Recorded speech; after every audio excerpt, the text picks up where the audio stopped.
We're in. Shall we play a game? How about global thermonuclear war? Hey there, everybody. It's me, the Shy Hat, and we're here to do HackerFrogs AfterSchool today. We're here to do HackerFrogs free hacking. We're hacking all the things. So typically on one of our live streams, we have a bunch of different topics we like to cover, and you can find them over here at our Reddit. We also have a Discord, and this is the list of topics we're going to be covering today. So the first topic we're going to be doing for the first hour is going to be a puzzle game. It's Order of the Sinking Star. So we're slowly working through the demo of Order of the Sinking Star. It's a very widely anticipated puzzle game in the Sokoban or block pushing category. We're going to be playing that for the first hour to sharpen up our problem solving skills. In the second hour, we're going to be doing some challenges from PicoCTF. PicoCTF is a very well-known and well-regarded capture the flag game that teaches about different tech and cybersecurity concepts. Okay, it's a me, Mario. No, not Mario, the Shy Hat. Anyways, so we're going to be doing PicoCTF demonstrations for the second hour of today's stream. For the third hour, we're going to be doing HackerFrogs AfterSchool, which is a education program that I dreamt up that teaches about network hacking. So for network hacking today, we're going to be taking a look at how to establish remote shells, bind shells, and reverse shells. They're very common inside of network hacking exercises, and that's what we're learning in the third hour of today's stream. For the fourth and fifth hours, we're going to be doing PortSwigger. So PortSwigger is a very good resource for learning about web app hacking concepts, and today we're going to be covering some of their SQL Injection Labs. So SQL injection, database injection is it's a very broad topic, and we're going to try to explain and work through as many of these challenges as possible. So let's go ahead and start into our first topic. We're going to be spending about 60 minutes doing this, and then we'll move on to the next thing. Okay, let me put that timer up on the screen, and we'll get started. If you want to ask questions about cybersecurity or anything else, feel free to type in the chat. It's just that I'll be a bit distracted playing the game. Anyways, let's get into it. Order of the Sinking Star. If you're interested in taking a look at the game yourself, the demo is available for free on Steam, and more information about the game can be found over here. Okay, let me boot up the game. And you should be able to hear the audio from the game pretty soon. And okay. All right, so let's get started. So for now, we're going to be using the computer-generated voices where they appear, but most of the game is voice-acted very, very well. Okay, and we're in the middle of a puzzle. What we're going to do here is we're going to go over to the overworld, because I heard there was an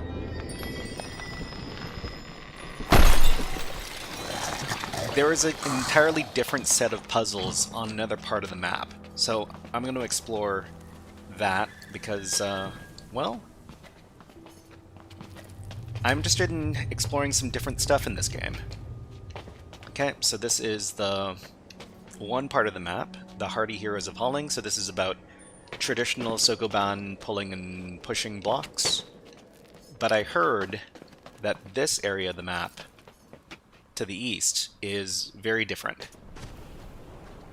Okay, so this is the air holds a feeling of loneliness. So the Mirror Isles. So this is going to be a different type of puzzle to solve.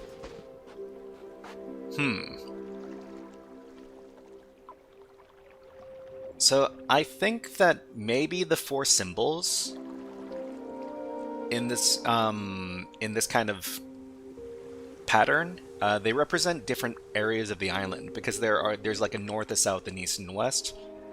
And I guess the area that we're exploring before is represented by the shield, and the area that we're exploring now is represented by the square with the division diagonally across. Okay, so Mirror Isles, let's try one of these challenges. There it is.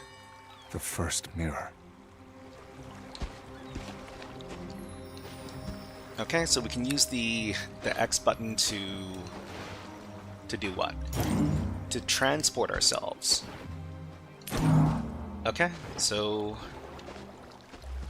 what's the rule?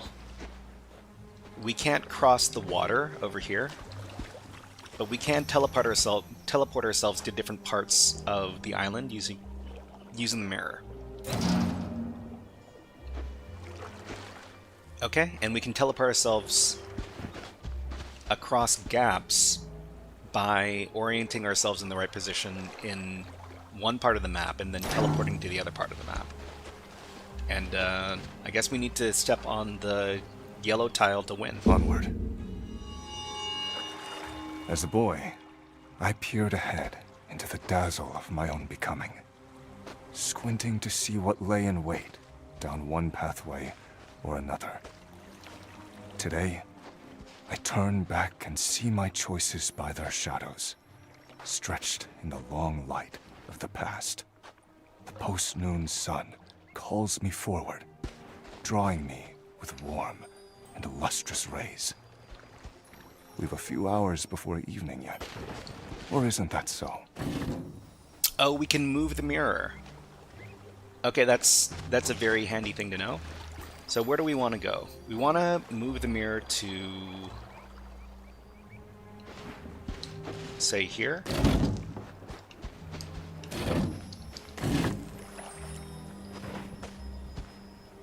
Just, yeah, one over to the left.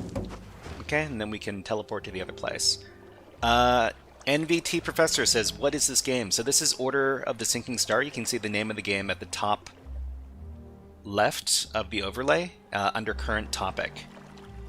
So this game is, well, the demo is available for free on Steam, and I hear that you can get it something like 5 to 8 hours of gameplay out of the demo. It's been a pretty good experience so far. Okay. So from here, I guess what we need to do is we need to find our way over to the other island. So we'll just move the mirror here, and then teleport like this. Okay. Not bad so far. I've been so worried. It was all so formidable in memory. Decades of build-up. I was but a child yet. So I'm guessing that we can use this block to sink it into the water to create a bridge. Let's see if that holds up. Yeah, okay, that's exactly how it works. Okay, and then we can teleport with the mirror, and then we can move the mirror.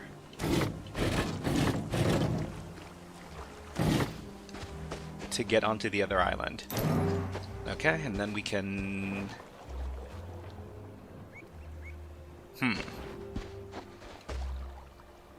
We only have 2 blocks.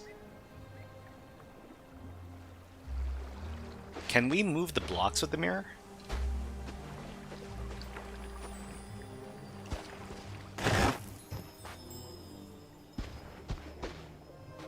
Because it looks like we need 3 blocks to bridge this gap.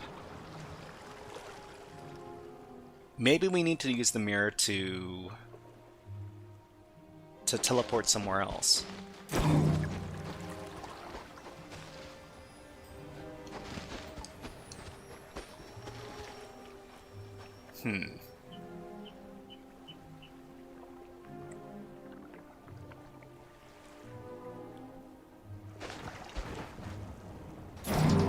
Okay, we can teleport over here. We can...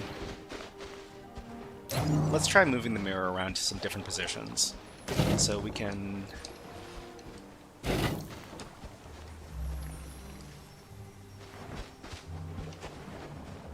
So what happens if we teleport ourselves into the water? I guess we drown. But I guess we should, Alright. Yep, we drown.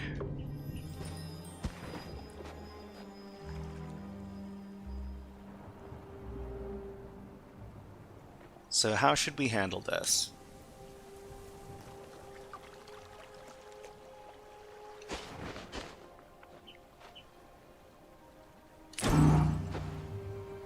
Okay, what happens if you teleport into a rock? I think if you teleport into a rock, you also die, but... well, we can figure it out. We can figure out the consequences pretty quick. Hold on.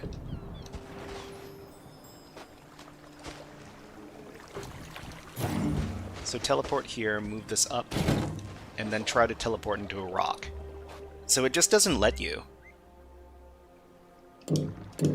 Yeah, so it the thing turns red and then you can't do it. Okay, so I think maybe Hell Resistor says rock inside water to make bridge, second rock, pass on bridge. Rock inside water to make a bridge, and then rock in the water to... okay, let's... so if we go here, we can make a bridge with this rock. And then...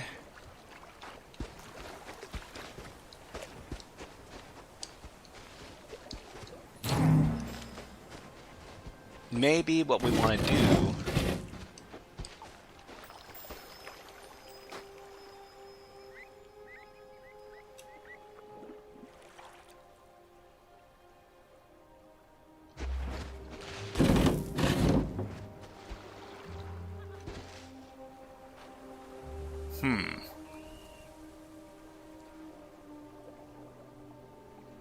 Okay, we need some exploit development. Free guy, daddy, hello, nice to see you here. Move the mirror over a stone. Move the mirror over a stone. Okay, let's go back. Exploit development. We're gonna be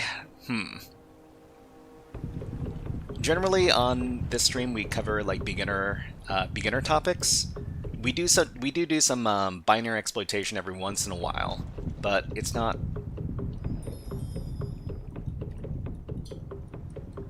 Okay, so we'll go back to where we still have access to the stone.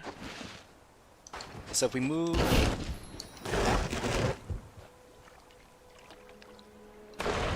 this, so if we move the stones over here so that we can move the mirror across. Yeah, I think this is what we want to do.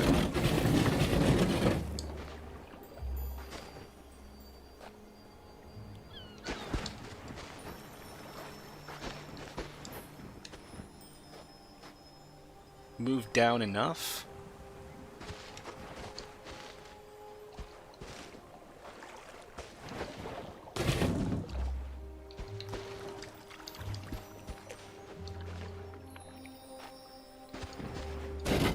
Whoops, we shouldn't move it so far. Okay, so we can teleport here. Yeah, I guess what we really want to do is we want to... oh, you know what? Okay. Let's restart. So we restart, and then we need to... we need to make this over here, and then we need to teleport to this island and move the thing over. Then we need to teleport to this part. We'll make a bridge here. And then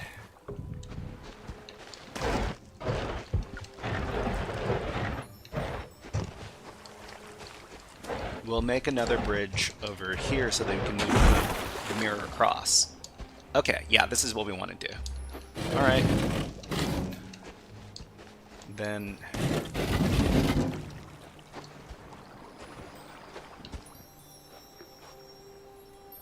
yeah. We want to move it over here so that we can get access to the island with the exit. Awesome. Thank you very much for the suggestions, everybody. So, you're here to find a specific mirror. I'm merely looking for a good one, in pristine condition. These early mirrors are scathed, so I'll do a few more rounds of the trial. Get further in, where doubtless they are fresher. And then you'll take that mirror. Take? I'll leave payment in silver that is more than fair. Display it in your flagship emporium? Display sounds so passive. I'll be frequently on hand to demonstrate, proudly. Okay, so we can't move this rock through this little corridor here because we don't have any place. If we move it over here, we don't have access to it anymore. And if we move it down, we also don't have access anymore. So we need to do something else with this rock.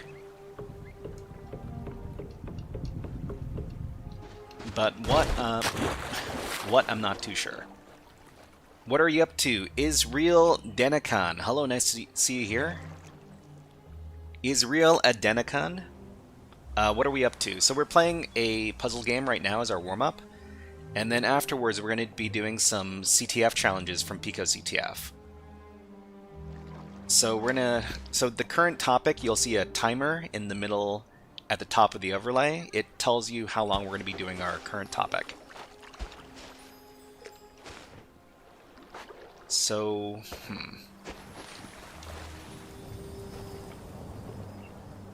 we want to get to the other island. We can use the mirror to teleport ourselves.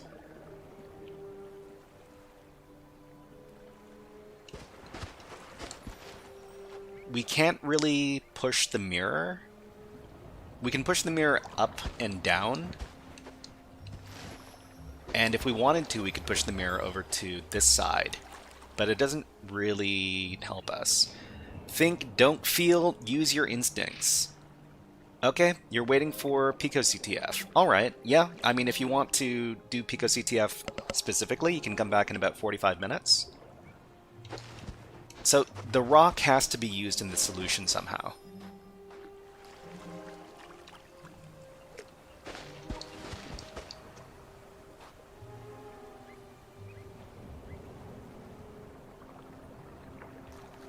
So, for example, if we... Oh, okay. So if we move this rock over here, it really doesn't help us very much. Actually, wait. This does help us, right? Because now we can move this down... Well...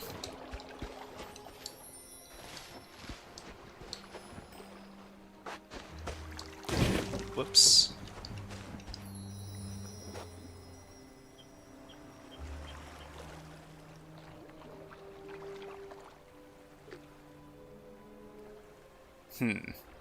Don't start without you. Okay. Drop a follow and alert will be back in 40 to 45 minutes. No worries. Hellraiser says put mirror on or near the rock and go to the man on the top. So put it on the rock.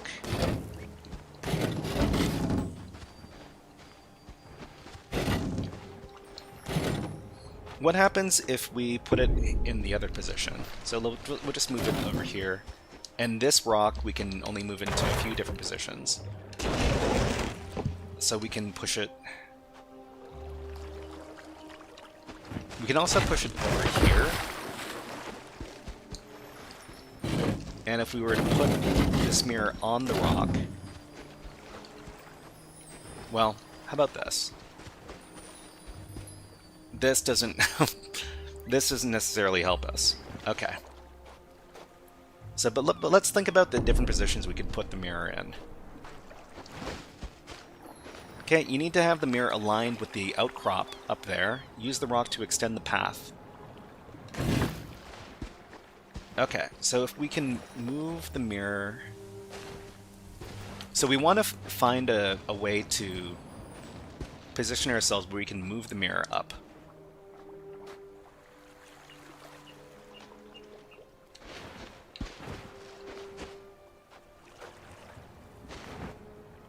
Like, get around it?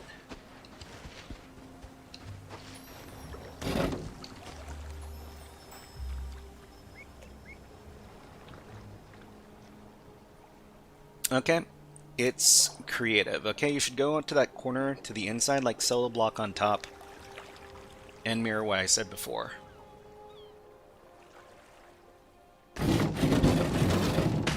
Oh, uh-oh. We can't use the mirror after we've sunk it.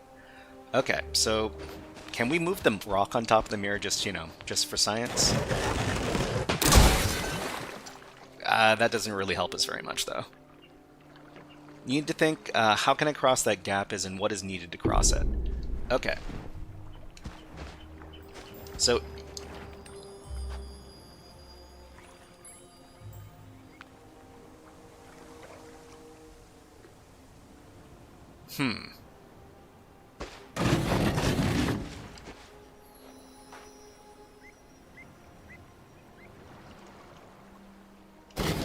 The other thing I guess we should ask ourselves is, can we... No, we can't step on the mirror like a bridge. That doesn't work. Okay, put the rock on the corner you set before in the mirror, and gets rid of the mirror though, yeah? So, we want to find a way to put the rock down in a way that's advantageous to us.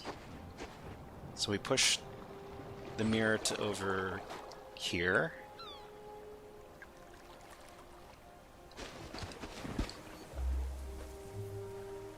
Then the rock goes... Well, we could put the rock over in this position up here.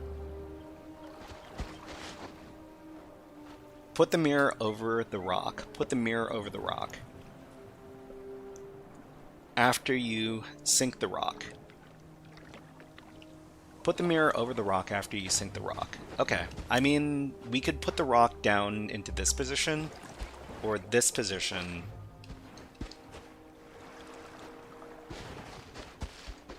Like, we could do this. And then we could put the mirror onto the rock.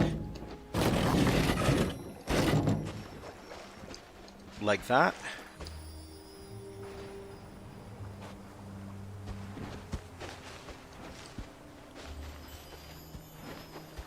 Okay. It is struggle bus emoji. Well...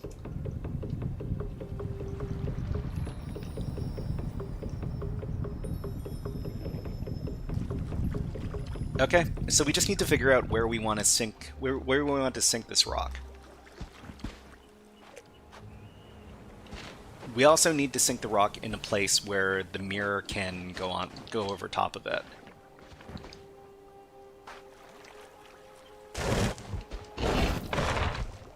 So we could put it down there or over here. Whoops, didn't want to do that.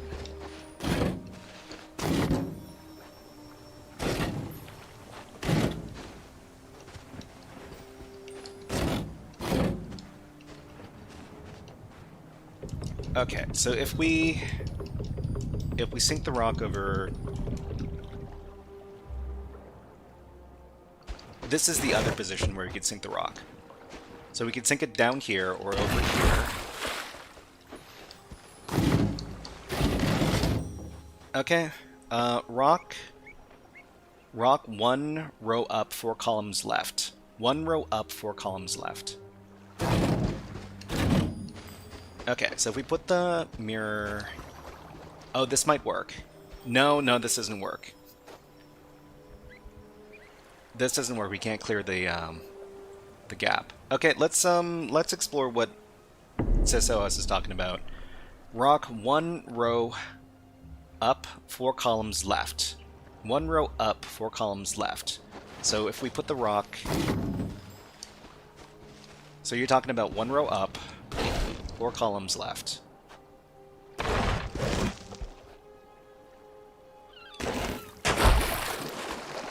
And then...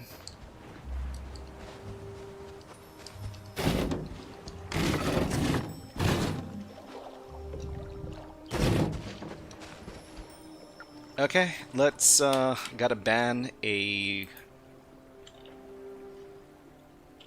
person on Twitch. Hold on.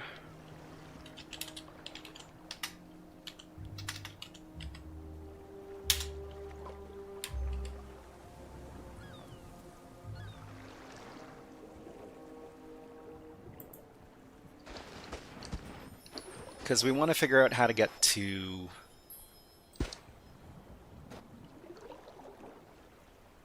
this position.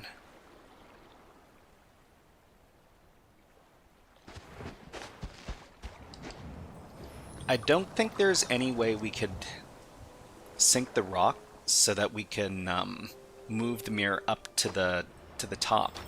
I think the mirror has to remain in this area.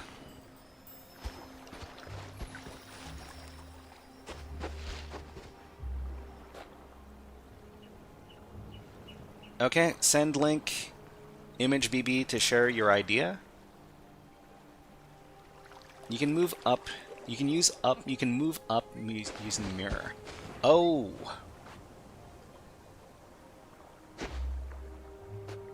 Yeah, that's actually a good idea. So we can move up using the mirror.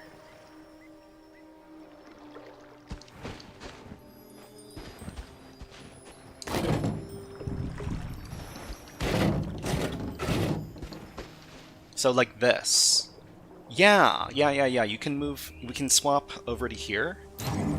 And then I'm assuming we could find some way to... Oh, now we need to sink the rock up above where I am right now. Alright. That was a good piece of advice, says OS Master. That was I don't think I would have thought of that on my own. Okay, and placing the rock in the gap and then use the mirror. Yeah, so we can use the mirror now, and then we can get to the exit. You think the Mirrorites won't come to preserve their creation? They should be already here, overseeing my trial. Last time, they were very strict. They must be gone, or dead.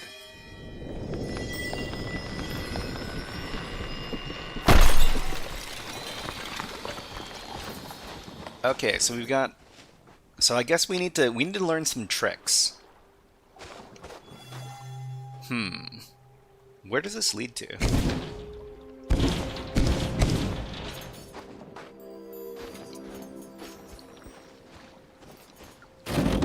Uh-oh. Don't want to do that. Oh, this resets. This resets the mirror just in case we put it in a bad position.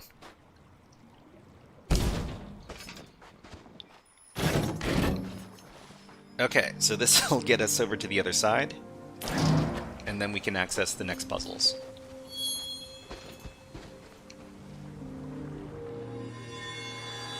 These mirrors are a bit better, but I'll press on to find one as close to pristine as can be managed.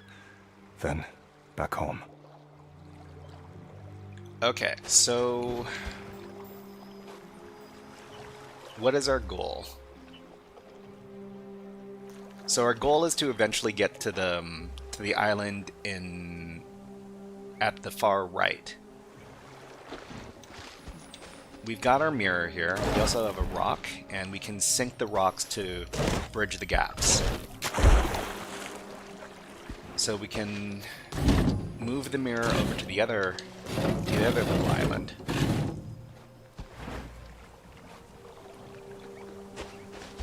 So like this.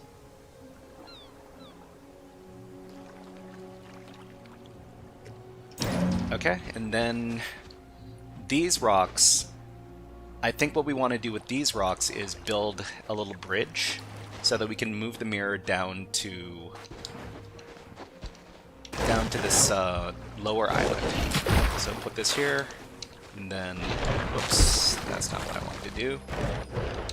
And put this here.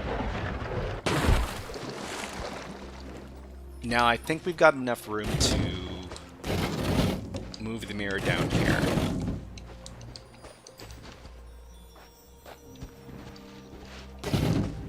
Okay, just like this. I'll go no further than need be. Certainly not so far as last time. Thank you very much for the subscription on Twitch, OWZusa. Believe. Convinced yourself you came for possession of a single mirror. Because deep in, you knew it's the only way to trick yourself into coming back. I know you came to soothe your defeat.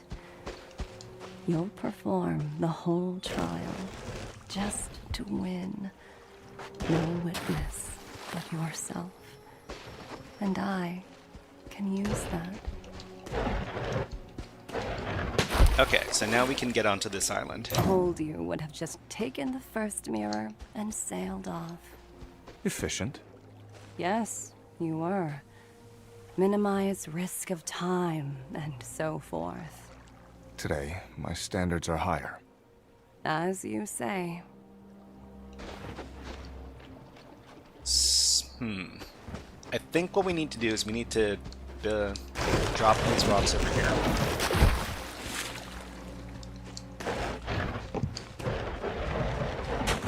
And then put the mirror there.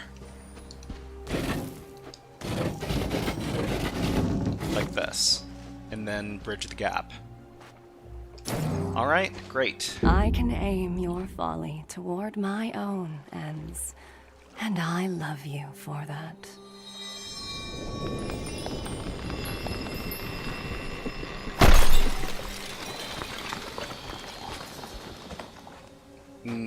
Where does this lead us? Can we teleport? No, I guess we can't. What does this thing do?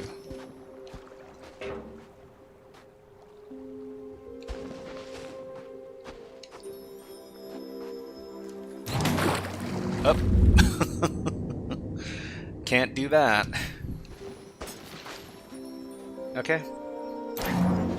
Yeah, what is this? What does this symbol mean? So we unlock this.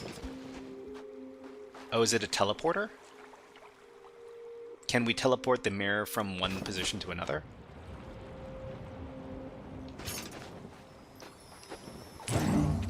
Okay, and we can reset the mirror like this. Okay, switch the mirror on the target. Switch the mirror on the target. Oh.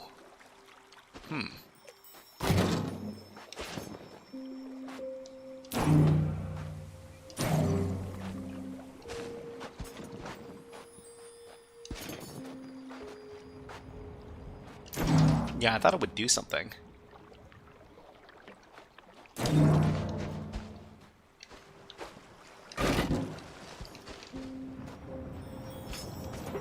Okay, we can reset the mirror.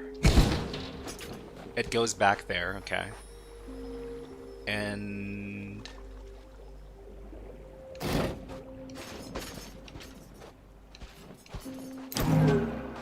if we teleport... Oh! We can go here. Okay, great. Alright, next set of puzzles.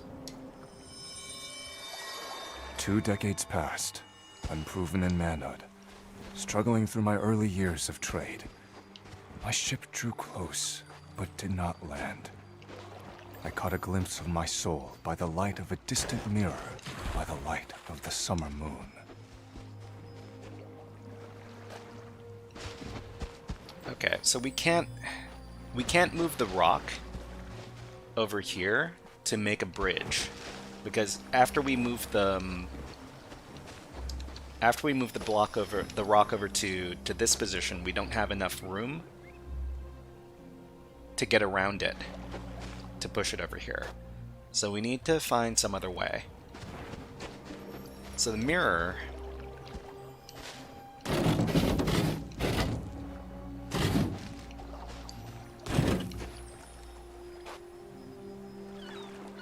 I guess what we want to do is we want to find some way to use the mirror to get over to the other island. We do if we use the mirror. Oh, you know what? You're right. You're right, SysOS Master, yeah. Okay, so... so we want to put the mirror in a position where we can teleport down here to there. Okay, yeah, that works. So if we move the rock over here, and then we teleport ourselves to the mirror, and then we can push the rock to get to the island. Awesome. We're almost there. I hadn't thought about it. I've no idea what you mean. We're almost there. Yes, we're almost to the point. This is the place where you turned and fled. Why, little boy, did you run? I had a cold foreboding that I would be marked deeply. No turning back if I went a single island further. I got away, myself intact. So it was. So it is. So we want to find some way to get the mirror onto the left-hand side over here. And if we can put it on the left-hand side, then we can teleport to the lower left.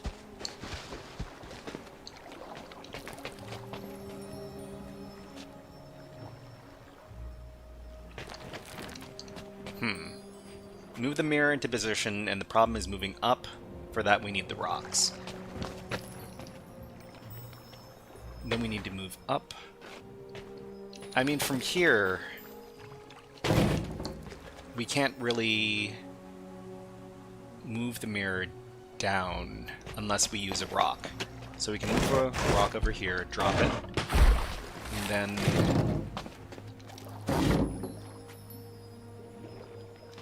we can move the mirror to the other side, say over here, but we need to find some way to get on the other side of the mirror so we can push it up. I guess we would use a rock to do that as well.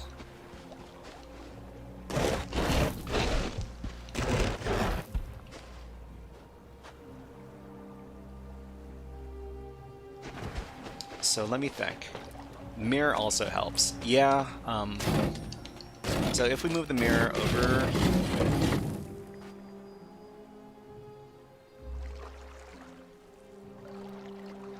Oh, you know what? Yeah, I see. Okay. So if we move the rock down here, then we could move the mirror into this position and then teleport so that we can move the mirror up. And then we'll put the mirror in this position, and then we can teleport and get to the exit. Great.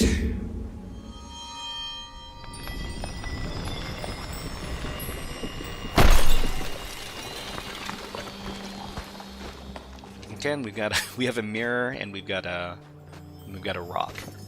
Where are we trying to get to? Are we trying to get to the right-hand side of the screen?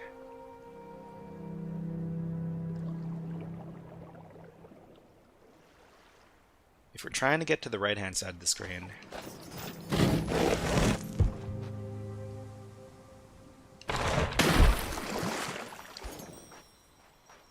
yeah, I needed to move the rock into another position. Okay, we need to move it over here. This still isn't good enough, huh? Alright, let's go back further. So we need the rock.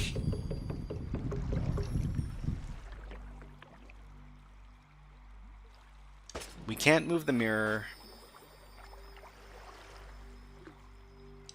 Oh, maybe we need to move the mirror here. Nope, wait, that's way too far. Like, here? Yeah, this position here. Okay, and we can listen to this log. It obviously requires a great deal of work and care to arrange all this. To what end is all this done? I face the challenges they've put before me, and I don't do too badly, if I may say. Is this a test? Do I win recognition if I pass? Is it a kind of training to make me stronger at solving problems? Is it merely a show of great construction, like the monuments of forgotten civilizations? They left no direction as to my purpose here. Why not? I'll continue for clues. Okay, so we've got these two obstructions, these doorways. I'm guessing that we need to solve this series of puzzles for one of them, and another series of puzzles for the other door.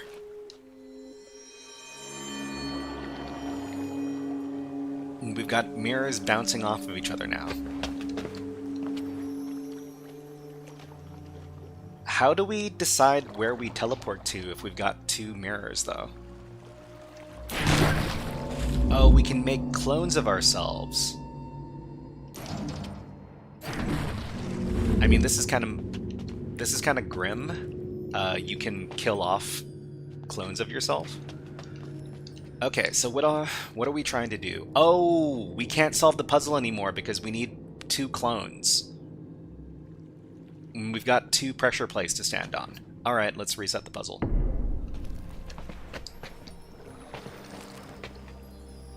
Not one clone, not two. We've got two people total. We've got one clone and one original. Well, maybe. Okay, so I guess we need to position the mirrors into a spot where we can teleport into both positions at once. And then I guess from there we need to switch between the characters. So we can put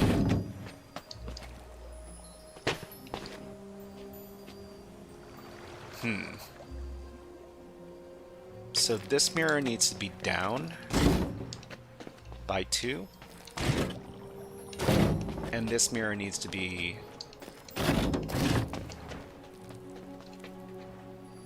No, this doesn't work.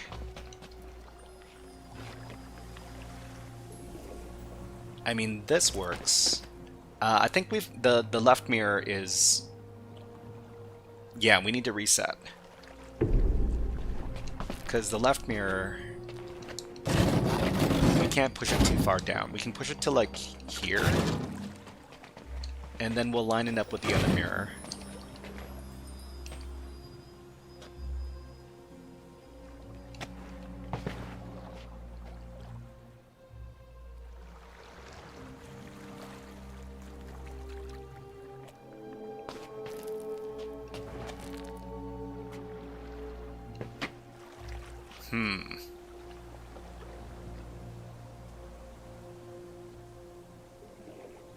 I mean, I'm pretty sure that it has to be on this... It has to be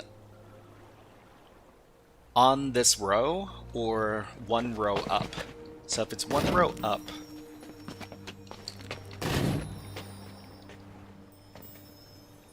then we can't manage the gap. If it's one row... Well, we've moved this mirror too far. Okay, do you need to hit the target immediately? Yeah, I mean... I guess we don't need to do both of them at the same time. Although I guess we kind of do. Let's try... So we can't have the mirror... I'm assuming that the mirrors have to be on the same row. Like, for example, on this row.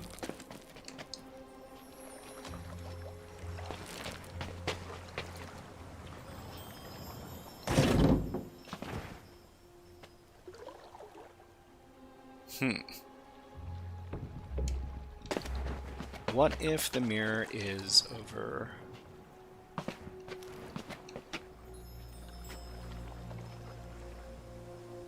So depending on which position I'm in, the left or the right, the targets change. Or is getting to the island enough? Getting to...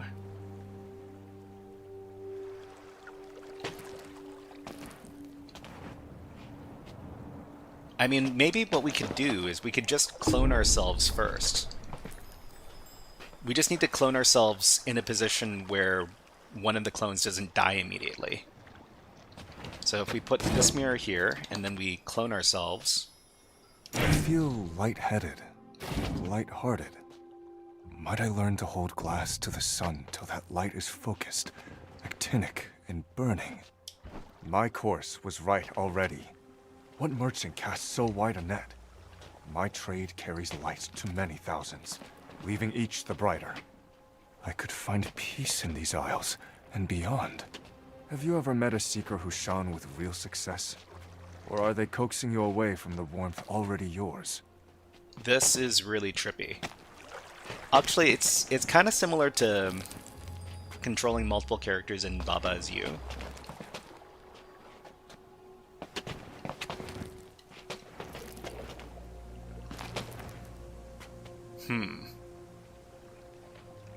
Okay. Your clone will not walk into the water. The clone won't walk into the water. We can't stack the clones on top of each other.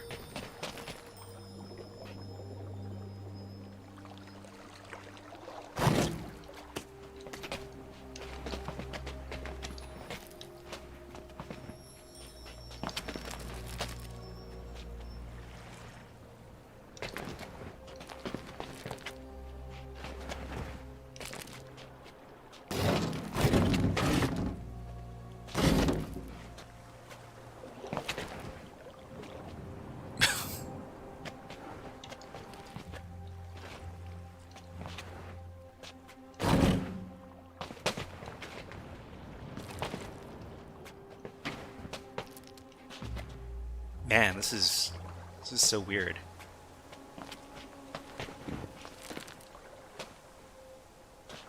And can we make even more clones of ourselves? Now we've got 3 clones. Well, I mean, we can manage to get one of the clones onto the correct island.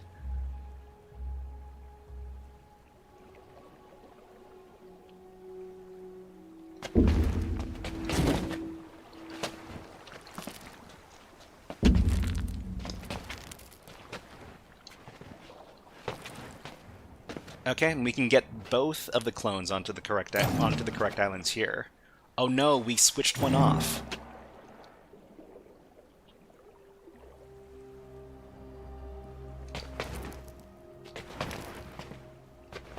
Hold on, we need to do some we need to do some clone juggling. Like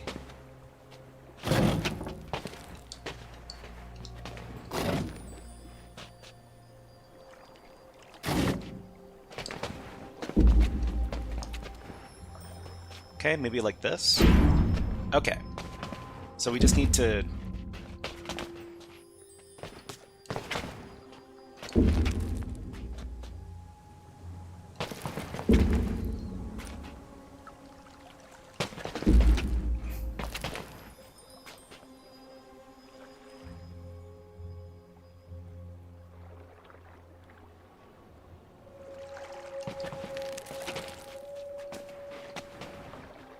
Okay. Wait, we've activated both of these, but we didn't finish the level. Are we only allowed to have 2 clones? Or are we only allowed to have 2 characters? Because we're activating both of the pressure plates, but we didn't finish the level. It looks like we're only allowed to have 2 people on the screen. So we need to find some way to kill off the other clones before we finish up. Oh, you know what? I think we can arrange this. So we just need to move this into the water and then kill off the first clone. And then move this into the water and kill off the second clone. Oh, but anytime we kill off one of the clones, we're suddenly not able to finish the level. Yeah, we can't kill the clones, otherwise we can't finish the level. I mean, if it was just...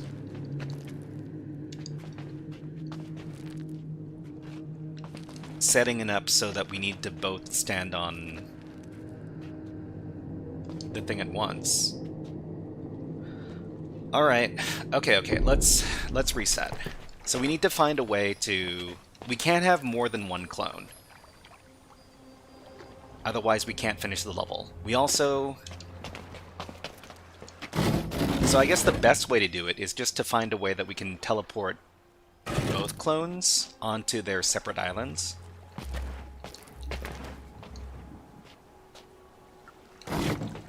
Let's suppose we've got something like this.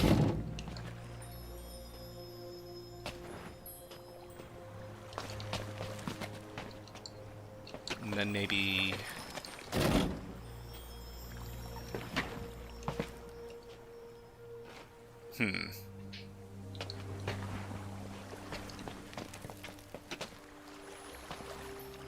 this doesn't work and this doesn't work. Let's try the other. So put it lower.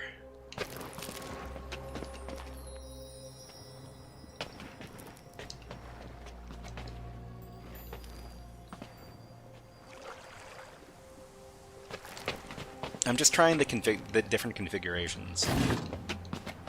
You were one row too low. One row too low. Okay, so let's just put these mirrors on this row then.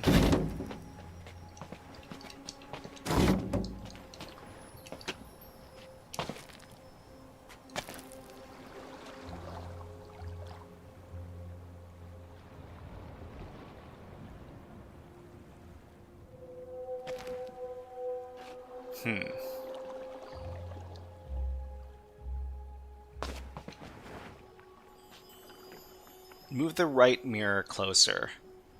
So the right mirror goes here.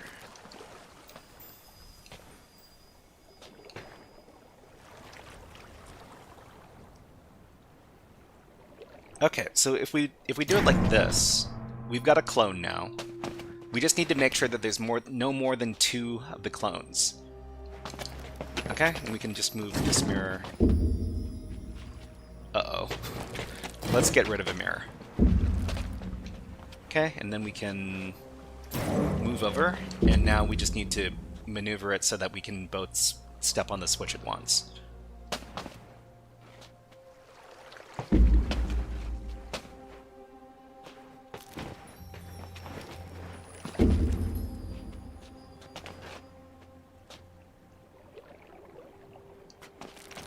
Yeah, okay. Don't struggle. Give yourselves to me for a time. Okay, so in this puzzle, we definitely do need 3 clones. Or three guys. 3 guys total. Yeah. We got 10 minutes. I wonder if we can finish this one in 10 minutes. So we need to clone ourselves a couple of times. Whoops.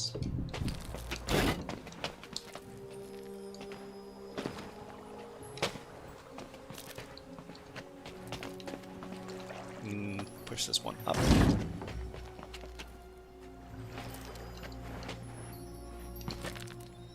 So we can teleport,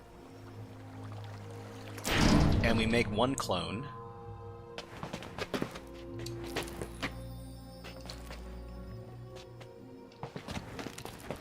Let's break this up a bit. Okay, and then we can teleport and make...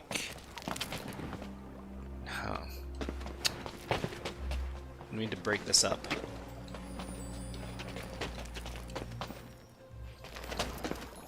And we can make 2 clones. Few watched. So we got 2 clones Perhaps now. the Mirrorites have turned their glass upon me. I'll give them worth the seeing. And You aim too low. We leave now, send a flotilla back, and take all the mirrors. the last thing we need to do is we need to make a 3rd Let's clone. quit it all. The wife never really wanted me. The child is sufficiently raised.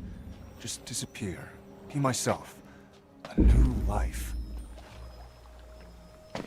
Before we do this, let's make sure that they're all lined up. So this is perfect. Keep going.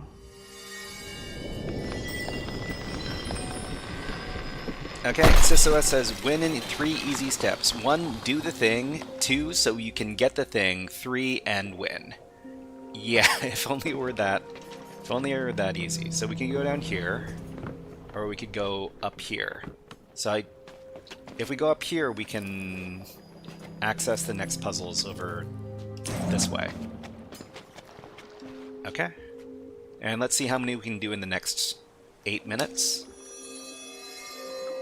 Stand whole, straight, like a mirror's beam, bright, like the spear of the sun. Okay, teleport here, and then we want to get to this island.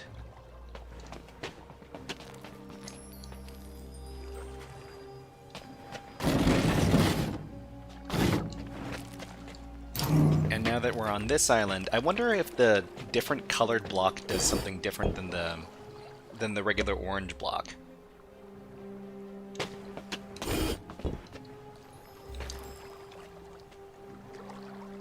Oh, we can teleport the block. Wait. Yeah. Okay, okay. So, if we can teleport this block and then teleport ourselves, then we can move the mirror to the other island.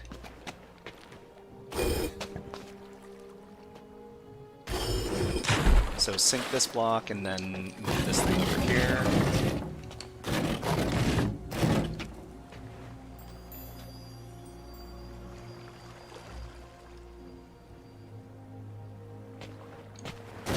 Like this.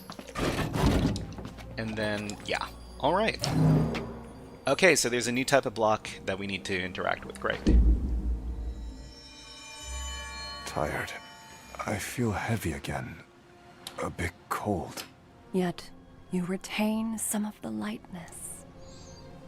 Okay, so we've got an ad running on Twitch right now, so I'm just going to take a little water break for the next 40 seconds. But in the meantime, we can put on some birds. How about these birds? Alright, we'll be back in about 30 seconds. Just need to have a little water break.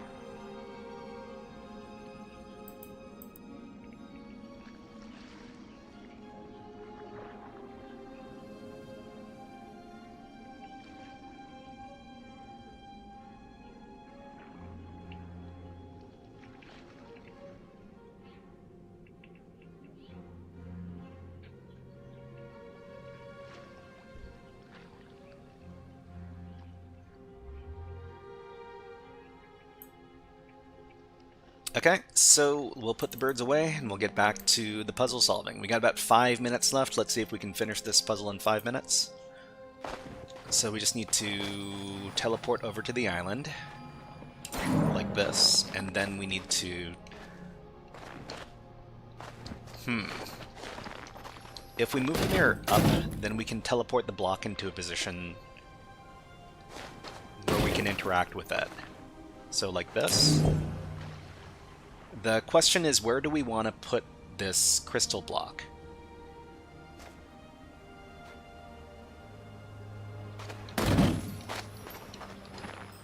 What we want to do ultimately is we want to find a way to get over to the upper left-hand side. The upper left-hand side.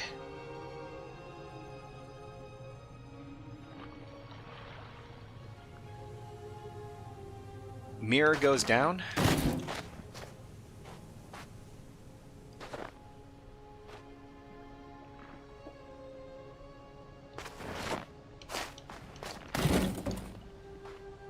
We could also try teleporting the block.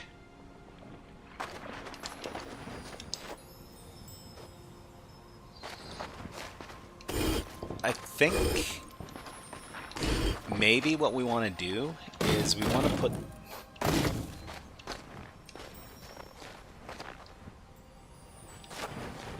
the mirror in a position where we can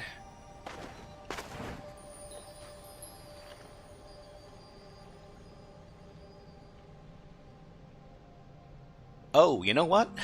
I think we need to move the block over to the other island. So the lower left, and then after we put it over there, we can make a bridge with it. Yeah, that makes sense. So like put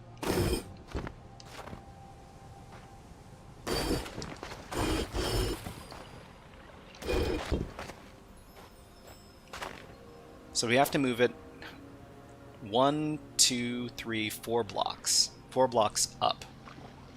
Although I guess it would be...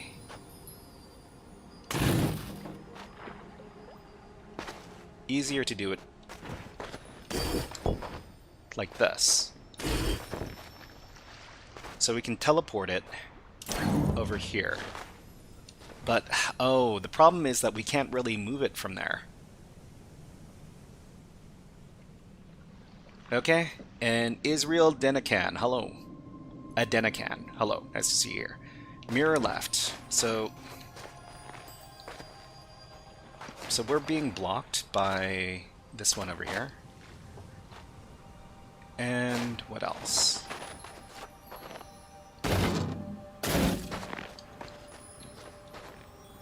We need to find some way to get back to the other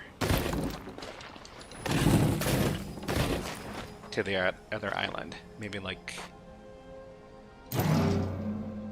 this, but I think we kind of screwed up. Let me reset the puzzle. So the puzzle is...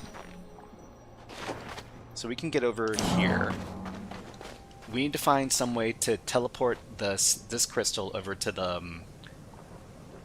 left island.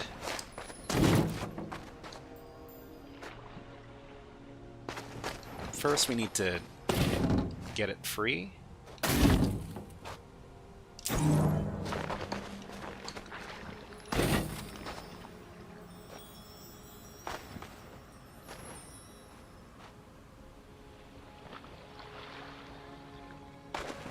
Maybe put it over here.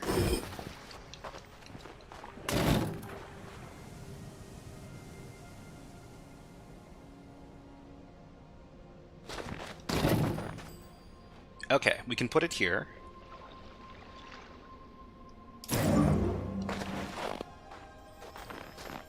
And then we can put ourselves over here. And then we can make our bridge, and then we can exit. These things I saw and felt could have been mine as a boy. But you'd be a different you. I want you where you are. Okay, so we're just going to, we're not going to attempt this one, because we only have like 13 seconds left in this portion of the stream. But thank you very much for watching the first portion of today's stream, where we play some puzzle games. We're going to be moving on to the second part of today's stream.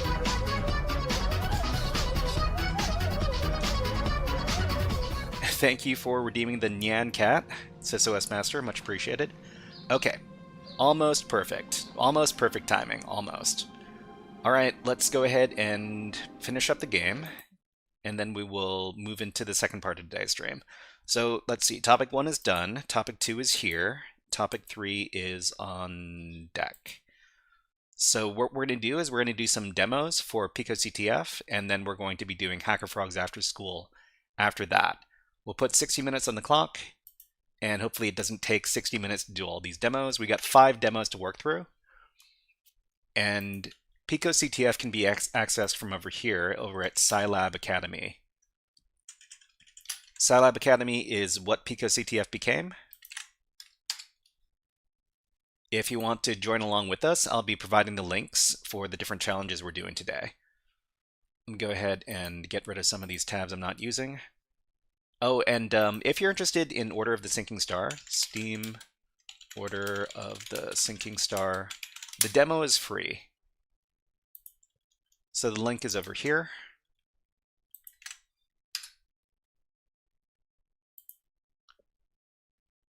But let's go ahead and get into our next topic. So I've got a few different challenges to work through. Let me get my list of challenges.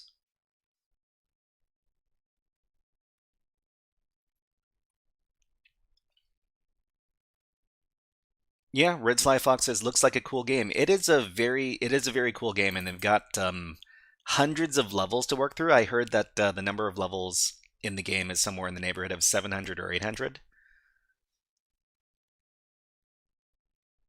Google did reveal you are Canadian. Darn Google leaking PII. Yeah, kind of. But hopefully it doesn't leak too much. Okay, so what are we working on? We're working on some SQL related ones. Okay, so Irish name repo. Let me go ahead and pull those up. So that's from 2019. So web app, Irish name repo 2 we're doing. We've already done the first one like a long time ago, several months. And I'll pull up the challenge over on what OS do you use? We're currently using Kali Linux. So it's a cybersecurity-oriented distribution of Linux. But we're going to be demonstrating on the on the Scilab web shell when we can, because everybody's got access to that. So this is Irish name repo number 2. And the challenge is over here if you want to do it as well. So we're talking about web app exploitation, which is always a fun topic. And let me go ahead and get started. Hold on. My presentation file is over here. Okay, everybody, this is a guided walkthrough for the Irish name repo 2 challenge from Scilab/PicoCTF, PicoCTF 2019, as part of their web exploitation series of challenges. The challenge description says, someone has bypassed the login before, but now it's been strengthened. Try to see if you can still log in. Okay, and they've got a launch instance button, which we're going to be using to access the application. So let's go ahead and do that. So click on Launch Instance, and then after a few seconds, you'll see a URL that you can use to access the application. So we're just going to put this in a new tab, and then we're going to take a look at this website. So the website over here, it says List of the Irish. So we've got a bunch of Irish celebrities, but there's a very important reason why we're talking about Irish names for this challenge. If you go over to this button over here, you can access the support function of the website, and it says, hi, I tried adding my favorite Irish person, Conan O'Brien, but I keep getting something called an SQL error. And it says that's because Conan O'Brien is American. So the real reason why the system doesn't like Conan O'Brien's name is because it's got a special character inside of it. So this, what do you call this? An apostrophe. So we'll talk a little bit about this in just a bit. Okay, so we'll move back to the landing page, and from here we can access something called admin login. So we'll close the menu. So if you want to access it, you access it from this button here, and then you click on admin login. So this is a login form. And what we're going to try to do is we're going to try to log in without knowing the proper username and password. And we're going to be doing that through a method called SQL injection. So let's go ahead and talk about that. So this is PicoCTF 2019 Irish name repo 2. So this challenge requires us to log into the web app without knowing a valid username/password. So as master says, I call it an end of string quote to do the end of string quote to do the SQLi, or SQL injection. So what we're doing here is something called SQL injection, specifically something called authorization bypass. So we can see in another page on the website that this app is vulnerable to SQL injection through inclusion of special characters. So here's the thing. If you go over to the web app, where is it? Here. And then you put in a single quote over here, and then you try to log in. Okay, you get an error message. So it says SQLite 3 query, unable to prepare statement, unrecognized token, something something, and password in login PHP line 38.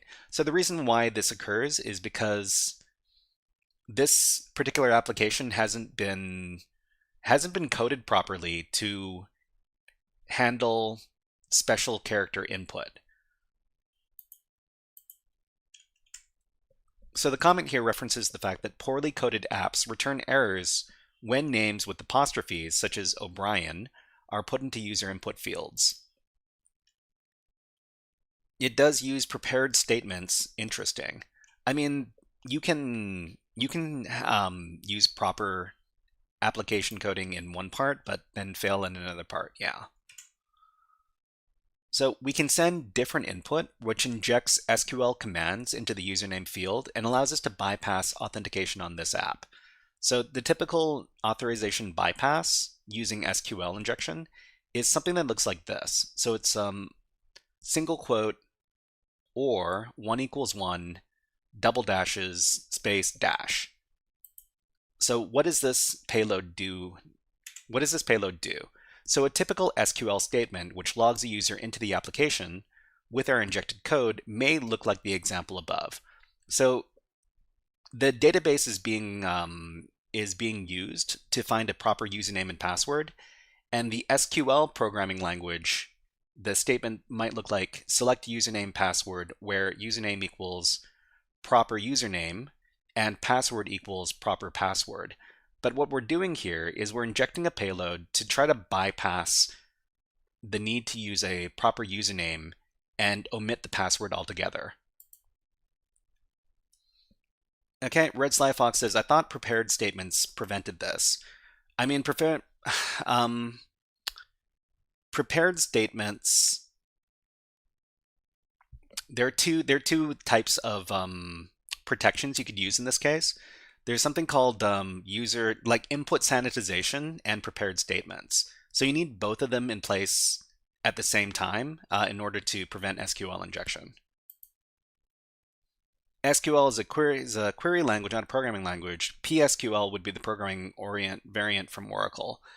I mean, it's a query. I guess yeah, you need to be accurate about this stuff. But SQL shares a lot of properties with other programming languages. Anyways, so note that our code comments out part of the statement related to the correct password. So what we're doing is we're creating this new statement over here. Select username password where username equals no username or 1 equals 1. Because what we're trying to do is we're trying to create a true statement that logs us into the application. It doesn't really matter whether or not we have a proper username or password. We just need to create a true statement to provide to the system to log in. We should understand that the goal of submitting a valid username and password to the application is to supply a match which creates a true statement. So the true statement can be created using a proper username and password, or we can create our own. So the OR portion of the injection creates a true statement because we're able to provide the true statement 1 equals 1, which the app will interpret as true and will log us into the application. Okay, but unfortunately, this particular payload doesn't work for this application because they've got strengthened security. When we try to log in with this payload, we get an error message because the app is filtering our input on certain characters. So if we go back to the application over here, and we try to log in with our specific payload, single quote, or 1 equals 1, dash, dash, and then another dash, we put in the password. It could be anything. I just type in the word test. We try to log in. It says SQLI detected, and we don't get to log in. So this errors out because we used a forbidden character.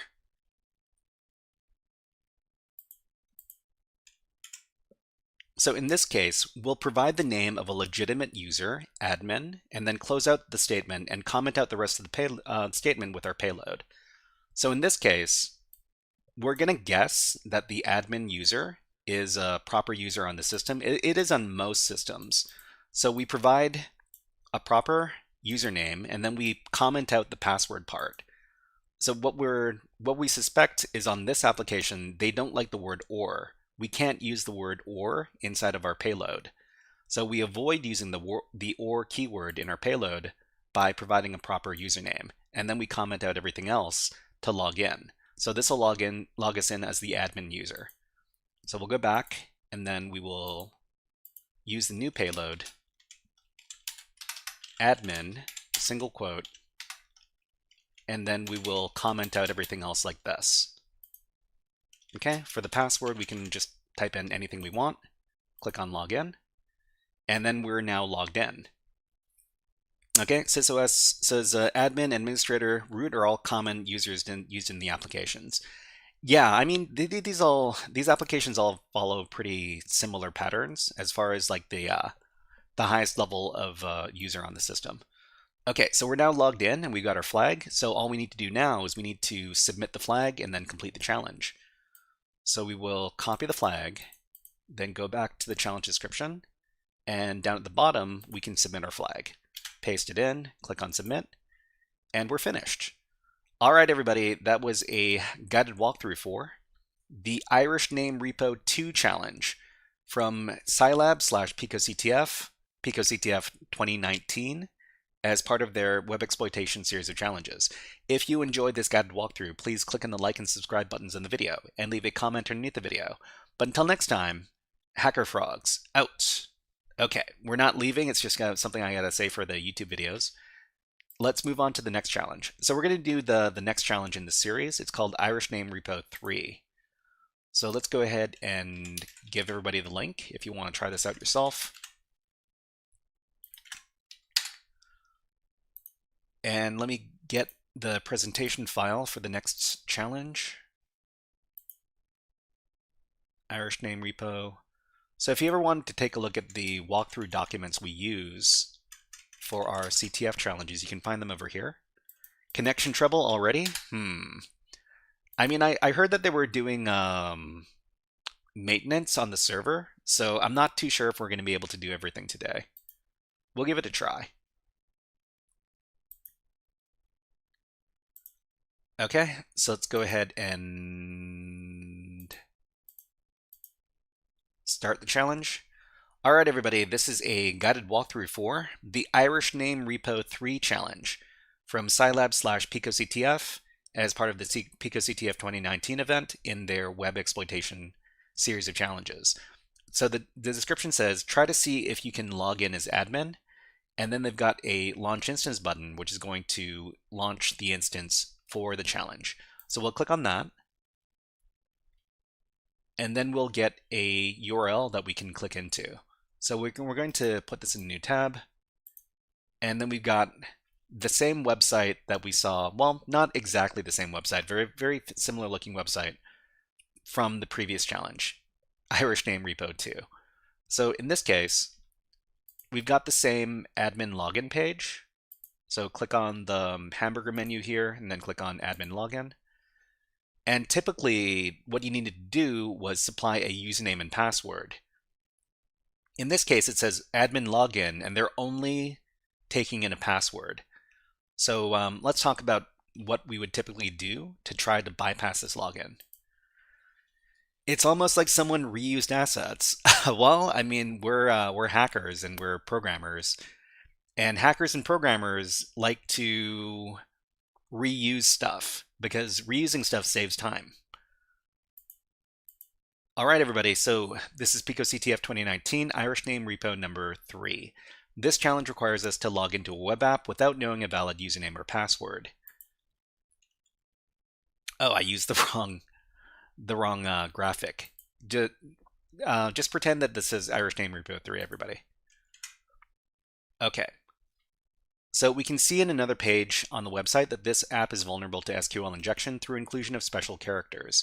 So if we put in a special character like single quote, then you'll see an SQL error. So if we go back to the login page, we provide the single quote.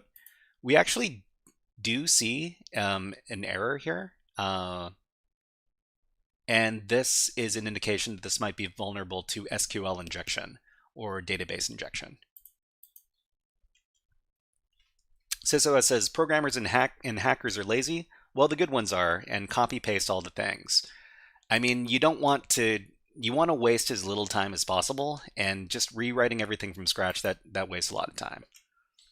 So the comment here references the fact that poorly coded apps return errors when names with apostrophes, such as O'Brien, are put into user input fields. Okay, we can send different input, which injects SQL commands into the username field. In this case, it's just the password field because the username field doesn't exist here, and allows us to bypass authentication on the app. So a typical SQL statement which logs the user into the app with our injected code may look like the example above. So what we do in typical authorization bypass is we try to omit our username and then provide a true statement which logs us into the app, and then skip the password portion of the statement entirely. So note that our code comments out part of the statement related to the correct password. So these double dashes over here, these comment out the rest of the statement. Okay, we should understand that the goal of submitting a valid username and password to the application is to supply a match which creates a true statement.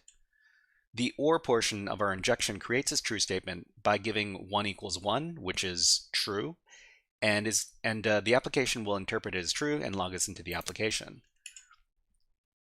When we try to log in with this payload, we get an error message. So the error message, it does let us know a bit about what's going on in the application. Let's go ahead and give this a try. So the password, we're going to do single quote or 1 equals 1 space dash dash space dash and then log in. Okay, and the exact error that we get here, unable to prepare statement 1 near B, syntax error in login.php line 20. So this is actually relevant. We'll know how this is relevant in just a little bit. Okay, so SysOS Master says most applications only check if the results returned is a tuple, and 1 equals 1 would return one tuple. Return one tuple. Okay. Oh, wrong thing. Okay. So when we take a look at the post login request that we sent, we see that there's an additional parameter being sent along with the password, which is called debug, which is set to 0 or false. So we can, inside of the Firefox browser, we can actually resend requests and see the results of those. So we can modify the debug value to 1, which is true, and then we can see the SQL query being tested. So we can see the exact SQL query. Let me go ahead and demonstrate this. So we'll go back to the login page, and then we'll go over to the hamburger menu in Firefox, and then go to more tools, and we'll go over to our web developer tools, because we're going to be using the web developer tools to modify the request and resend it. Okay, so from here, we need to make sure that we're on our network tab, which will let us see the different requests we send to the application. So we click on login, and then we see that we sent a post request to login.php in the network tab. If we click on this, and we click on the, let's see,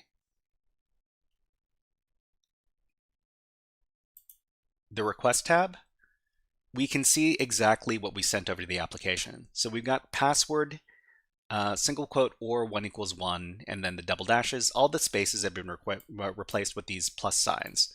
So this is pretty typical because we can't send spaces in these requests. So we also see this other parameter that we send over called debug, and we sent it as 0. What we want to do is we want to set debug to 1 or true. Okay, you can also use Control-Shift-I to get there without using a mouse. You could also use the keyboard shortcut. That's true. Okay, so to modify this request, we can right-click on the request, and then we can select Edit and Resend. So from there, we can modify the request, and we can modify any of the values. In this case, we want to go down to the bottom here, and in the body of the new request, we're going to set debug equals 1 instead of debug equals 0. So debug equals 0 is false, and debug equals 1 equals true. When we send this request,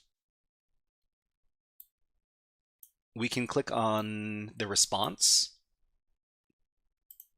and in the response, we see the exact payload that we sent. I'll just put it over in a little text editor so that we can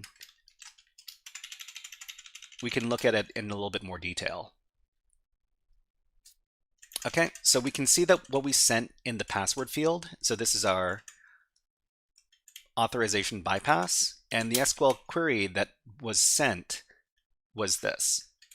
So the SQL query is select star from admin where password equals blank, B 1 equals 1, and then double dashes. So we sent OR, but what the system got was B.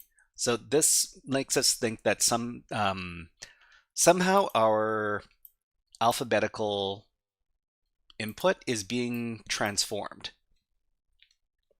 SysOS says Caesar cipher. Yeah, it is Caesar cipher. It is exactly 13 characters. So this is ROT 13. So ROT 13. What does this mean? That rhymed.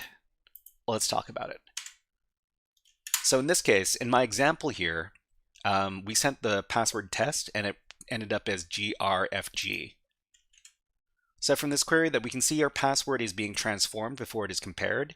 And in this case, it is ROT13 encrypted. ROT13 means that each character is being rotated by 13 characters in the alphabet.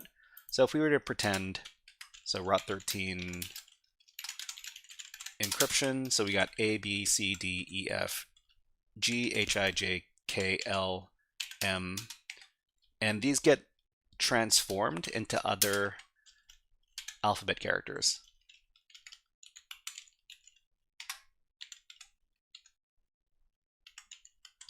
So for example, the letter A gets transformed into the letter N.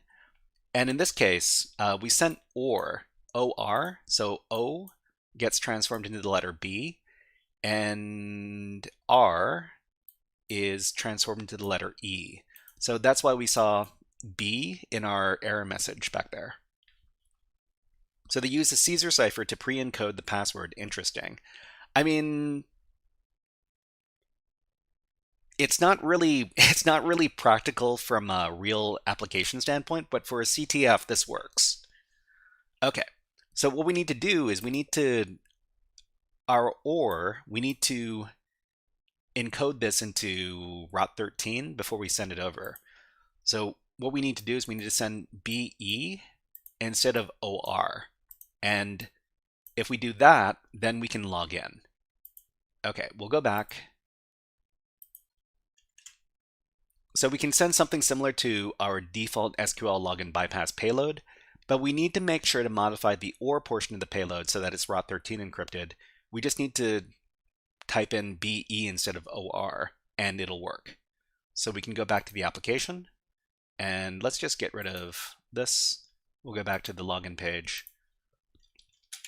So it is single quote space BE space 1 = 1 space dash dash space dash, and then log in. And like that, we can get our flag. All right, so to finish the challenge, we just need to grab the flag, copy it, go back to the challenge, and then down at the flag submission field, paste in the flag and click on submit. And we're finished. All right, everybody, that was a guided walkthrough for the Irish Name Repo 3 challenge from Scilab/PicoCTF 2019 as part of their web exploitation series of challenges.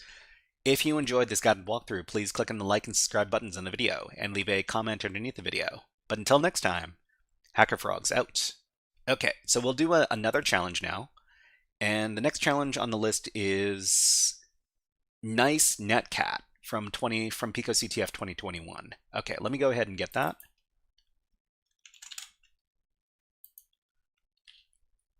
Okay, Red Sly Fox says, what do you think is good to go for after CCNA?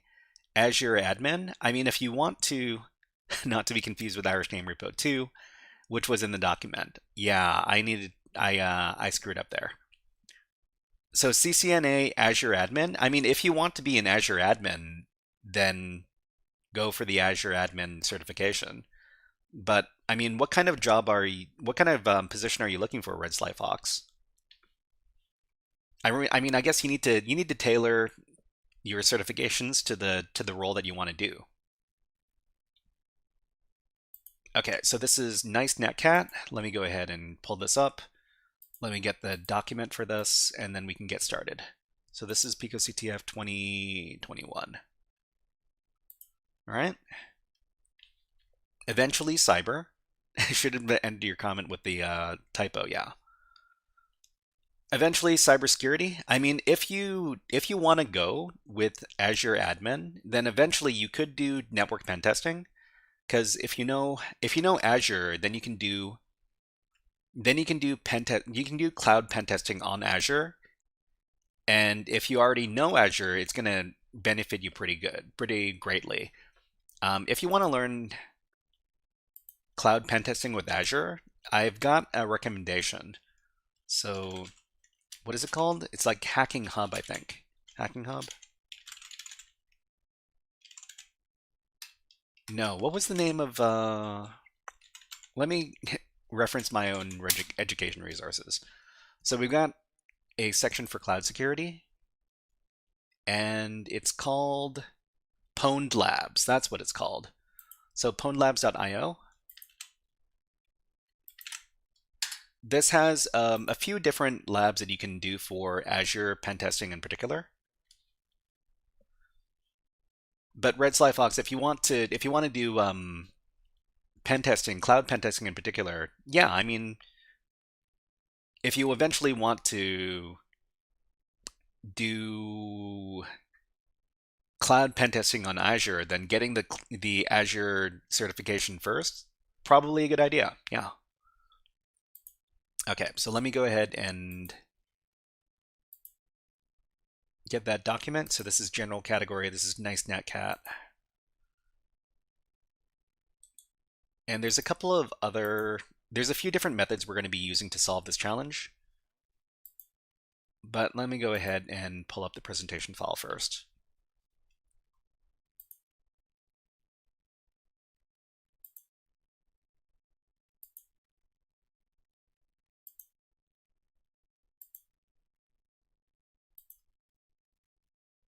Okay, let's get started. All right, everybody, this is a guided walkthrough for the Nice Netcat Challenge from PicoCTF 2021 as part of their General Skills series of challenges. So the description for the challenge says, there is a nice program that you can talk to using this command in a shell. All right, so the first thing we want to do is we want to click on the Launch Instance button over here. So that's going to start up the instance in the cloud. And what they give to us is they give us a netcat command. So it says it doesn't speak English. We're given a netcat command with a server and a port number. And netcat is a common service that we use to access remote servers on arbitrary ports. So the first thing we want to do to solve this challenge is we want to open up our workspace. So we can click on the orange Open Workspace button here.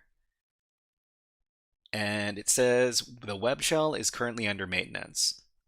The web shell is currently under maintenance. Okay, so we can't use the web shell right now. That's fine. Let's go ahead and use our own terminal instead. Okay, so we will exit the workspace and we will copy our netcat command. So copy the command and then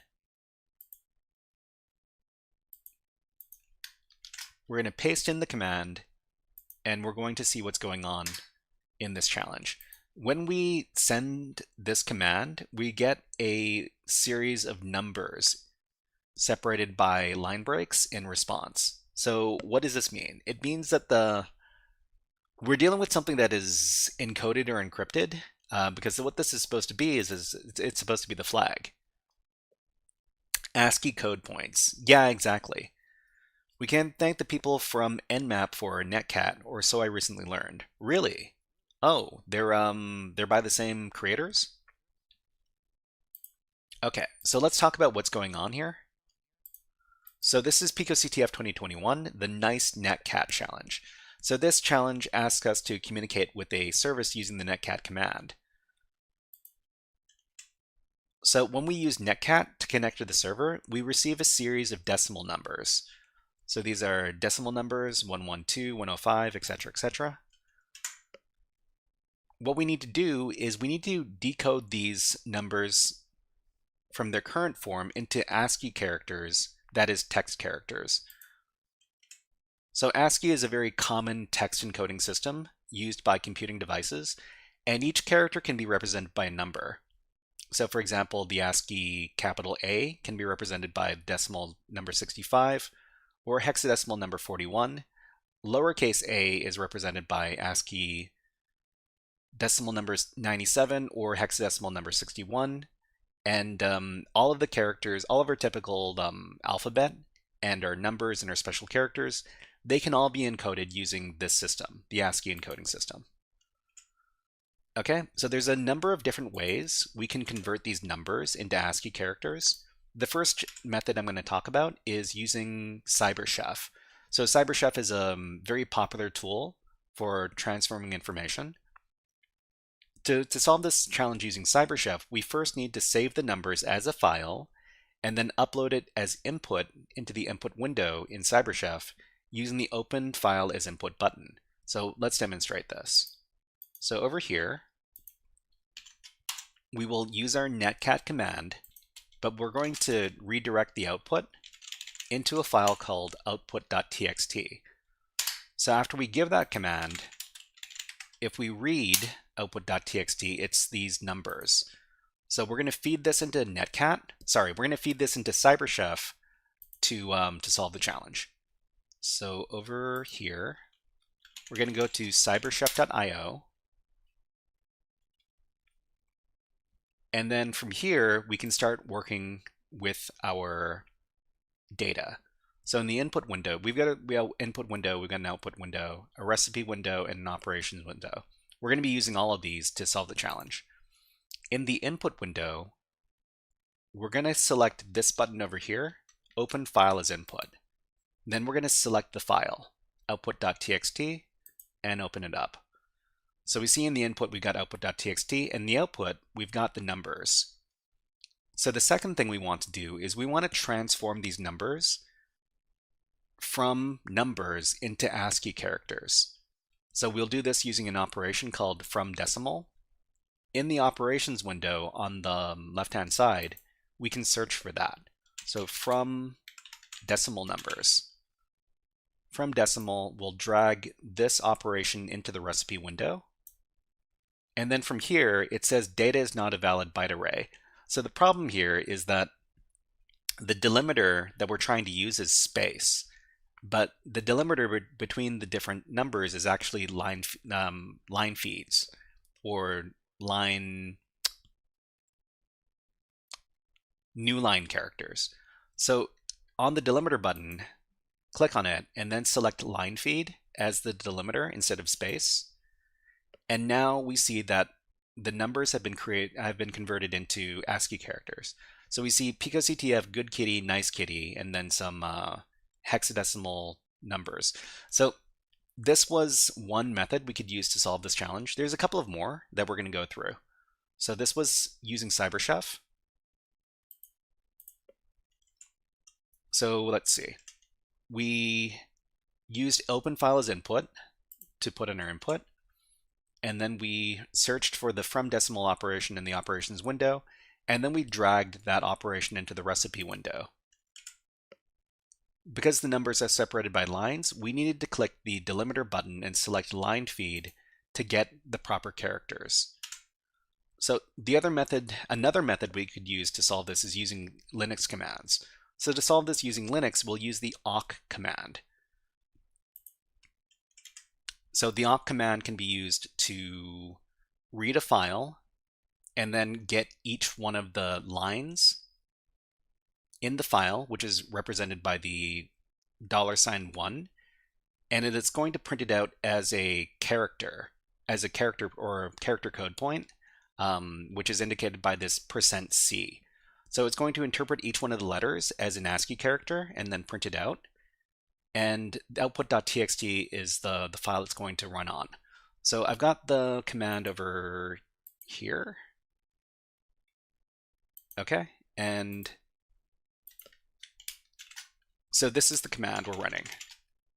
So awk on output.txt, we're going to print f each one of the lines, and we're going to interpret each one of the numbers on the lines as an ASCII character.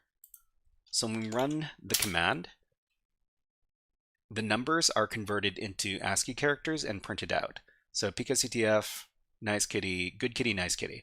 Okay, we've got one extra method we could use to solve this, and that method is Python, because Python is everybody's favorite scripting language. And to solve this using Python, we're going to use the CHR function to convert numbers to their character equivalents.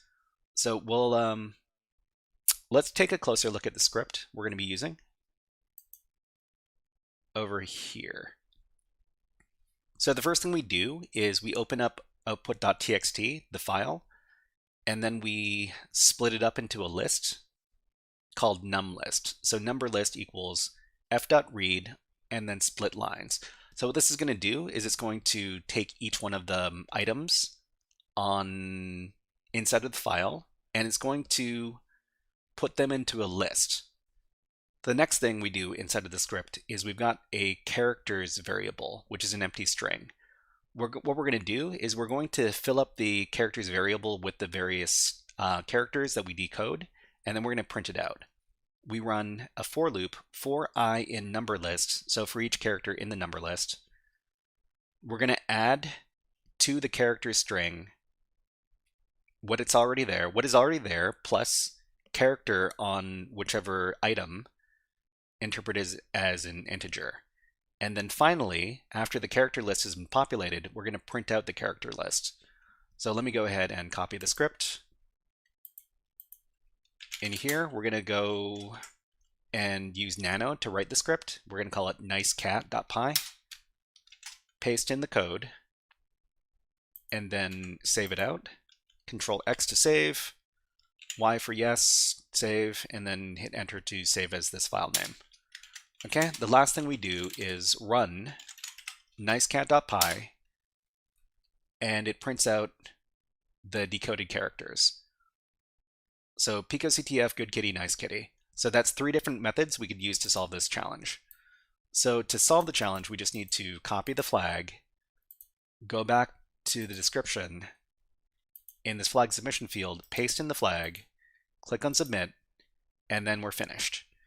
All right, everybody, that was a guided walkthrough for the Nice Netcat Challenge from Scilab/picoctf 2021 as part of their General Skills series of challenges.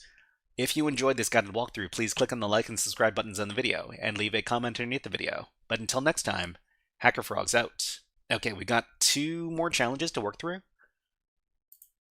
The next one is from picoctf 2022. It's called RPS. And this is a binary exploitation challenge. So I'd say that this is an easier binary exploitation challenge. We don't really need to do any buffer overflows or anything like that, but we do need to pay attention to the code. The challenge can be found over here. Let me go ahead and set that up. Okay.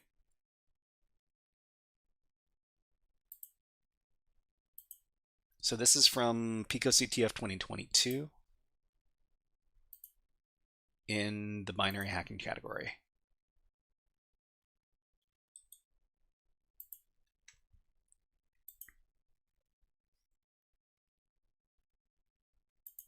Okay, let's get started. All right, everybody, this is a guided walkthrough for the RPS challenge from Scilab/picoctf 2022 as part of their binary exploitation series of challenges. The challenge description says, here's a program that plays rock, paper, scissors against you. I hear something good happens if you win 5 times in a row. The program's source code with the flag redacted can be downloaded here. Okay, so what we want to do first is we want to open up our workspace. Let's see if the workspace is working. Okay, the workspace is not working, so we're going to have to work with our own terminal for this challenge. So the first thing we want to do is we want to launch, the first thing we want to do is we want to download the source code, because if we understand what's going on in the source code, then we can solve the challenge. So the link is over here. We'll highlight it. We'll select copy link, and then we'll go over to our Linux terminal. We'll download the challenge. We'll download the source code file with wget. Wget space, paste in the file address, and then hit enter to download the file. Okay, we've got game-redacted.c. So this is a C source code file. And if we can see the source code that was used to create the file, we might be able to figure out how to defeat the challenge. So we're going to take a look at the source code file using the Nano text editor. Okay, so what this program is, it's a program which describes a game of rock, paper, scissors. So it's got some variables, so character hands, so the hands array has rock, paper, and scissors. These are the three options. And it also tells you what each hand loses to. So rock loses to paper, paper loses to scissors, and scissors loses to rock. What we also have is we've got user input in our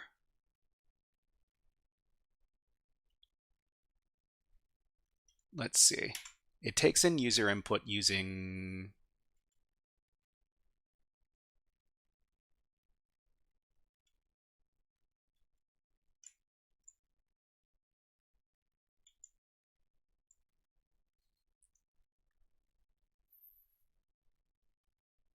the input function over here. Hold on.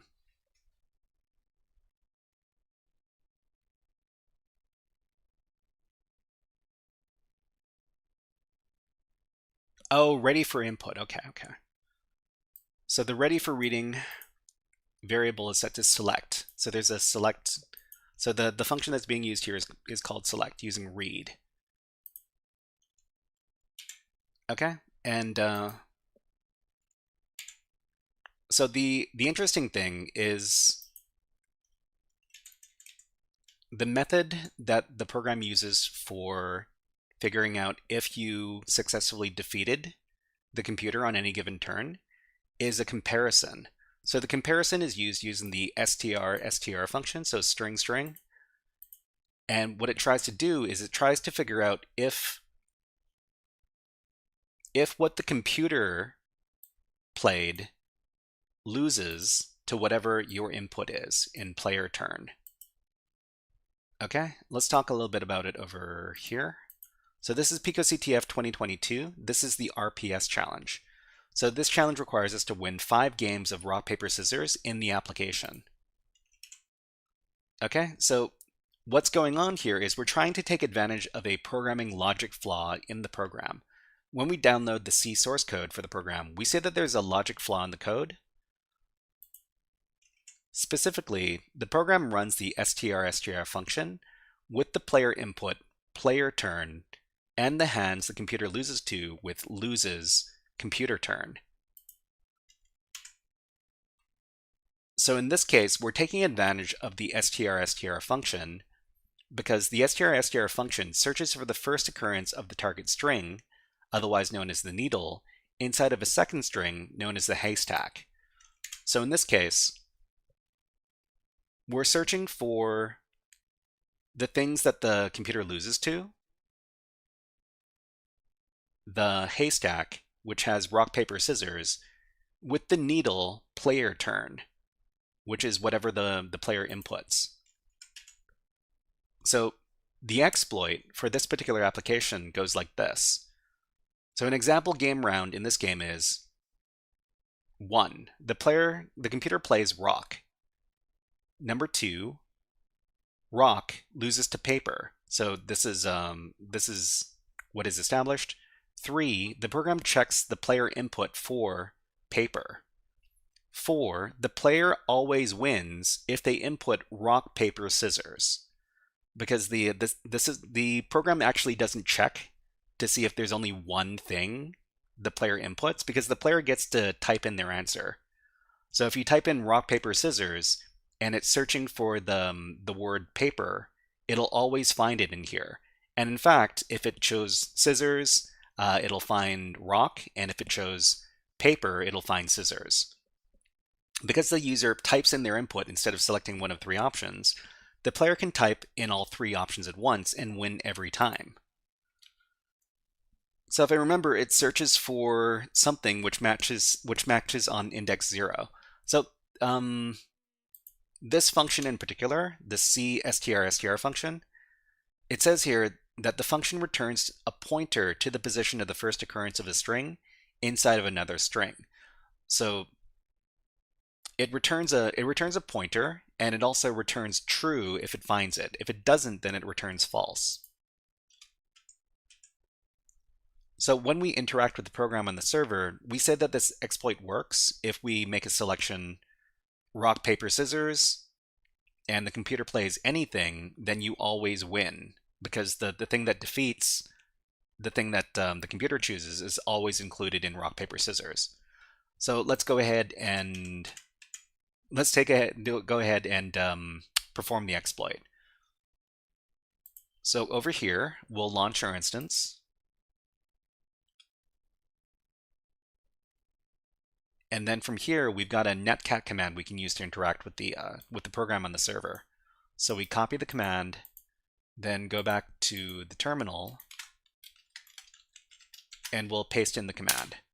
Okay? So, welcome Challenger to a game of rock, paper, scissors.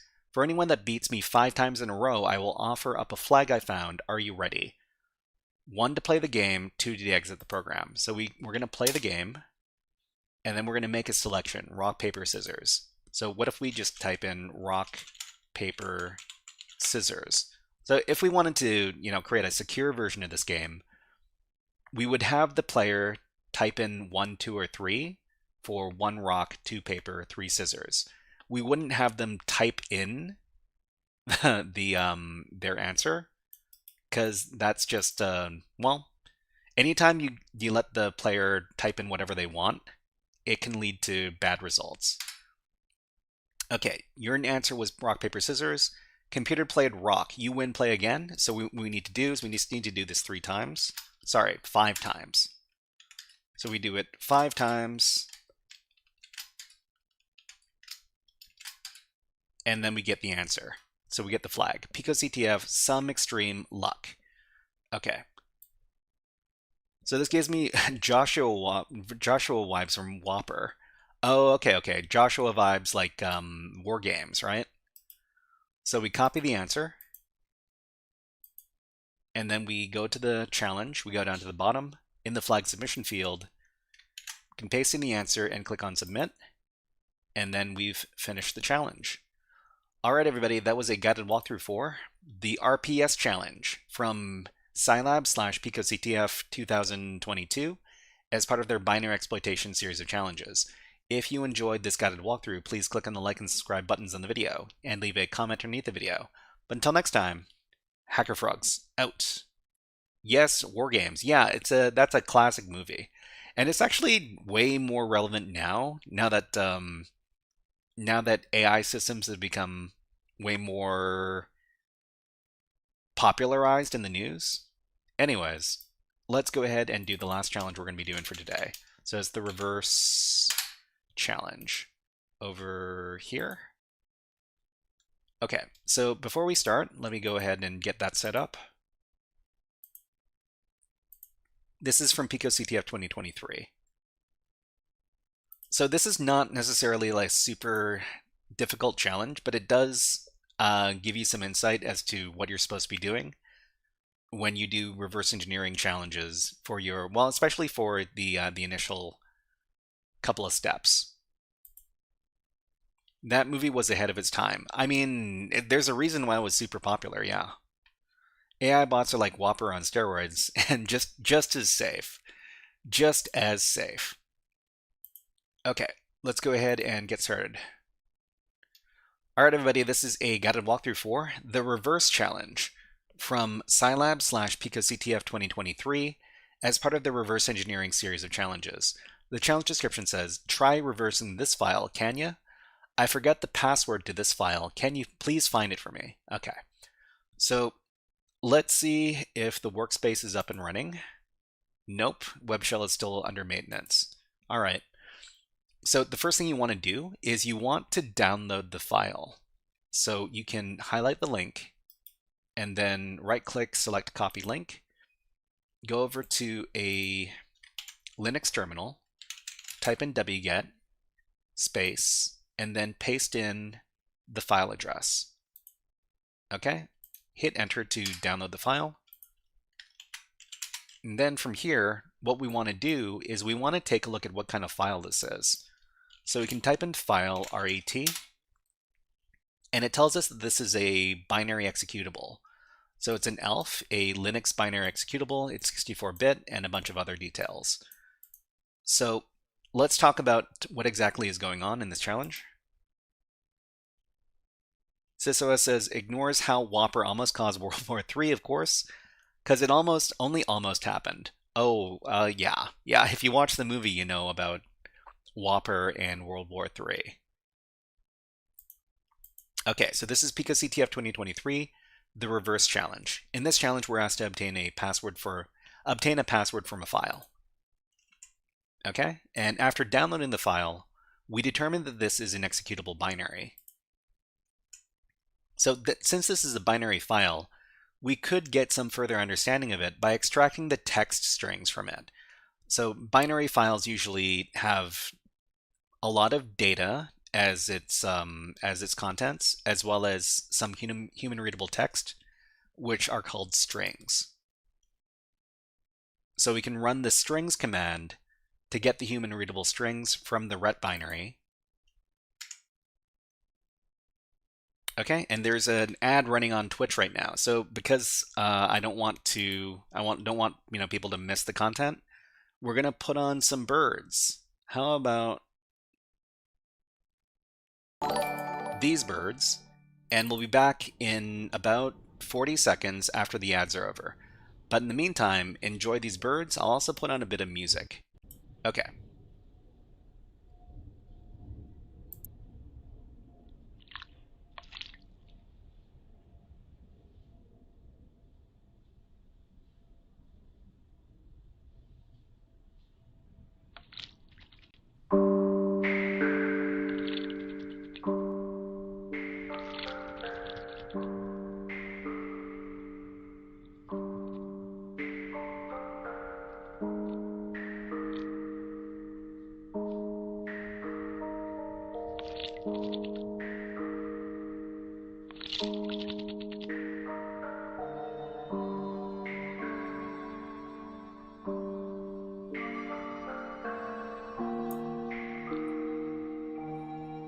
Oh, Trash Dragon, hello, nice to see ya.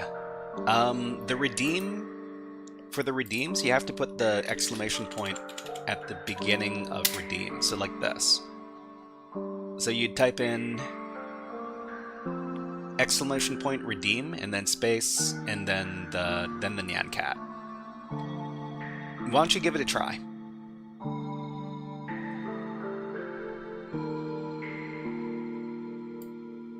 Although I think...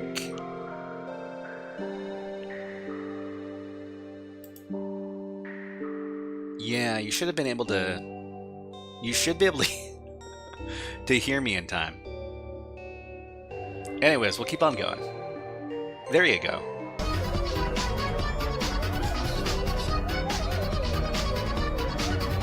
Thank you for redeeming the Nyan Cat, Trash Dragon. Thank you. Okay, so getting the strings from a binary file, it's a pretty common initial step in software reverse engineering, because text strings can contain sensitive data like passwords. Okay, by searching the strings for the PicoCTF flag, the PicoCTF flag pattern, we discover the flag. So if we go into terminal here, we type strings on ret. So this gets us all of our strings. So if the output was really, really large, we could also grep for specific patterns. So we run strings on ret and then pipe it into grep. We look for Pico, or we can look for PicoCTF, because all the PicoCTF flags, they all begin with PicoCTF like this, and like that, we can get some sensitive information from the binary. So password correct, please see flag, PicoCTF, ELF reversing successful. So this is the message we would get from the binary if we managed to successfully guess the password. But the flag is here. All we need to do is copy the flag, go back to the challenge description, and then paste in the flag over here in the submission field. Click on submit, and you're done. Alright everybody, that was a guided walkthrough for the reverse challenge. from Pico CTF 2023 as part of their reverse engineering series of challenges. If you enjoyed this guided walkthrough, please click on the like and subscribe buttons on the video and leave a comment underneath the video. But until next time, HackerFrogs out. Okay, so this is the last challenge we're doing for today, and we've got a couple of minutes left in our time limit, but that's okay. Maybe we can try solving one puzzle from our daily Thinky puzzle challenges. I think we got up to puzzle number 28. No, we got up to puzzle number 29. Let's see if we can solve one real quick here. So if you want to do the same challenge that we're doing over here, you can access it from there. Oh, this looks like a nonogram.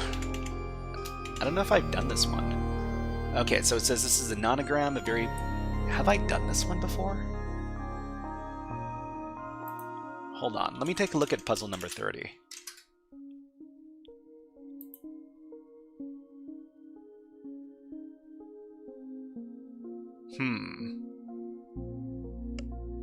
I don't quite remember if we've done these puzzles before. I remember doing a nonogram. And then we've got some irregular Sudoku. Let's do the... Irregular Sudoku takes a while, so let's do this challenge instead. So this is a Nurikabe challenge. Alright, let's take a look at the rules for this game. So this is Nurikabe, and this is puzzle number 30. The link is over here. So it's a popular puzzle type introduced by the Japanese puzzle publisher Nicoli in 1991.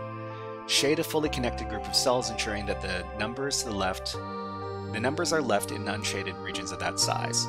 So we need to leave 5 unshaded regions beside the 5, 4 beside the 4, and 3 beside the 3. Each number must be enclosed in an unshaded region containing as many cells as indicated by the number. Each unshaded region must contain exactly 1 number, okay? All shaded cells in the grid must form one group connected horizontally or vertically, so everything has to be connected with our shaded cells.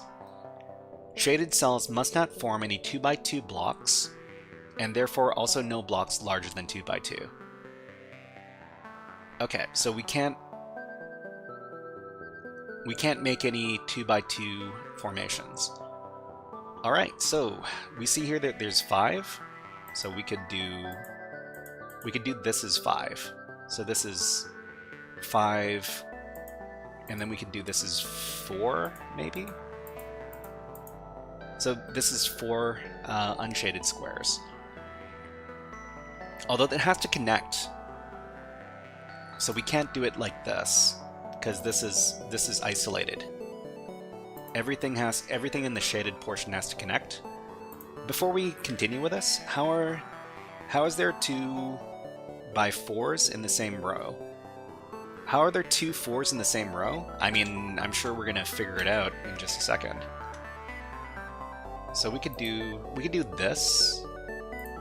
We could do this as 4. And this is 5. How can we do 2 4s in the same row? I mean, there's a 3 over here. We could do this is 3. Oh, but we can't have 2x2 shaded blocks, so we can't have this.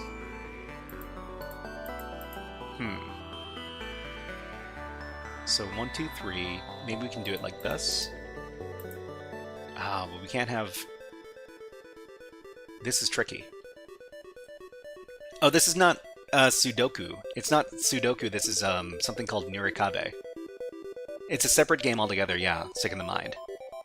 But hey, welcome to the stream. So yeah, this is a different game. So we can't have, maybe we could do this as 4? We just need to make these shapes. We can't have 2x2 blocks. Maybe like this? So this could be 5.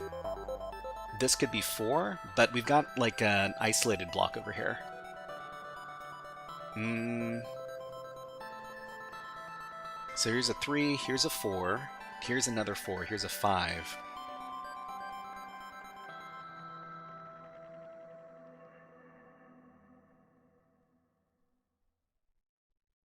Oh, this is not connected. So this part, everything has to be connected. So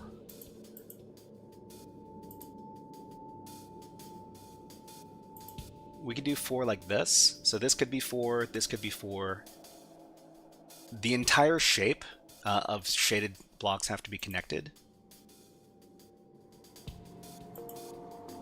We can't do 5 like this because we can't have any 4x4 blocks.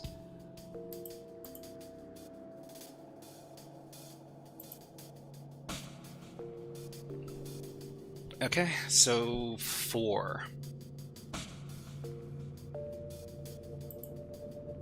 So this can be 4. We need everything to be connected. So this all has to be connected as a single contiguous shape. This doesn't work because this creates a 4x4 blocks, a 4x4 block which is not allowed by the game.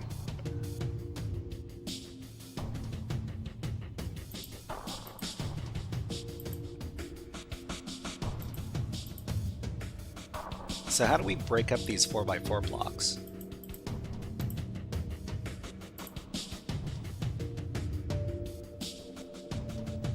This has to be a 5 block.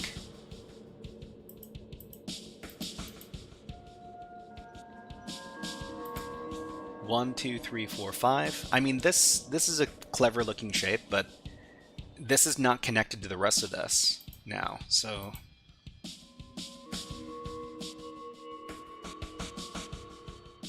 yeah, this is tough. We got too many 2x2 blocks. Okay, let's take a look at some hints. So if two numbers have one space between them, that space must be shaded to isolate them. If two spaces only have one space between them, that space must be shaded. So this has to be shaded, these have to be shaded. Okay, and what else? Since the shaded cells need to be connected, make sure to extend them out if they only have one way to go. You can do the same with unshaded regions to marking their cells with an X. Oh, we can mark cells with an X? Sure. Okay, let's restart. So we know these need to be isolated away from each other by putting in some shading here. So from here, we need to figure out how to make our 5 shape. I mean, this looks nice. It'd be nice if we could make a 5 shape like this. And then we need to cap it off. We've got a 3 shape over here. We need to make sure there are 3 unshaded spaces like this.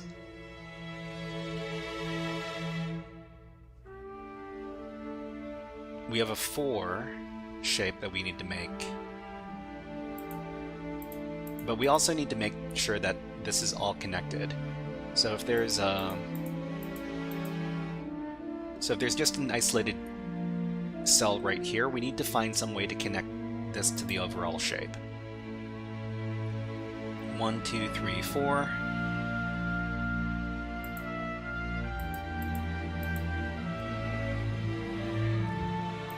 And these can't be connected. These can't be connected together.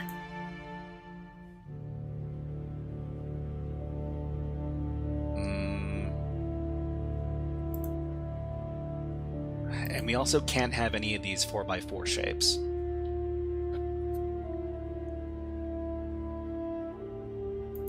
Okay, the next step requires a more advanced technique, reachability. What does it mean if a cell is too far from a number to be reached by that number? I have no idea what this means.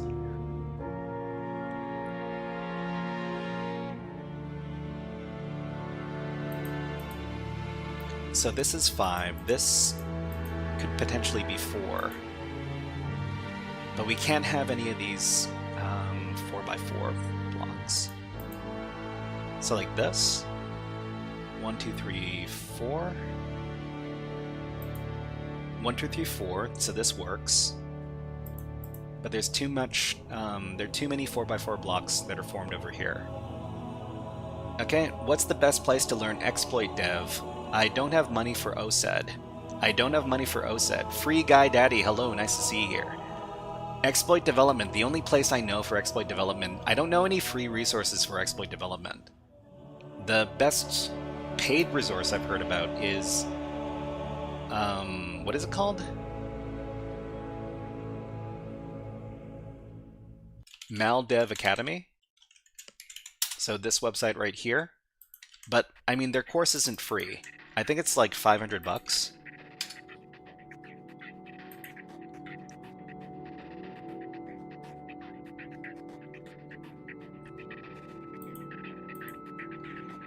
Okay, so...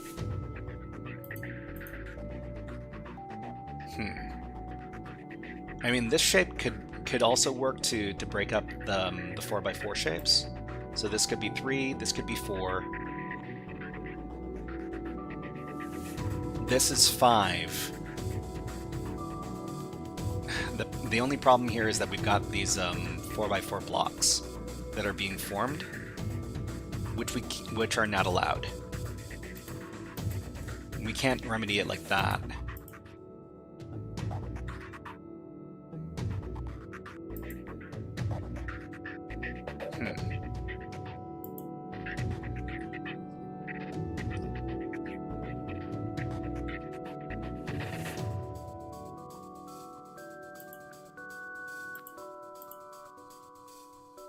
Yeah, this is... So under the current rules, this is pretty tough.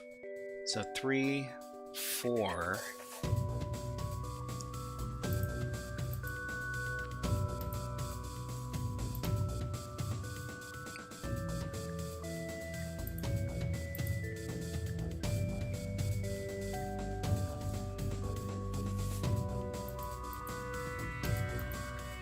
So maybe 1, 2, 3, maybe this could be 5, but this also has like an isolated one square.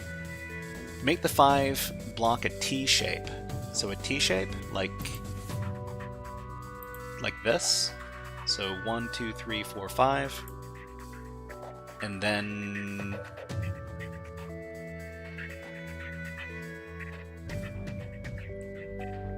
So maybe the 4 could be... like this. Oh, I kind of fluked into it. Alright, well, we finished it. Let's move on to the next portion of today's stream in celebration. That was the solution. The solution was to make a T block down here. Okay, thank you. We're in. Shall we play a game? How about global thermonuclear war? Okay, we're going to do the third topic for today's stream. So the third topic is our HackerFrogs AfterSchool topic, and our last topic is going to be SQL injection. Even more SQL injection. So let's go ahead and get started. So before we start, I'm just going to get rid of some of these tabs I'm not using, because I've got too many tabs open, it's kind of irritating. After all these Whopper references, it had to be war games. Of course it had to be war games.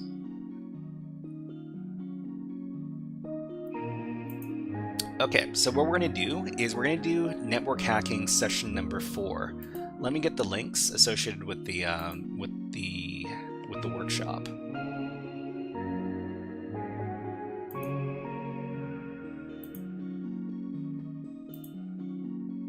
If you want to follow along, we're doing bind and reverse shells, and all the links for the stuff we're going to be covering today can be found in this markdown file over at GitHub. So the Try Hack Me room that we're going to be using to do today's workshop is over here. So it's the C2 Carnage room. And before we get started with that, let's do the intro. Okay everybody, this is HackerFrogs AfterSchool Network Hacking session number 4. So in this course we teach a bunch of different skills that you're going to use to do network hacking exercises. In this case,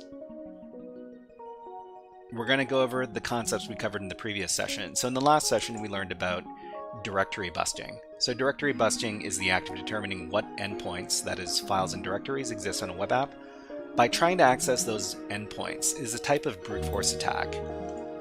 We used a few different tools to do directory busting. The first was the derb tool, which is an older directory busting tool, but it's very easy to use because the command syntax is very easy to remember.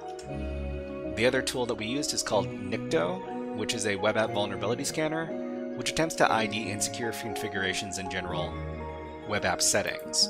The last tool that we learned about to do directory busting was the GoBuster tool, which is a much more powerful directory busting tool than derb, but the command syntax for running the command is a lot more complex.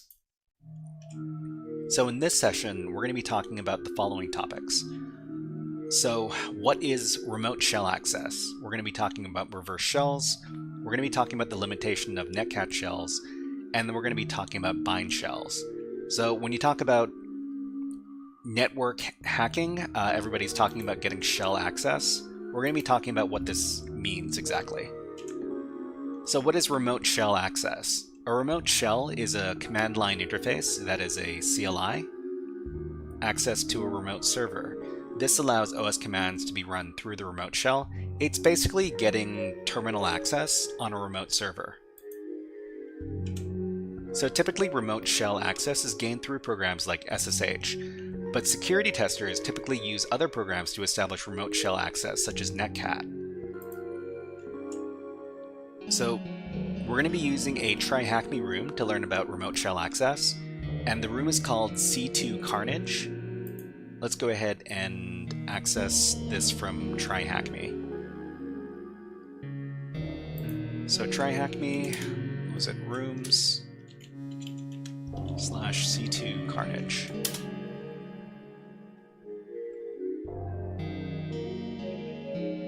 Hopefully the room still exists. Okay, it looks like we're not logged in right now. So let me go ahead and log in.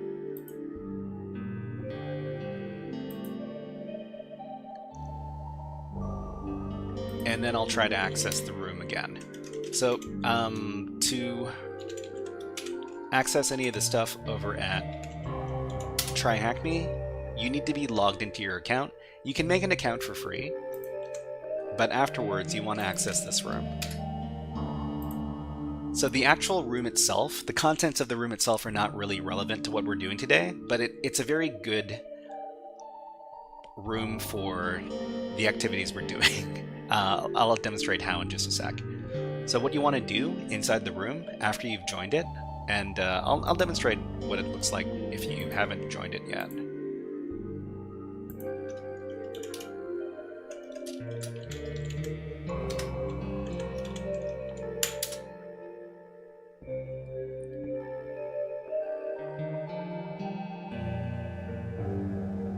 Okay, so you're going to see the green Join Room button over here. You want to click on that to give you access to the resources in the room. And then after you've done that, you can click on task number 1 inside the room. There is a lab machine associated with this room. You want to click on that green Start Lab button under task number 1. Okay. And you also want to start up another machine on Try Hack Me called the Attack Box. So you can go up to the top of the screen, and then we can click on this button over here, labeled Start Attack Box. We're going to be using 2 virtual machines to talk to each other, and this is going to load up the 2 virtual machines. So it's going to take maybe 2 or 3 minutes for these machines to initialize. But in the meantime, we're going to be talking about what we're going to be covering today. So Linux shell programs. So we're going to be working inside of a Linux environment, and there are a couple of different shell programs that are commonly used. So shell programs are programs that let you issue commands through a CLI interface. Because using 3 VMs seems like overkill. I mean, we are using 3 VMs, 2 of which are web-based. So the common shell programs in Linux are Bash and SH, and they've got different capabilities. So in a typical networking environment, servers open ports to be connected to for remote shell access. And this is fine for legitimate shell access. For example, servers might open up port 22 and offer up the SSH service so that if you've got a legitimate username and password, you can log in via SSH.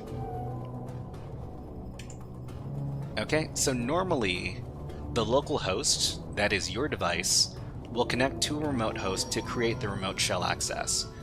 So the remote host is offering the SSH service as a server.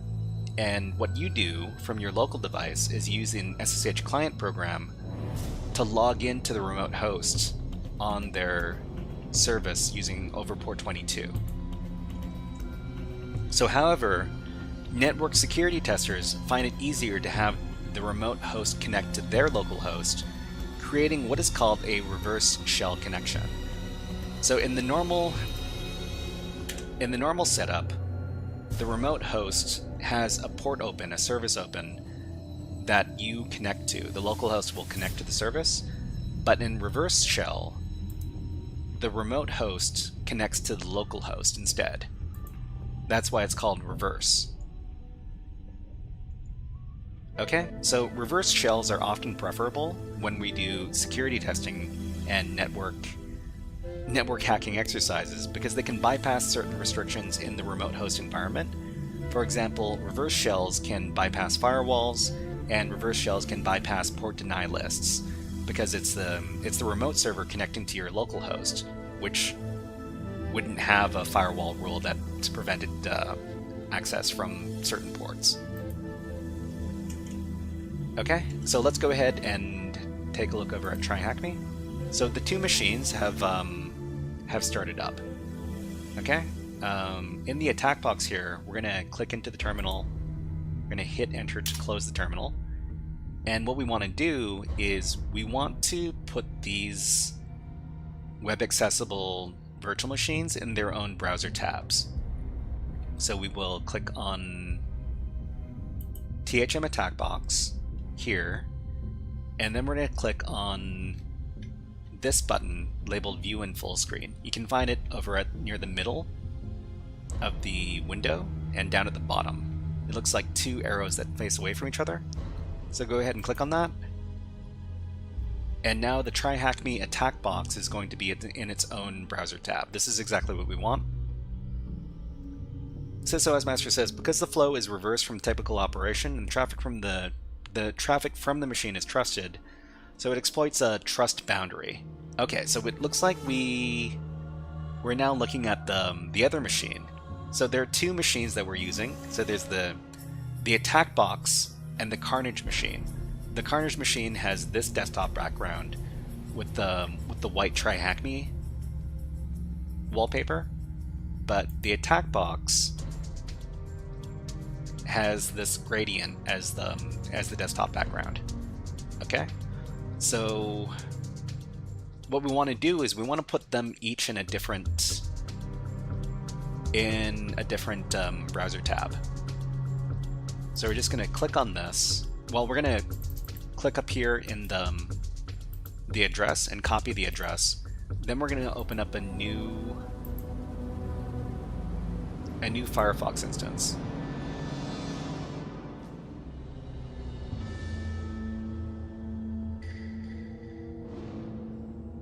Okay, that's going to take a little bit of time to start up.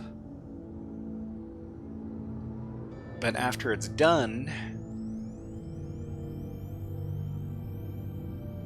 Oh, never mind. I'm using the wrong Firefox instance. This is what happens when you do virtual machines inside of virtual machines. Okay, you want to click up here, and you want to launch a new instance. And then you want to paste in the address for the full screen VM. Okay, what we're doing is we're setting up an environment where we can see both of the virtual machines at once.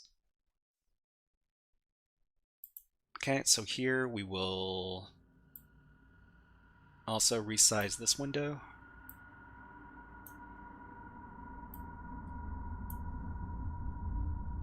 Okay, so we got virtual machine.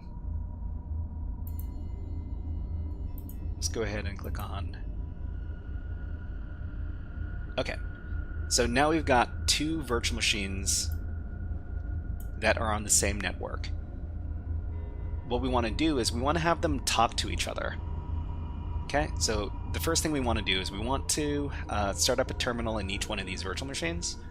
So the Carnage machine is on our right and our attack box is on our left. So we'll click on the terminal shortcut over here, and then in the attack box we'll also click on the terminal shortcut over here. So let's see if I can resize these windows. It's a bit of we're juggling a little bit over here.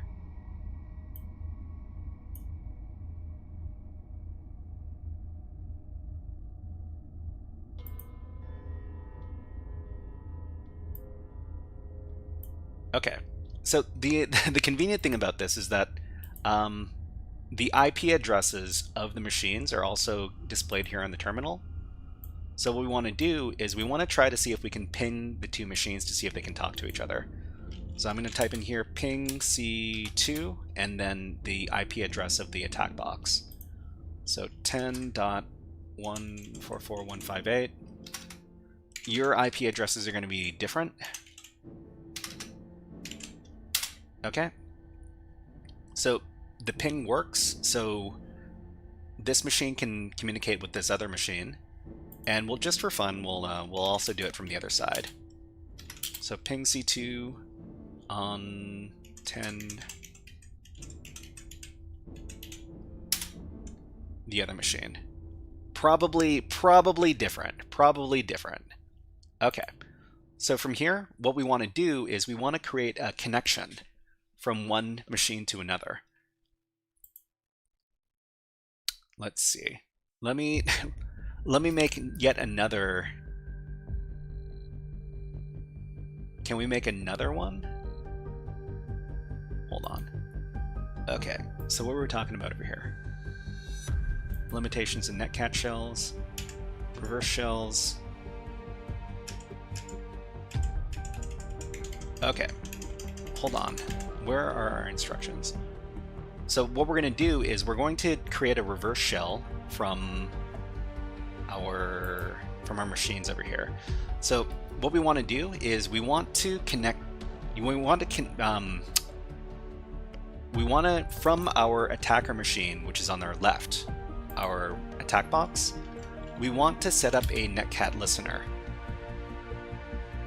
So the netcat listener, we're going to run it netcat NLVP to create the correct environment, and we're just going to give a arbitrary port number to listen on. So it could be anything. We could do 8888 as our port number. And now when we run the netcat command, the attack box is listening on port 8888. So what we want to do is we want to create a reverse shell connection from the Carnage machine over here so that it connects to our attack box. So typically we can just run netcat and then type in the IP address of the attack box.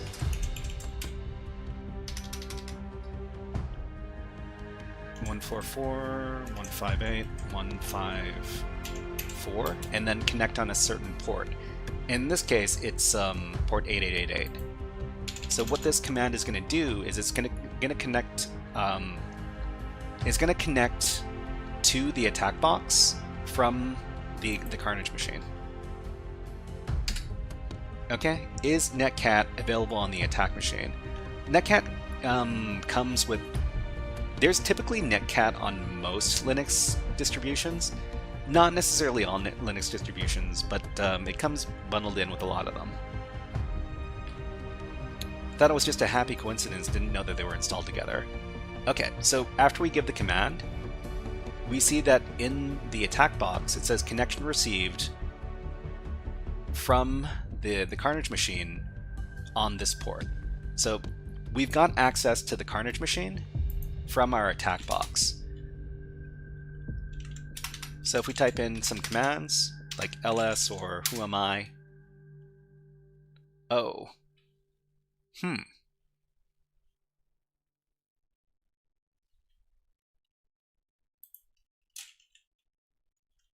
that's funny. I think I did my command incorrectly. Hold on. Let me take a look at my notes. So all the commands that we're going to be running in this workshop they can be found over here. Okay, so what we're doing is setting up and connecting to the reverse shell connection. So step 1, in the attack box, use the following netcat command to set up the listener. So in the attack box, we do netcat nlvp port 8888. Yeah? Okay. So now there's a listener on the attack box on port 8888. On the Carnage machine, use the following command to connect to the... Okay, so we're not using a netcat command to connect. Instead, we're using what is called a reverse shell payload. And what this is going to do, it's going to connect to the attack box through the bash dev TCP device. This is the machine over here. This is the command over here. Okay, let me copy that.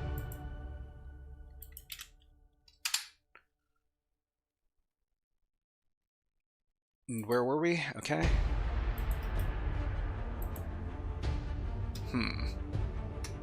Alright, so for the interesting thing about these virtual machines is that you need to paste into the clipboard from the specialized clipboard button over here. Otherwise you're not going to be able to paste in your commands. So the attack box IP address is 10.144.158.154. Okay, we're going to copy that command and we're going to paste it in. Okay, when we run this command, then we get the message over here, connection received from the Carnage machine. So we know that we're not operating as our attack box. We're not operating from the attack box because when we type who am I, we're not the root user anymore. We're now the Ubuntu user. So the Ubuntu user is the user that started up this terminal over here. Okay, the connection is broken or in the background, wrong prompt. Yeah. We used the wrong netcat command. But in this case, we're using a bash command instead to create the reverse shell connection. So from here, what you would typically do is you would... Now we're operating in the context of the Carnage machine. So if we do the host name, we see that our host name is 10.144.168.238. Okay, so we're operating on the other machine. Okay, so if we wanted to break the connection, we could exit, and then that would break the connection. We can also do the same thing but from the other side. So from the Ubuntu machine over here, we could run netcat nlvp on port 8888. Okay, and then we can do the reverse shell connection from the attack box. So over here, let me paste the command into the... Nope.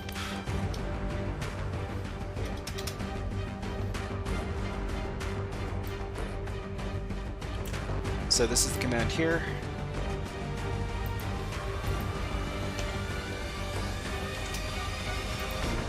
Okay, but instead of the attack box IP, we're going to be using the Carnage IP. So the Carnage IP is 10.144.168.238. Okay, and now we're running on this terminal on the attack box. We type in who am I. We are now the root user on the attack box. And if we type in hostname, we're running as the we're running on the other terminal. You typically upgrade your shell. Yeah, you can also upgrade your shell by. Typically, netcat shells are not very. What is the word? They're not very functional. They've got a bunch of limitations. Let's talk about what those are now.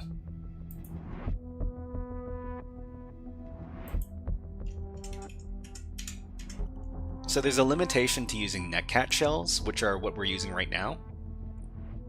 So in network CTF environments, reverse shells are often created with netcat, but netcat shells are functionally limited compared to standard shells. So in your netcat shell, there's a bunch of things that you can't do that you can do in your typical bash shell. So tab autocomplete, you can't do that. Command history, you don't have command history. Command line editing, so moving inside of the command line to edit it, you can't do that. You can't run any interactive commands, so if a command requires you to type in something else, you can't run any of those commands. And you can't use the Control-C keyboard shortcut to exit out of a command without breaking your netcat shell. So these are all things that we want to mitigate by upgrading a little bit. So this is not using Python to slightly upgrade your shell using a specific module. It mitigates a couple of the problems with your netcat shell, but not all of them. So we would often use Python to upgrade netcat shells. So let's go ahead and demonstrate that over here. So right now we've got a reverse shell on the attack box from the Carnage machine. What we typically do is use Python, but we don't know which Python we're dealing with. Okay, so we got Python on this box. We would run Python command import pty.spawn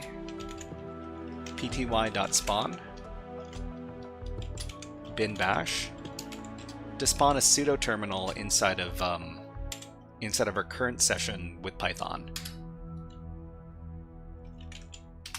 So this will upgrade our shell slightly so that we can move inside of our terminal and edit it. Oh no, we can't do that? That's strange. What would commands run in a netcat shell show up in history like bash shell commands would? So the commands that you run inside of the netcat shell, let me think about that. The commands you run in the netcat shell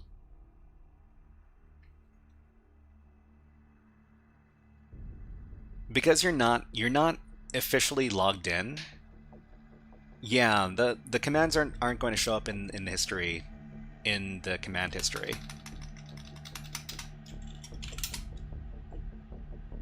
Okay, so let's see. So we're here on, to make this a little bit easier, but once again, because this is an unstable shell, if you do Control-C, if you do the Control-C keyboard shortcut, that's going to break your connection. Okay, so now we're on the Carnage machine. So just to make it a little bit easier to recognize, I'm going to create a couple of files. So I'm going to make a file called carnage.txt. So this is on the Carnage machine so that we know that if we see this file, we're operating inside the Carnage machine. And for our attack box, I'll create a file called attackbox.txt, And if we can see attack box.txt, that means that we know that we're operating inside the attack box. Okay, so that was reverse shell connections, and the next thing we're going to be learning about is bind shell connections. Let's full screen this for right now. So limitation of netcat shells. So the other type of shells, aside from reverse shells, are bind shells. So bind shells they follow the typical pattern of creating a service and a port that is open on the remote host, and then logging or accessing it through that particular port. The alternative to reverse shells is bind shells, where an open port is created on the remote host and allows the local host to connect to it for access. Okay, one important reason why bind shells are avoided is because they expose an open port to the network, which any device could connect to, including our local host machine. So in this case, the remote host would start up a netcat listener for the remote host would start up a netcat listener for our netcat command to bind to. Okay, and if you want to know the commands for creating bind shells or reverse shells, there's a very handy website called revshells.com that can be used to create bind shell and reverse shell payloads over here. So typically I don't create bind shells, so this is actually a very useful tool for me. So if we wanted to do a bind shell using netcat, we would do something like this. Okay, so for bind shells, we also need to supply a port that we're going to establish the service on.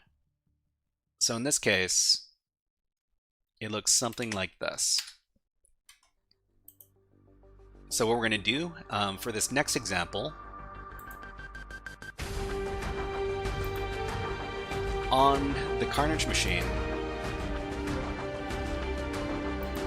let me paste in my command.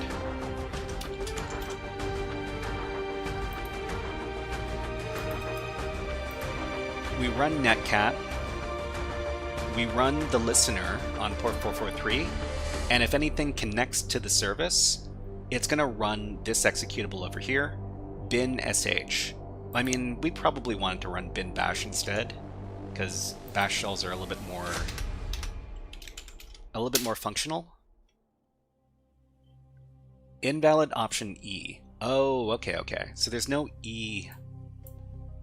There's no E on the netcat on this machine. But you know what? We can get around that. That would require root access and no TLS server running on the remote host. Oh, that's true. But we also have no E option on our netcat on this machine. So maybe we can run it through BusyBox. So we'll paste in the command. Hold on. Copy this. Hold on. Why does it not want to paste?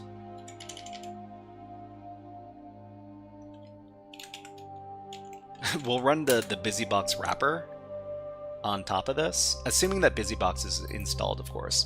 Which BusyBox?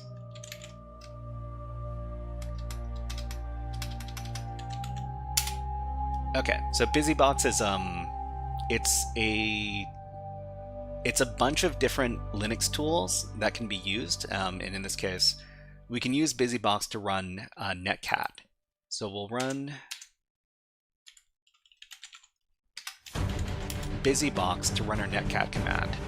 And in this case, we should probably run it on an arbitrary port, not 443. We'll do 8888. Huh. Let's see, BusyBox.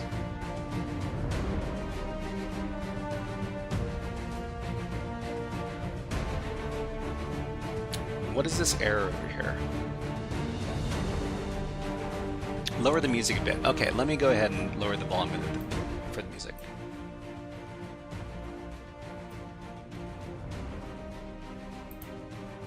Okay, so I think it might not work for this environment. We can also try on the attack box. Netcat invalid option E. Okay, so Netcat E doesn't want to work on this stuff on this end either. Let me see if I can find another payload. So this stuff, I've done this demonstration a few times, but sometimes the environments change. Hold on.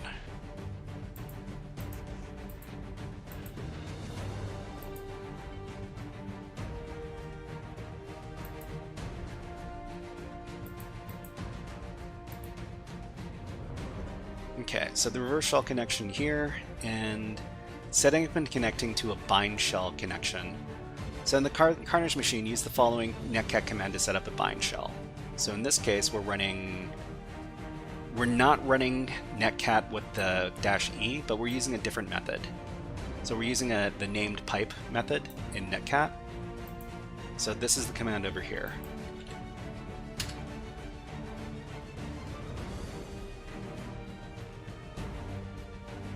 Okay, so let's go ahead and set this up on the Carnage machine.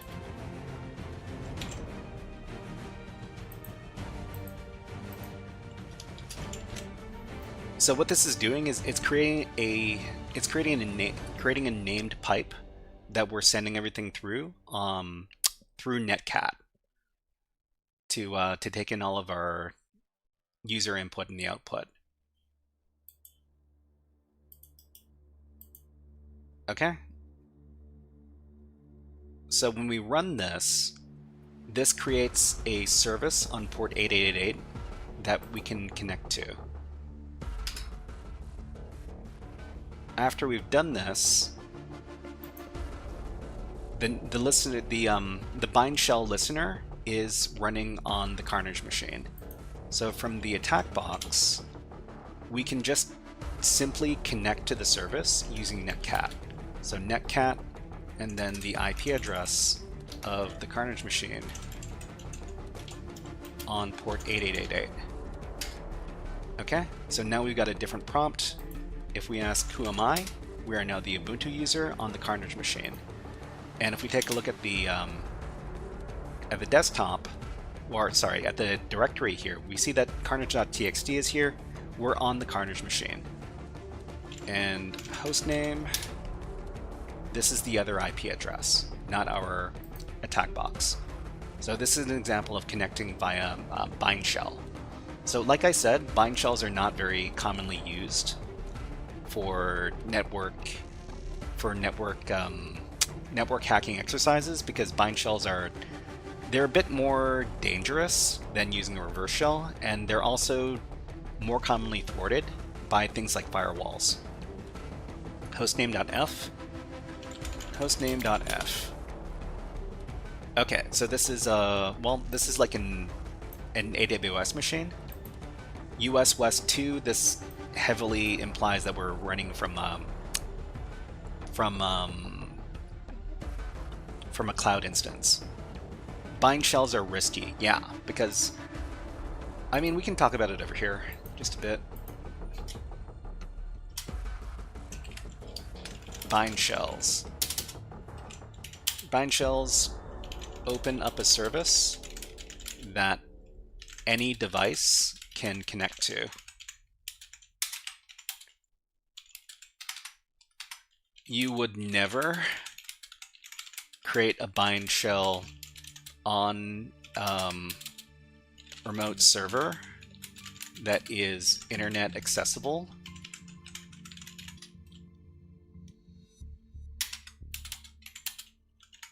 Because any old machine could connect to it. So bind shells are also often thwarted by firewall rules. So there are lots of reasons why bind shells are not used. So often we're using reverse shells.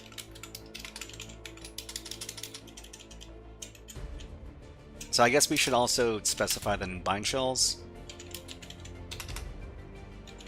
the remote server is connected to by the local server. Okay, but in the reverse shell's case, the remote server connects to the local server, which is the reverse of what is typically done. Okay, and let's see. So in this case, the local server opens up a listener that can be connected to. So I mean, there are, if the local server is also connected to the internet, and you create a reverse shell listener, if somebody else is out there, they could also take advantage of that and connect first. So that's another thing to be aware of. I mean, when we're talking about specific network challenge environments, it's not really something to be super concerned about. But if you're talking about real life, you have to be very careful about opening up ports on your local machine or on other remote machines.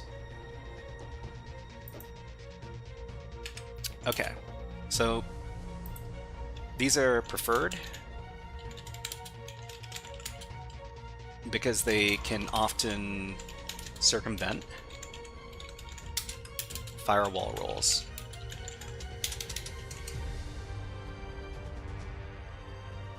You would notice a connection hijack and reverse shell now? Yeah, you would. you would. Yeah, for sure. Okay, so I think that's all we have to demonstrate. But let's see if you wanted to give this a try, and we can also try this from the other end. We could do a bind shell from the attack box. Hold on, let me copy this command first, and then we'll do it from the other side. So from the attack box, we would create our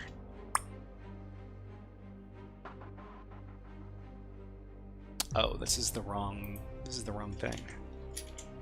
Just a second. So this is the command we're looking for.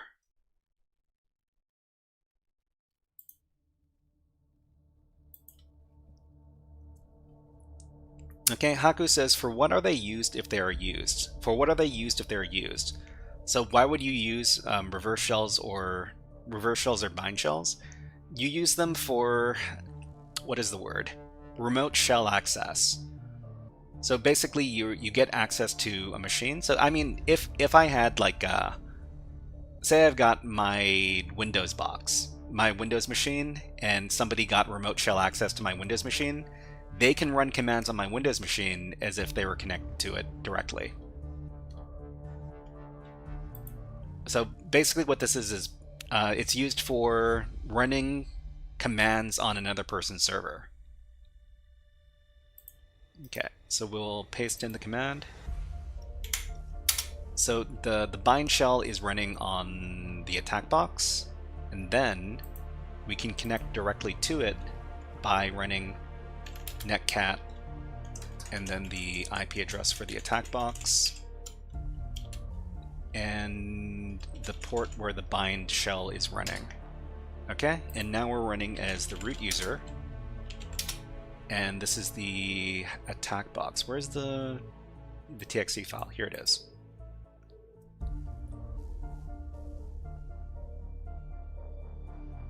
So I guess we can answer, why do we use reverse bind shells?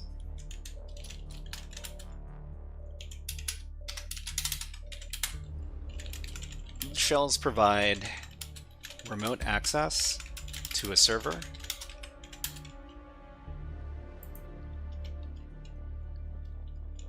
Through the shells, you can run commands on another computer. not your own.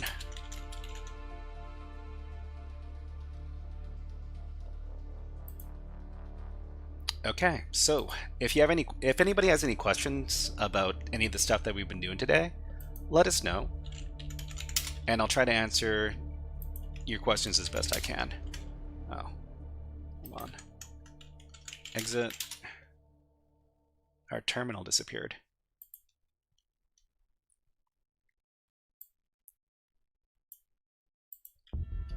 But yeah, typically what you would do in a networking exercise. So network hacking exercise workflow. Scan the remote host. Find a service that is vulnerable.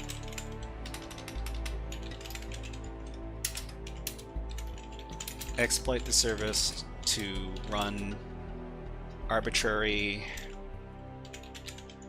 OS commands on the local host, so your attacker machine. Set up a reverse shell listener.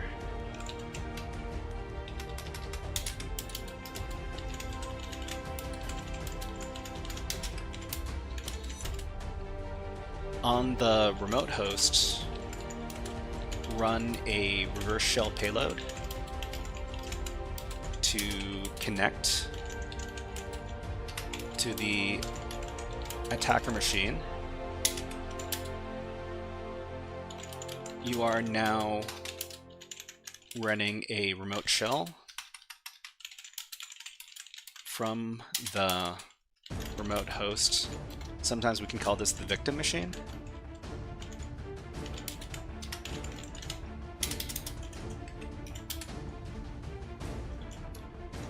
And then you would do privilege escalation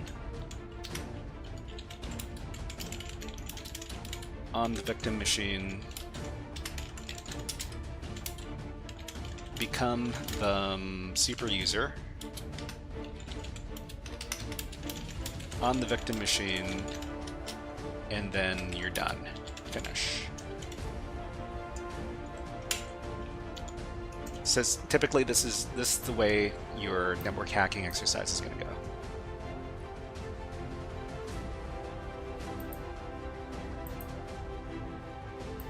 Okay, so let's go ahead and review what we learned today, and then we can finish out today's lesson. So what I would do is I'd practice all of the commands that we did in today's workshop until they become a little bit more familiar. Because when you haven't done this kind of thing before, it can seem very, very confusing to run these commands. But if you do them enough, they become more familiar. Okay, let's review the network hacking concepts we learned in today's workshop. So remote shell access. So a remote shell is a command line interface, or a CLI. And this is access to a remote server. This allows OS commands to be run through the remote shell. So reverse shells, this kind of access is where the listening port is created on the local host. So your attacker machine creates the listener, and then you have the victim machine connect to your attacker machine. In the bind shell, it's reversed. So from the victim machine, you open up a service on a port, and then you have your attacker machine connect to it. Okay, so what's next? In the next HackerFrogs AfterSchool network hacking workshop, we'll be learning about how to crack password hashes. So most of the time sometimes you get passwords in their plain text form, but a lot of the time you'll get passwords in their hashed form. So what we're going to do is we're going to talk about these password hashes, how they're created, and how we can crack those hashes to get the original password back. Because this is a pretty common thing you do in network hacking exercises as well. So that's going to be on, what day of the week is it now? It's Wednesday. Okay, so that's what we're going to be doing on Friday. So Friday, July 3rd, that's when we're going to be doing that lesson. Okay, so let's go ahead and, well, we've got about 15 minutes left, so we might want to do another puzzle. So we'll just work on some puzzles until we run out of time, and then do the last thing we're doing today. Okay, so this is going to be Sudoku. Yeah, I'm not very good at Sudoku, but we'll see if we can get it done in 15 minutes.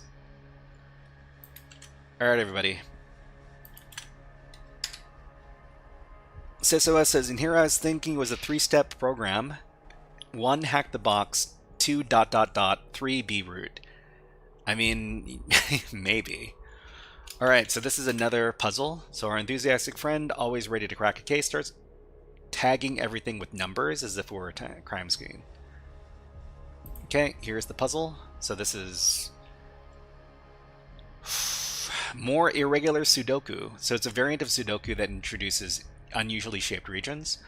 Fill in every grid in the cell with the numbers 1 to 7, making sure each number appears only once in each row, column, and region. Keep in mind that numbers can only appear once in the same row, numbers can only appear once in the same column, and numbers can only appear once in the same region. Each region must contain the numbers 1 to 7. Okay. So one more time, here's the link. Well, the link should be in the chat. And I am pretty bad at Sudoku, but we'll see if we can get this done.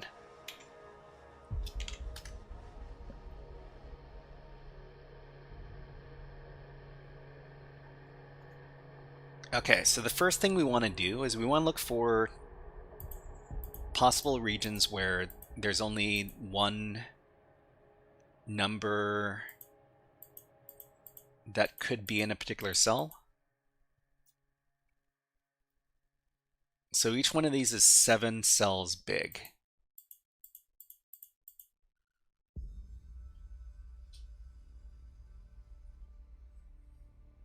So we got the numbers 513, 513. What are we missing? We're missing... Haku says second row. Second row, 4th number is 7. So second row, 4th number must be 7. So let's see. I mean, the question is why is...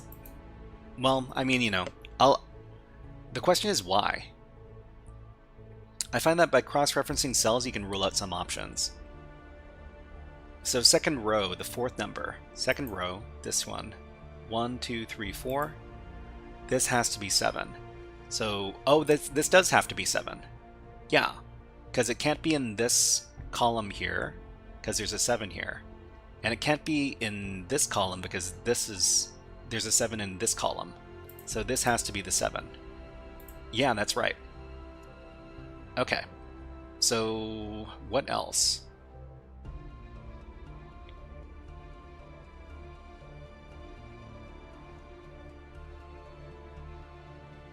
We might try to solve for specific numbers, like try to find all the 7s first. So there has to be a 7 in this row as well, so there's only 2 options. I mean, it could be in either one of these, so that doesn't really help us. But it is in one of these 2.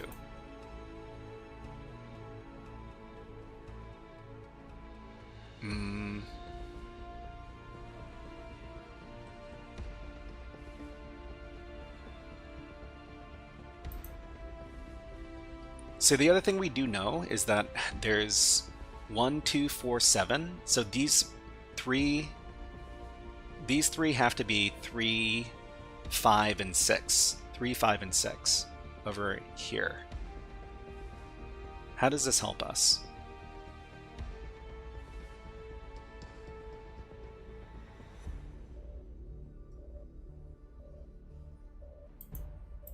We found the 7s over here. The 7 in this column has to be one of these 3. Haku says sixth row, second column. Sixth row, second column. Sixth row, 1, 2, 3, 4, 5, 6. Second column, this is the 7. Okay, so how do we know that for sure?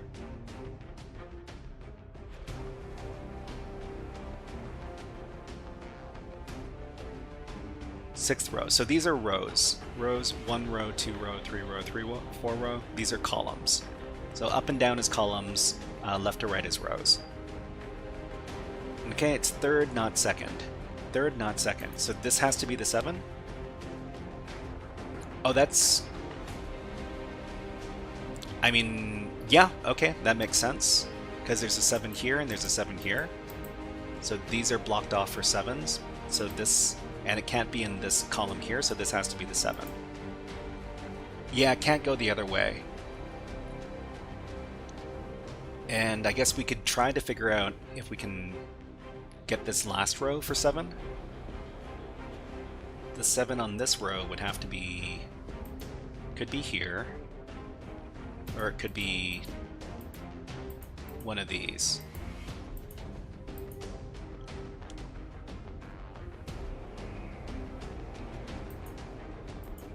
And in the top, if we can find out the 7, could be this one, or it could be either of these two.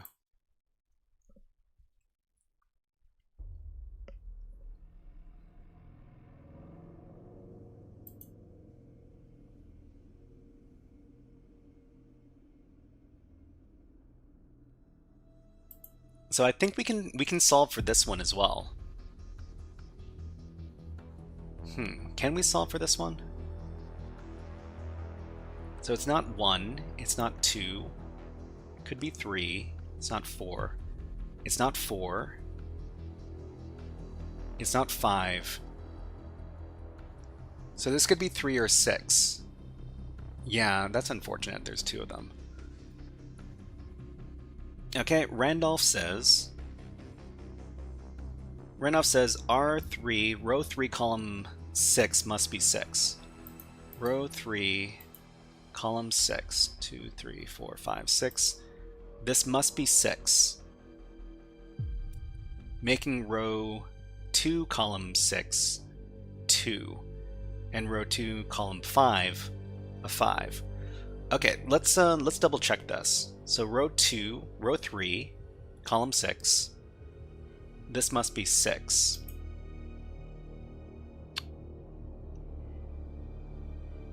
Let's check. So this can't be 1, it can't be 2. It can't be 1, it can't be 2. It can't be 3, it can't be 4. It can't be 5, it can't be 7. So this has to be 6. That's true. Okay, that makes row 2, column 6, a 2. Row 2, column 6, a 2. So, I mean, this can't be 2, because there's a 2 in this row already. So this is a 3, okay. So this is 3, so we test. It's not 1, it's not 2. It's not 4. It's not 5, it's not 6, it's not 7, so this is a 3. And then column 5, row 2, column 5. Row 2, column 5. This has to be a 5. Right, because it's elimination. So 1, 2, 3, 4, 6, 7, so this has to be a 5. Because in this region, yeah.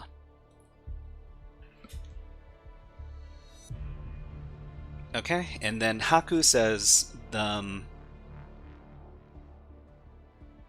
6th row, 4th column. 6th row, 4th column. 6th row, 4th column. What is this supposed to be?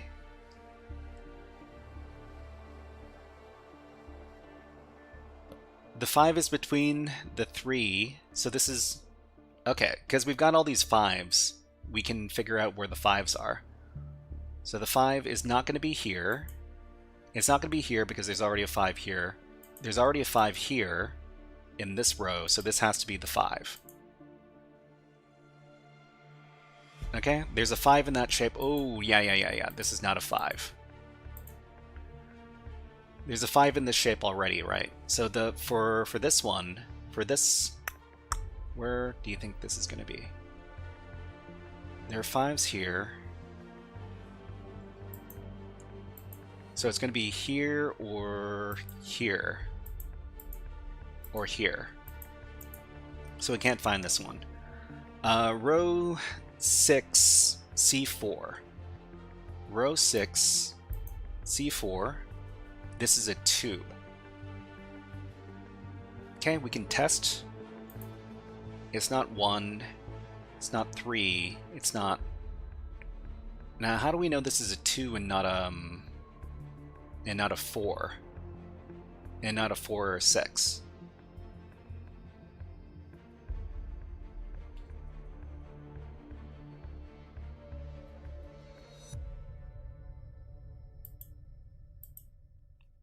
Hmm. 5, 1. So let's see. If we test 1, because the other column can't hold a 2. The other column, this other column can't hold a 2. That's true. Okay, so we do that by elimination. So this column can have a 2, so this one must be a 2. Okay, so we just need to figure out what these two... What are we missing in this shape?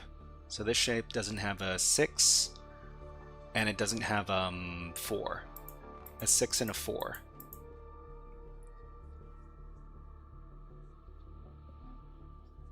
Yeah, 4 and 6 for this one, but I don't know if we can... We can't eliminate 6 and 4.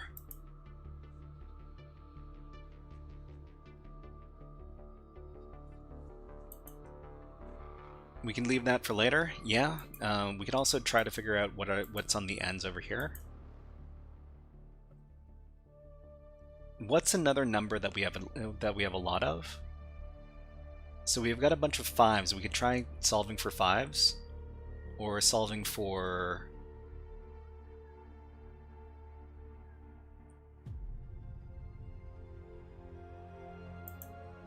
Can we solve for 5 in this column here? So this shape doesn't have a 5. It can't be here, it can't be here, it can't be here. So 5 is here. Because it can't be in this column, and it can't be in these rows. So this has to be the 5. And for this row, for this column, the 5 can be in either of these two. Okay.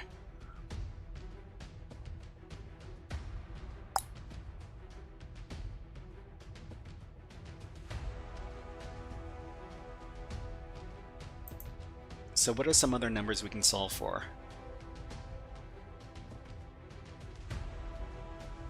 5s.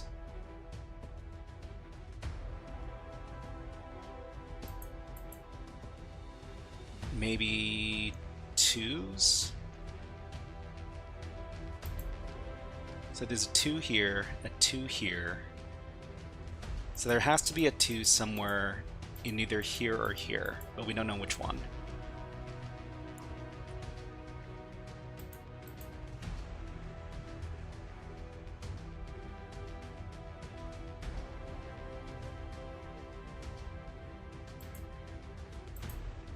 Two.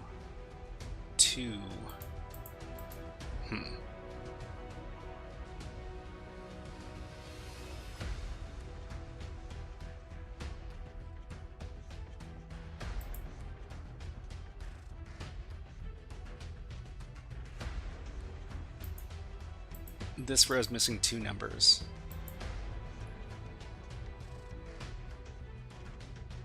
There's a 4 and there's a 6.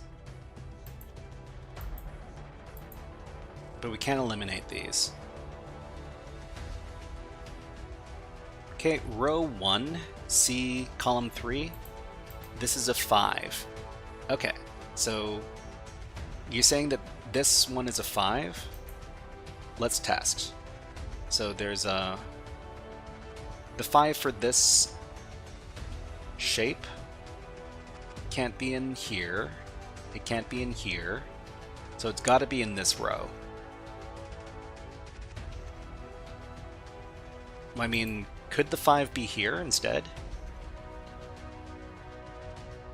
Row 1, column 3 is a 5. But the 5 could be here. The 5 could be here, yeah,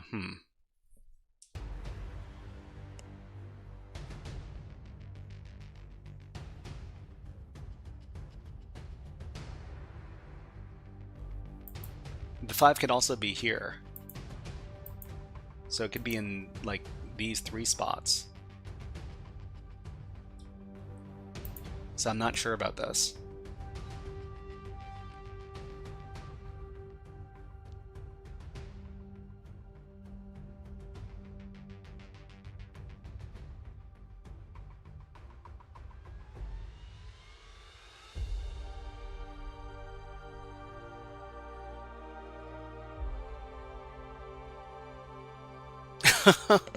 Man, okay, we've run out of time on this. It doesn't look like we're going to be solving this anytime soon. So what we should do is we should move into the next portion of today's stream. But yeah, I need to get better at Sudoku. It's kind of, especially irregular Sudoku like this. Okay, each row and column has 1 of each number. There's nowhere else the 5 can go. Okay, let's test one more time. Let's test one more time. So Randolph thinks that the 5 needs to go here. So it can't be for this shape. For this shape. Okay, so for this shape, we're looking for the 5 in this shape. And it can't be here. It can't be here. Oh yeah, it is eliminated. Well, it is, yeah, it is eliminated. Is it? But the 5 could be here. So it's eliminated here, here, here, here, and here, but not these 2. All the irregular blocks beneath have a 5. It could be, yeah, I mean, it could be this one though. The column needs a 5 is a T-shaped 5 and the U shape. The 5 could be here for this shape. Anyways, if you want to give this a try yourself, here's the link. Column 3, the shapes below have 5s in them.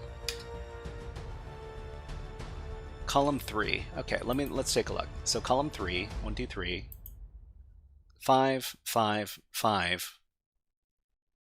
Well, okay, let's suppose this one isn't here. 5, 5. No, but the 5 could be here. So you're saying that the 5 needs to be here, but it could be here as well.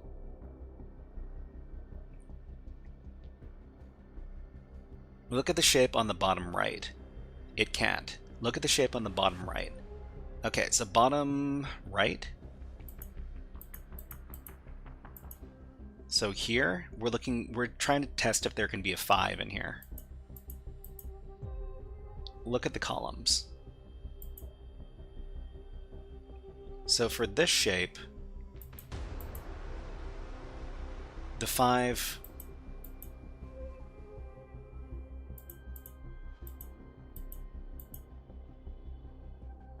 For this shape, the 5 could be here. Or it could be here. And for this shape, the 5 could be here or it could be here.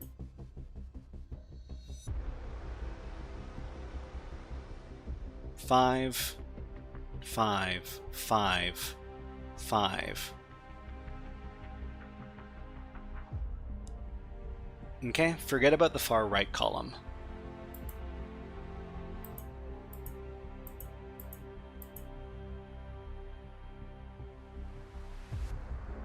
I mean, there has to be a 5 in this column too, though.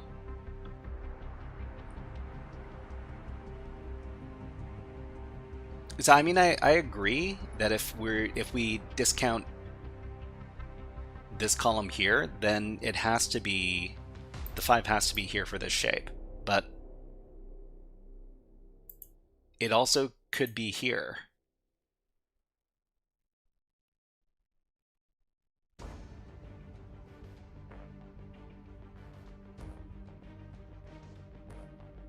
But this shape...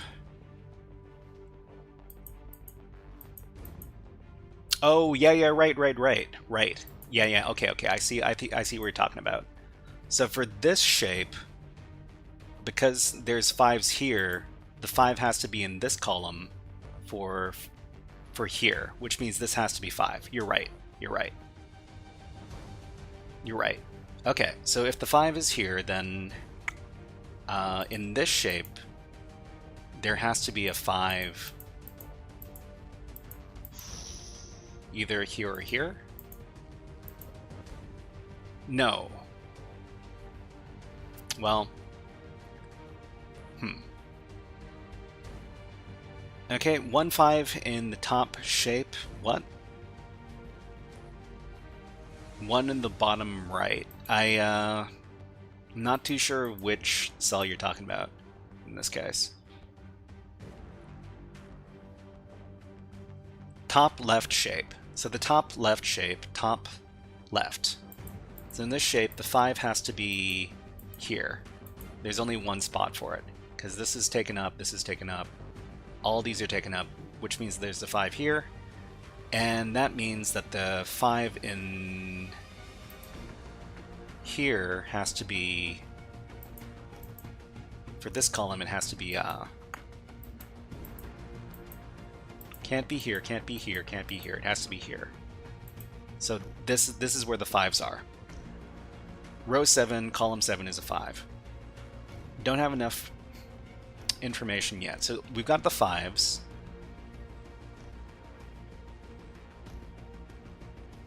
Yeah, we've got all the 5s. So if we have all the 5s, then, can we figure out any other numbers? We have every 5.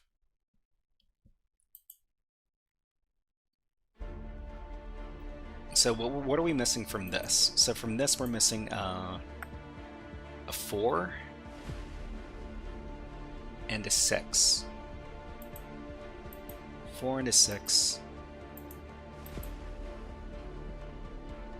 We're missing a 2 and a 4 from over here.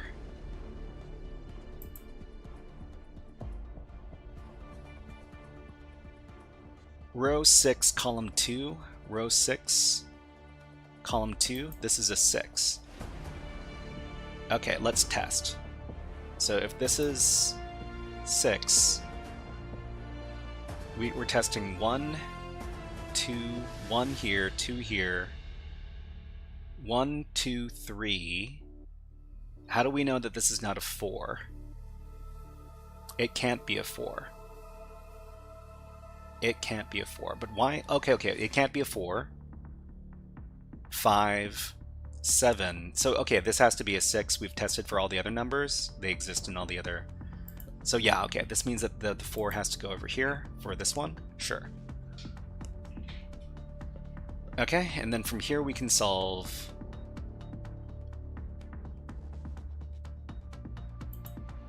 this. So if we know the 4 is here, then this has to be 2.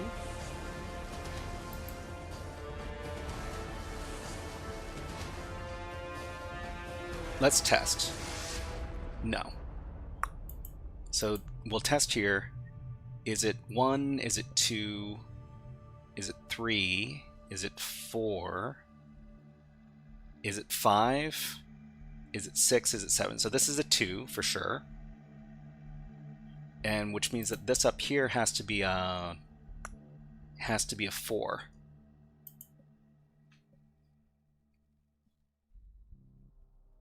Okay, so we're actually getting somewhere. So we've got this column all done. We can start testing over...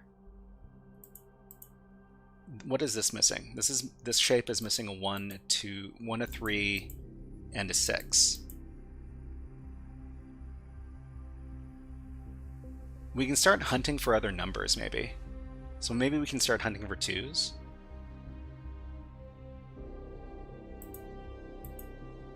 So in this column, we're trying to find out where the 2 is. 2, 2. Yeah, not enough information here for the 2.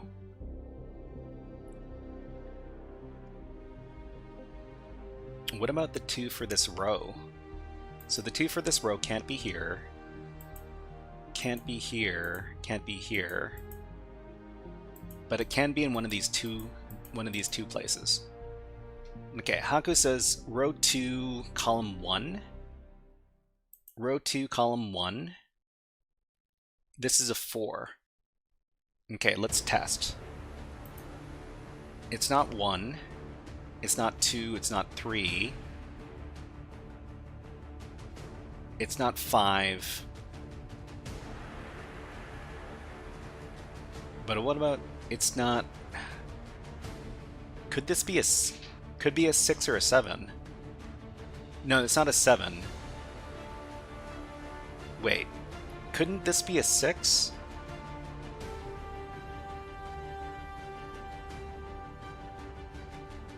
Row 2, column 1.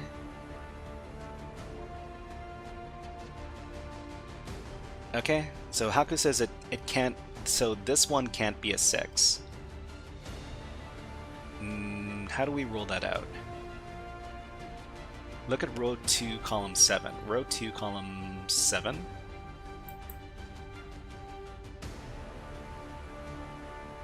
This needs to be a 6. This needs to be a 6.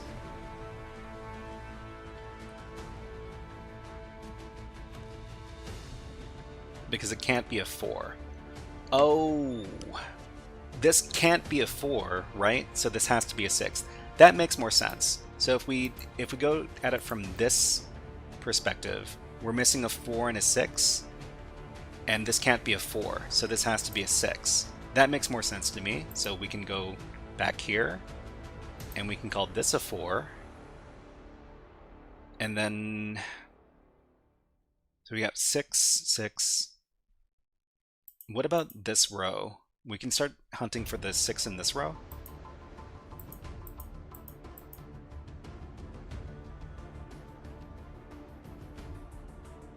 We don't have enough. We don't have enough information for the 6s in this row.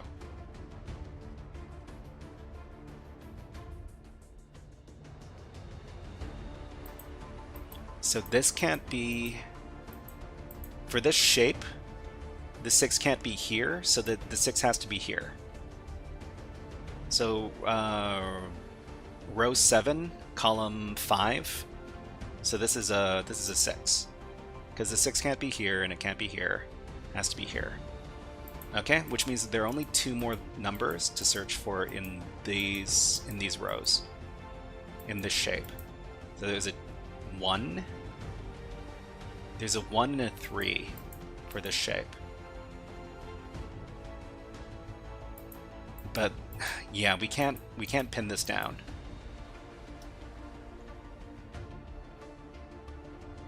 We could start looking for more 6s.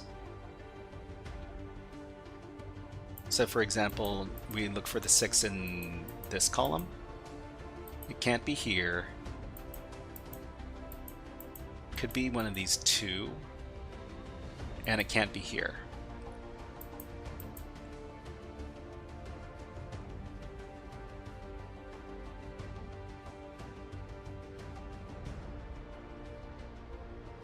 Do we have all the 5s?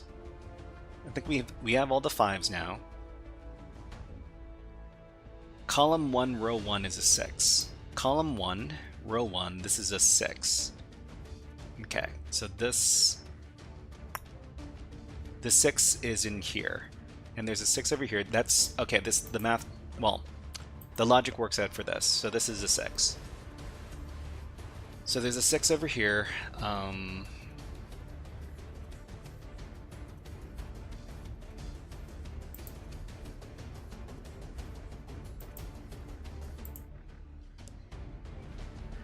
Now, what are we missing?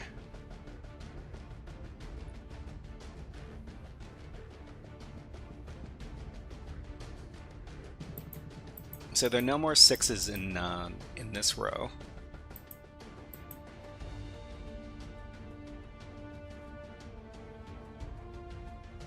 There could be a 6 in one of these two places.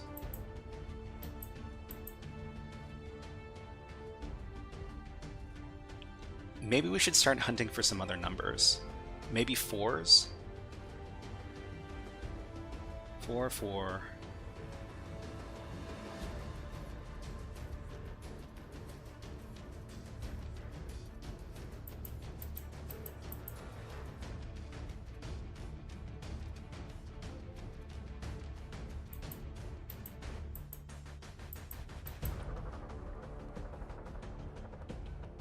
There could be a 4 here.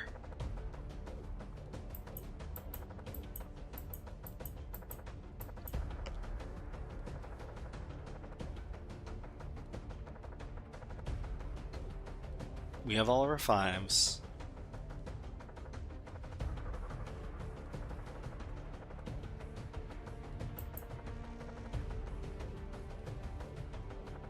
Four or 6 could be there, yeah.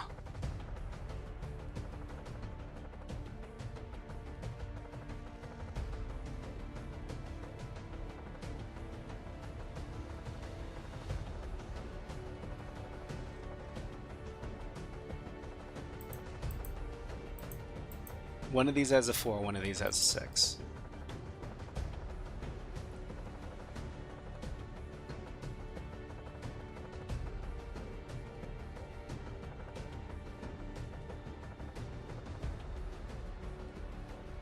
Okay, Randolph says row 7, column 4. Row 7, column 4. This is a 4. Okay, let's test it.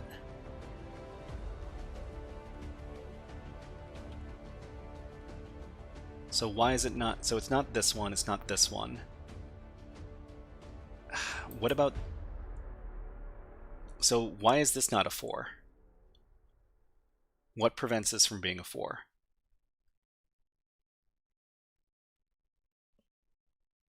Okay, it can't be there.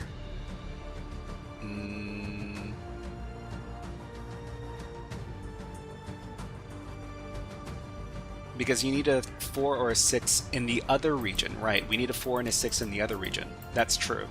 Okay, so this must be the 4. That's... Okay, okay, I believe you. We need the 4 and a 6 over here. Okay, which means... we need to find the 4 in this shape.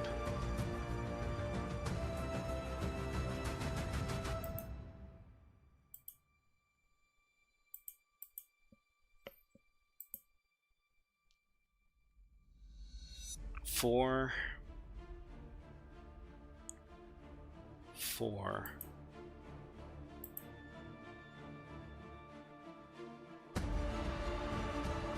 Okay, row 7. Row 7, C4. Row 7, column 4. This is a C3. Wait, what are we talking about?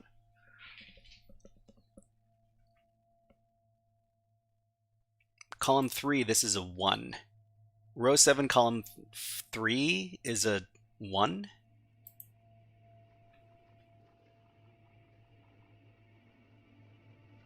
Row 7, column 1 is a... column 3 is a 1. So let's test this. So it's... okay, 1 or 2, 3, 4, 5, 6, 7. Okay, so by deduction, this has to be a 1. So if this is a 1, we're missing 2 on this side. So we're missing the 7 and the 3.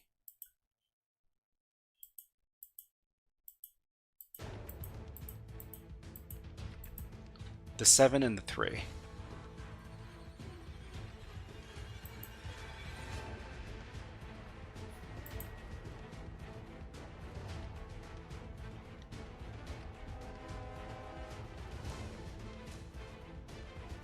I mean, we could also try to figure out where the 1 is on this column.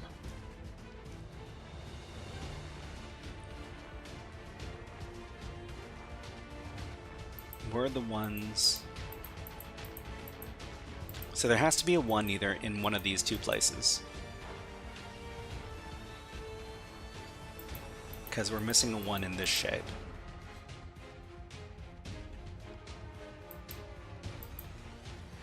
Yeah, we don't know yet.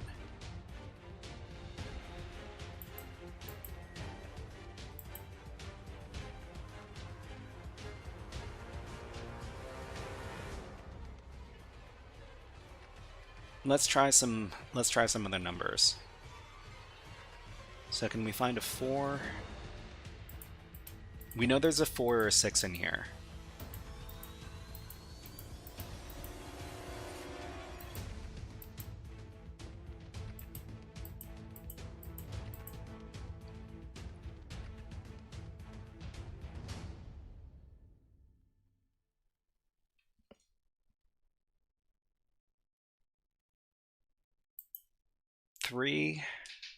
We're missing the 3 and we're missing the 7. We can't get it from deduction over here.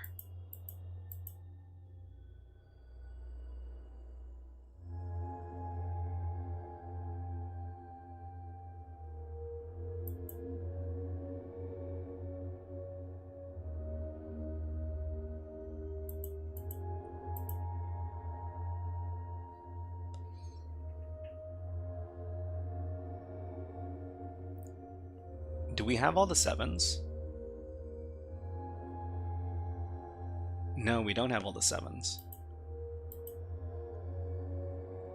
Okay, game, hello, nice to see you here. Row 1, C4. Row 1, C4, this is a 3. Okay, let's test it.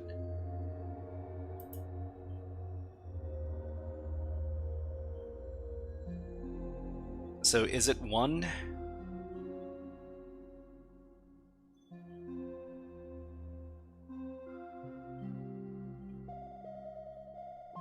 Okay, so row 1 C4 is 3, you say. The question is, why is it not a 1? So could this... Because there's a 1... I mean, if there's a 1 somewhere in here, then we could for sure know that it's a 3, but we don't. So I'm not sure about that. Hold on. Haku says row 5, C2. Row 5, C2. This is a 2. Okay, we can test this. It's not 1. It's not... How do we know this is not a 3, though?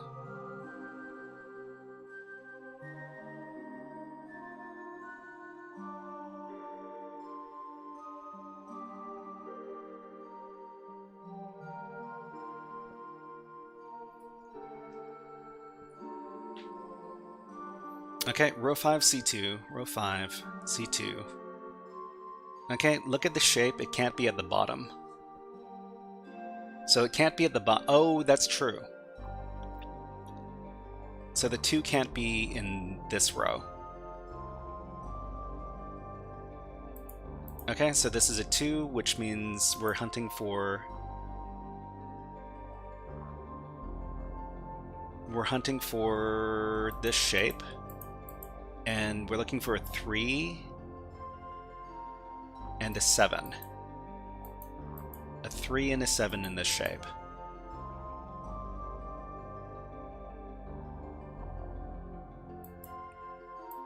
Which one is 3? Which one is 7? Okay, game says row 1 C4 is 3. Trust me. Row 1 C4. So this is a 3. So you say it's a 3, but... Okay, so the 3 can't be...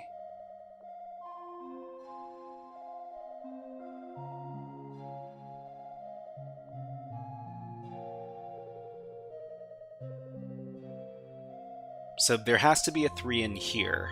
So it can't be this column. And there's a... Okay, so this is a 3. I believe you because there has to be a 3 somewhere in here. Right? Okay, great. So there has to be a 3 somewhere over here as well in the shape. So where's the 3? 3, 3, 3, 3, 3. The 3's not here. We got a 3 here. Man, this is tough. Our row 7, C2. Row 7, C2, this is the 3.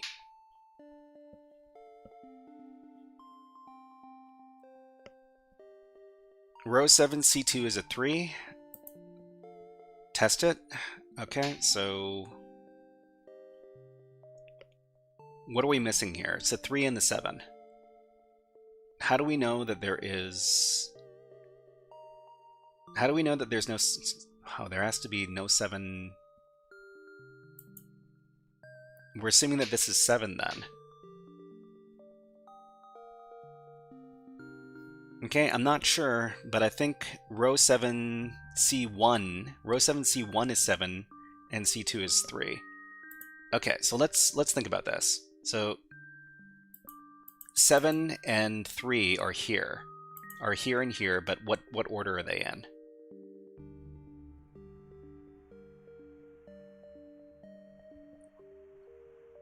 Good brain teaser. Making an executive decision and figure out the rest later. I mean, we'd prefer to do it. Okay, let's just assume this is correct, right? So 3 makes this 7, right? That makes this 7, and we'll get on with this. Let's try to remember that we might have a decision point there. This shape is missing. It's all that's left in the shape. 7. We are missing 1, 2, 3 here. Is this 2? Is it 1?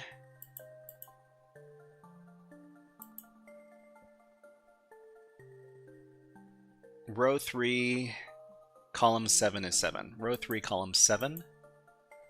This is 7. 7 can't go here, 7 can't go here, so this has to be 7. Okay, that makes sense.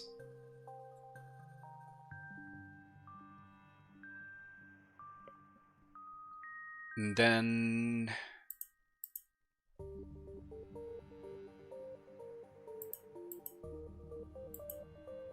So we have all the 7s? Yeah, we have all the 7s now.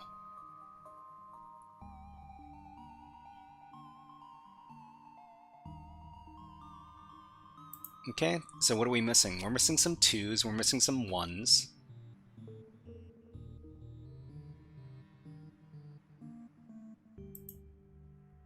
We don't know where the 1 is for the top row. Row 1 C5 is 1. Okay, so let's test. So it could be 1. It could be 2.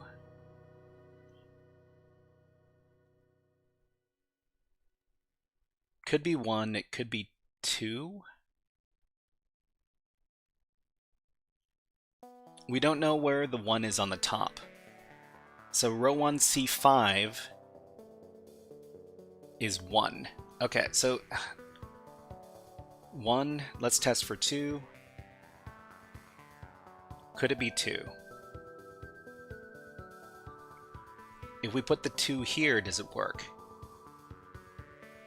If we put 1 here, does this work?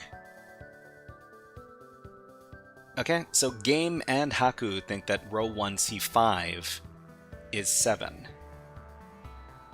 Sorry, row 1 C5 is 1. I just want to make sure that it's correct. Need 1 in the bottom right shape. Bottom right shape, we need a 1. So we need a 1 somewhere here, so that this can't be 1. Oh, that's right. So by deduction, because there has to be a 1 in this shape, then this can't be 1, which means this has to be 1. Which means this has to be 2. Okay, yeah, that makes sense. So what are we missing in this row? In this shape, we're missing a 3 and a 6. No, a 3 and a 1. So a 3 and a 1.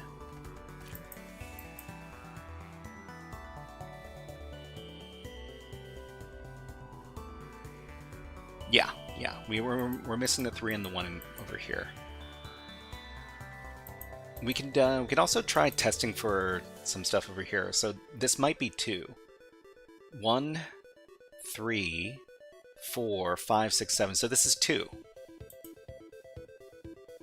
Because it's not 1, it's not 3, 4, 5, 6, or 7. So this has to be 2, which means this has to be 4. This has to be 4. Okay, and then we got the 3 and the 6 over here. Okay, so row 3, column 1.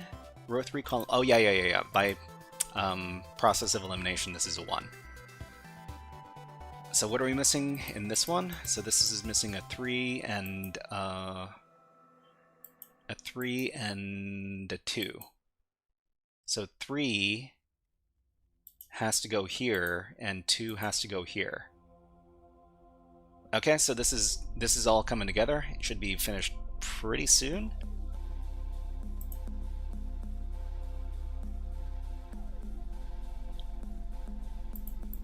So we just need to figure out these ones in the middle.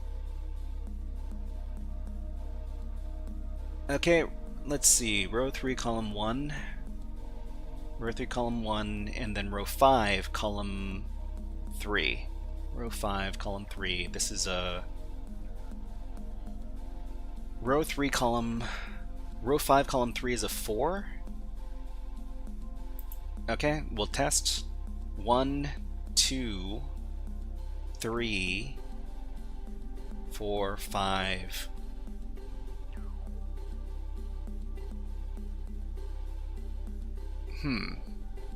Okay, wait, why is this not 6?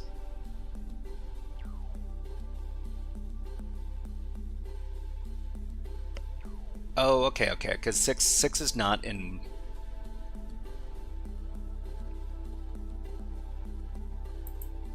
We also have to make sure that this isn't 6.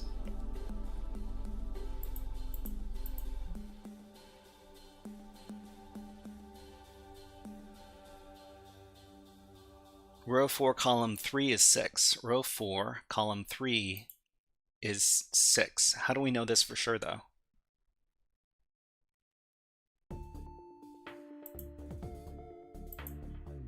Okay, so...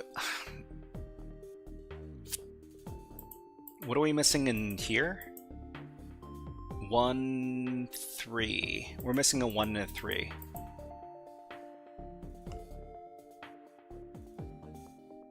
Four can't be on 6. 4 can't be on 6.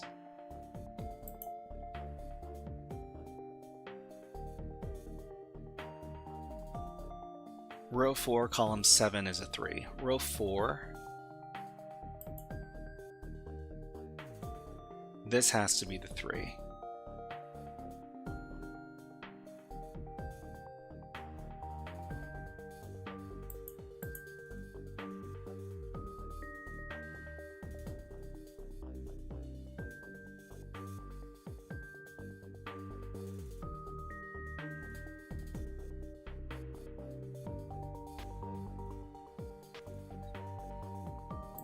Okay, I'm just trying to figure out why we can't reverse these.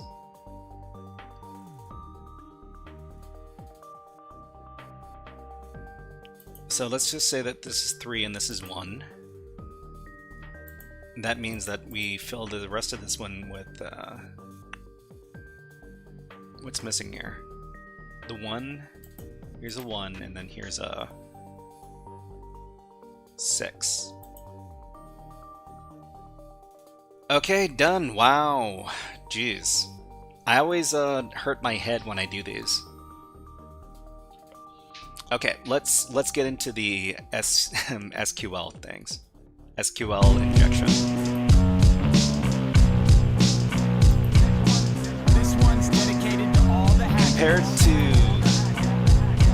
Compared to Sudoku, SQL injection is something I'm a little bit more familiar with. I like this one, but we need more than a half hour. Yeah, I mean, I'm not good at Sudoku. What I need to do is I need to practice more. Alright everybody, let's go ahead and give ourselves a couple hours to do this last exercise. We're going to try to solve as many of these SQL injection labs as we can. And we're going to give ourselves 2 hours to do this. Okay, but before we do that, I need to take a little bio break. But in the meantime, you can read up on SQL injection over at this link. And you know what? I'll put on the birds. How about we check out this lovely video of this bird having fun with some peanuts? We'll be back in about 2 minutes. I just need to take a little washroom break.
Okay, let's get over to SQL injection.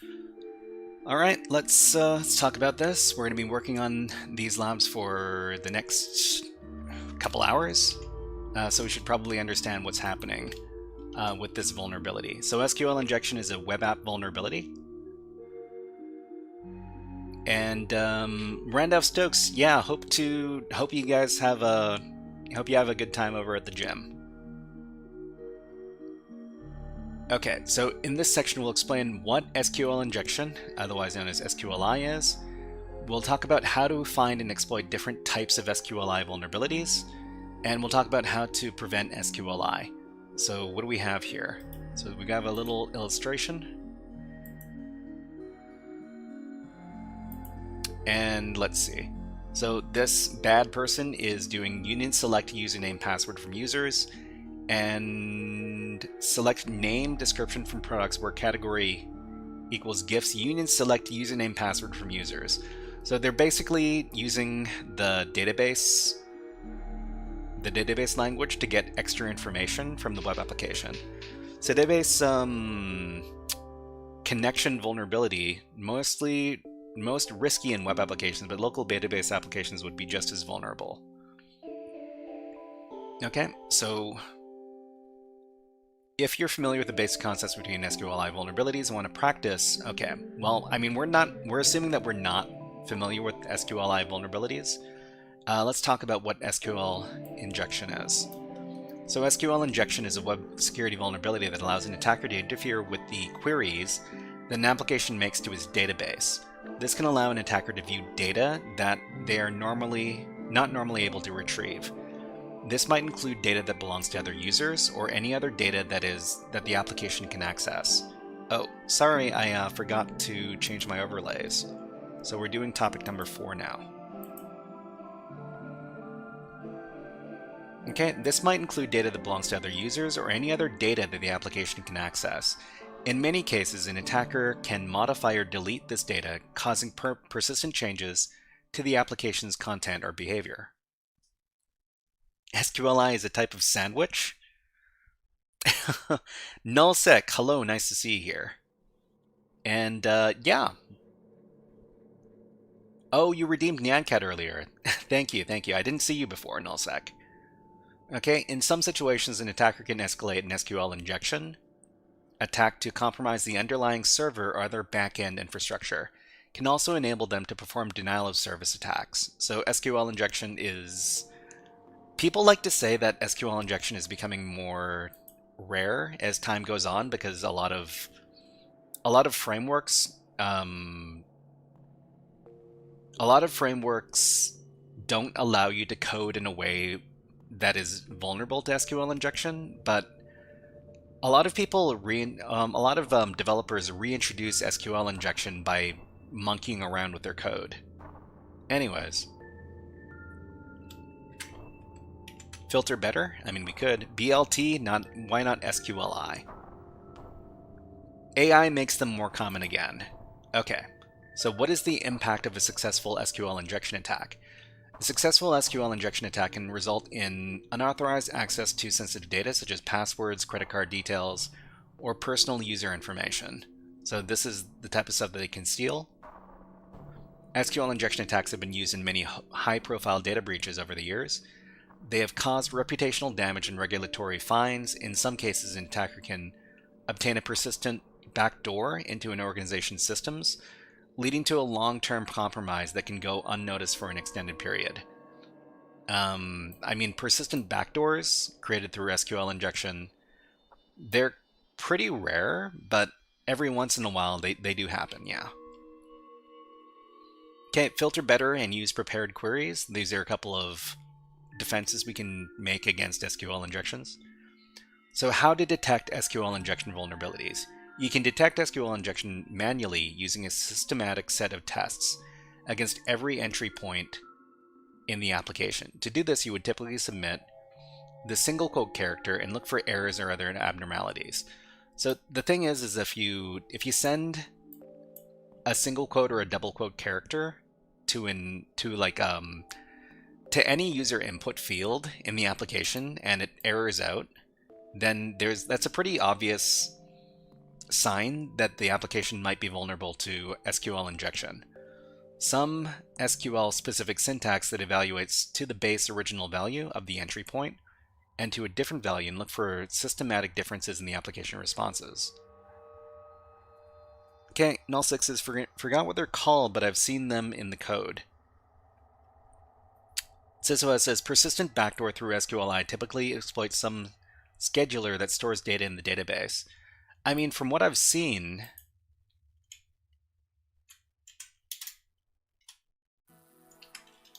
SQL that leads to remote code execution, so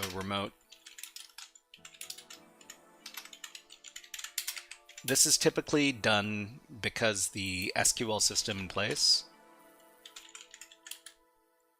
can run system commands. So the most obvious example I have of this is the XP command shell from Microsoft SQL, or some other function that runs system commands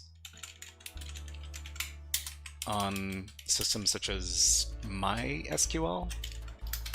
I don't know if there's like a standard function that runs system commands. We don't know.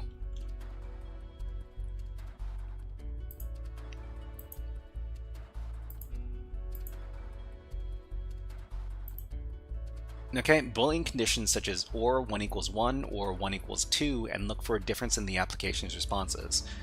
Payloads designed to trigger time delays when executed within an SQL query and look for differences in the time taken to respond. OAST payloads designed to trigger an out-of-band network interaction when executed with an SQL query and monitor any resulting interactions.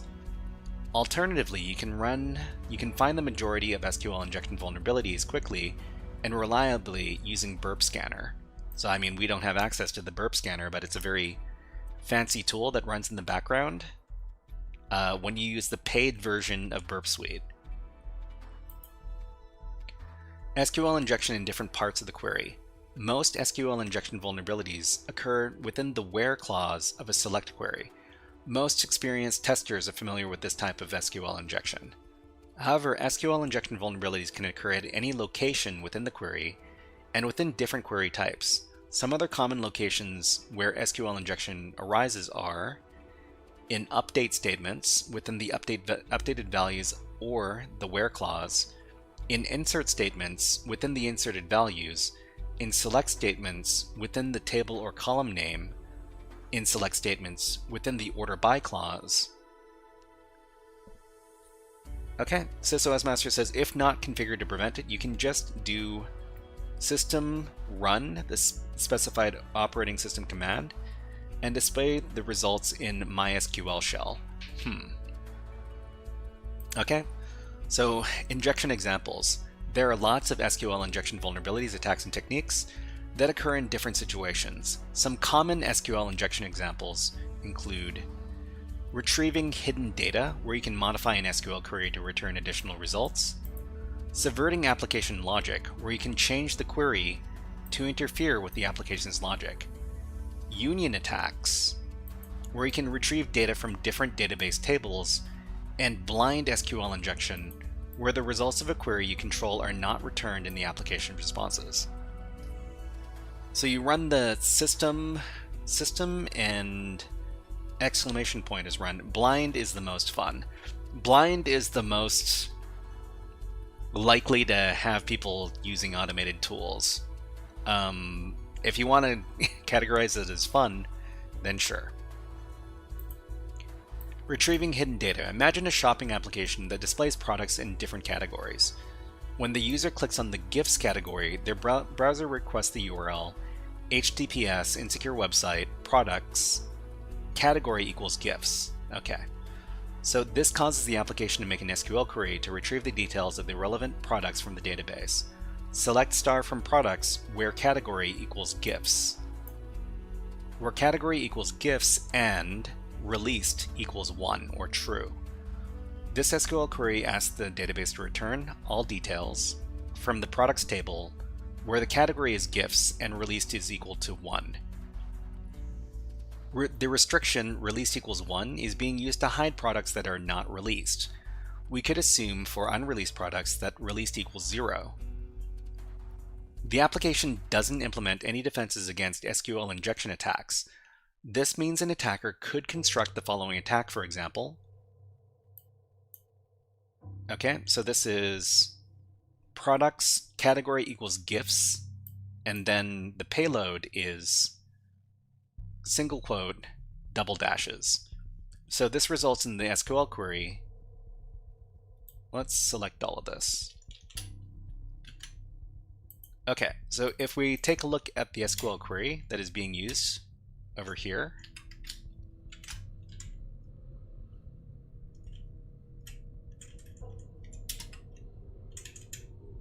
So select star from products where category equals gifts. And because this is like a comment out special character, we omit this part of the query. So where category equals gifts and the released clause over here is ignored.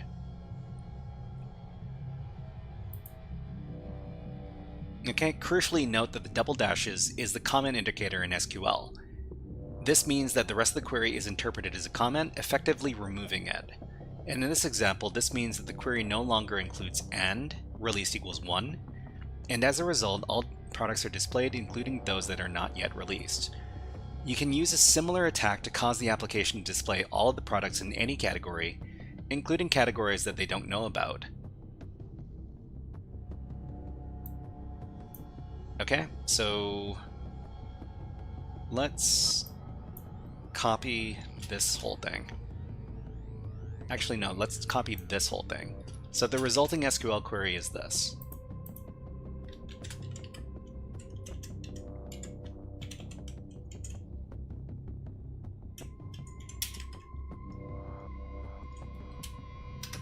So effectively, what we're running is this. Select star from products where category equals gifts or 1 equals 1. So it's either give you the products where the category is gifts or where category equals all. So true means all in this case. Okay, I've been told that 1 equals 1 is really dangerous. You can clobber the database. You can clobber the database depending on where it's being injected. Yeah, they talk about this in just a bit further below. But we'll talk about that. We'll talk about that for sure. So it's basically give me the products where the category is true, and the category is true means every category, not just gifts. Okay, as 1 equals 1 is always true, the query returns all of the items. Okay, so they talk about the warning over here. So take care when injecting the condition or 1 equals 1 into an SQL query. Even if it appears harmless in the context you're injecting into, it's common for applications to use data from a single request in multiple different queries. If your condition reaches an update or delete statement, for example, it can result in an accidental loss of the data. So if you supply 1 equals 1 to delete, that means delete everything. And if you give it to an update statement, then it replaces everything. So this can result in the database contents being, clobbered. Okay, so let's go ahead and run this lab. So SQL injection vulnerability in where clause, allowing retrieval of hidden data. Okay. So this is the lab over here. You can do this lab yourself, but we'll try to work through it as best we can.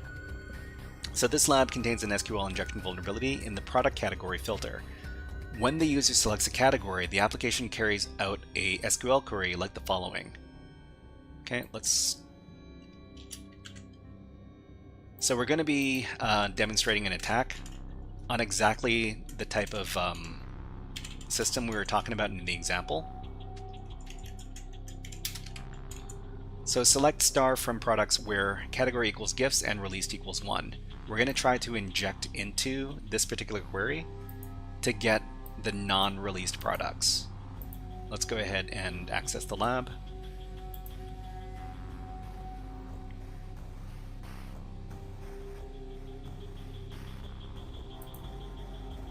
Okay, so it looks like we need to log into PortSwigger. Hold on, let me get my password.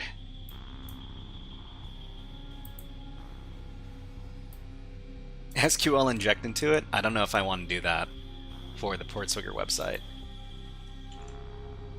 Just a second, PortSwigger.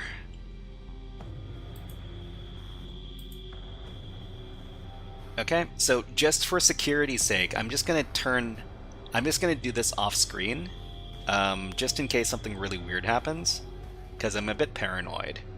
Just a second, everybody.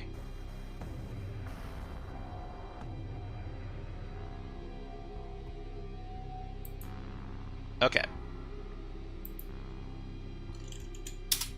I didn't need to be paranoid because it auto-filled me.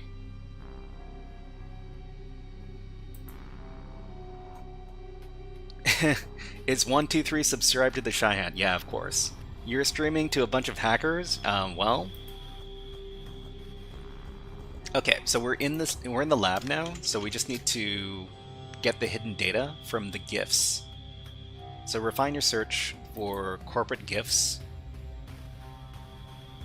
Alright. So what we need to do is we need to inject into this query. So the query is...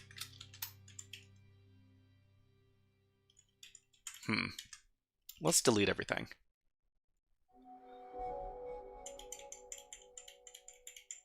So right here, category equals corporate plus GIFs. So what we want to do is we want to inject into this. So corporate GIFs and or 1 equals 1, double dashes. Here we need to supply the plus in the place of the spaces so that it handles properly for URL encoding. And we'll see if this works. So this is our payload here. And we'll try to inject.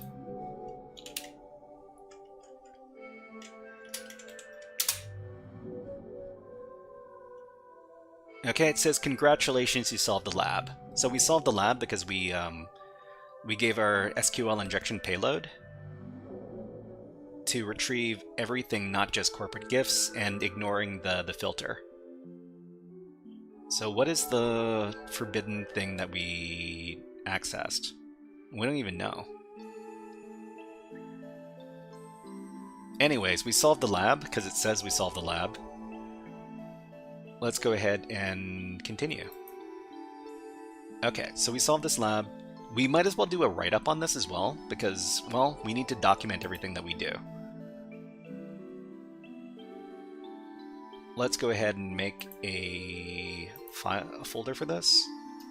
So it's SQL Injection. And what is the name of this lab? So this lab is called SQL Injection where vulnerability and where clause allowing retrieval of hidden data. So that's a mouthful.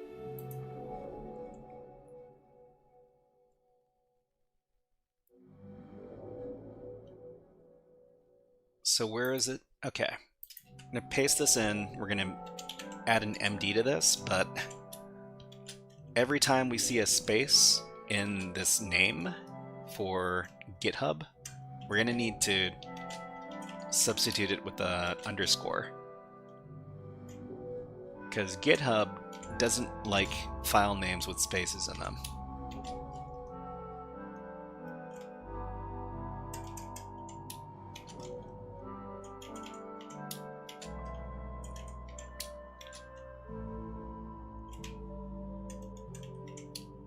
Okay, so for each one of these write-ups, we want to include a number of different things, such as the URL where we can find the challenge, the concept we need to understand to do the challenge, and the method of solving the challenge. So in this case, the lab URL is here.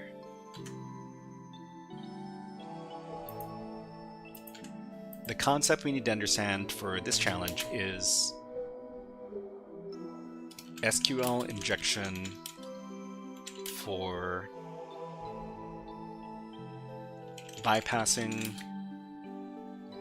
SQL statement filters. Okay, so the method of solve in this one is to click on the corporate GIFs button in the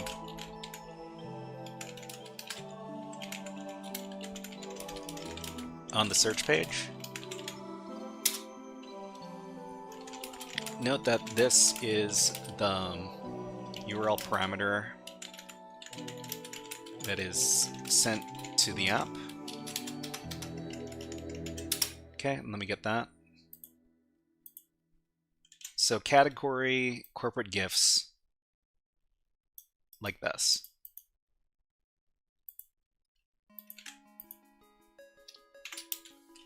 So if we inject an SQL payload into the URL parameter, we can access all of the products and solve the lab. So the payload is or 1 equals 1 dash dash dash, but of course we need to substitute all of the spaces with these plus signs, and then we're done.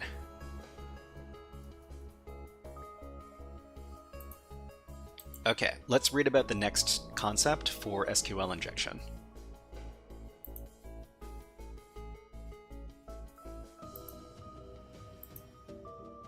Okay, so the next thing we're going to be talking about is subverting application logic.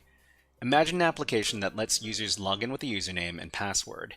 If a user submits a username wiener and the password blue cheese, the application checks the credentials by performing the following SQL query. Okay, so let's take a look at the query and give it a observation, give it a look.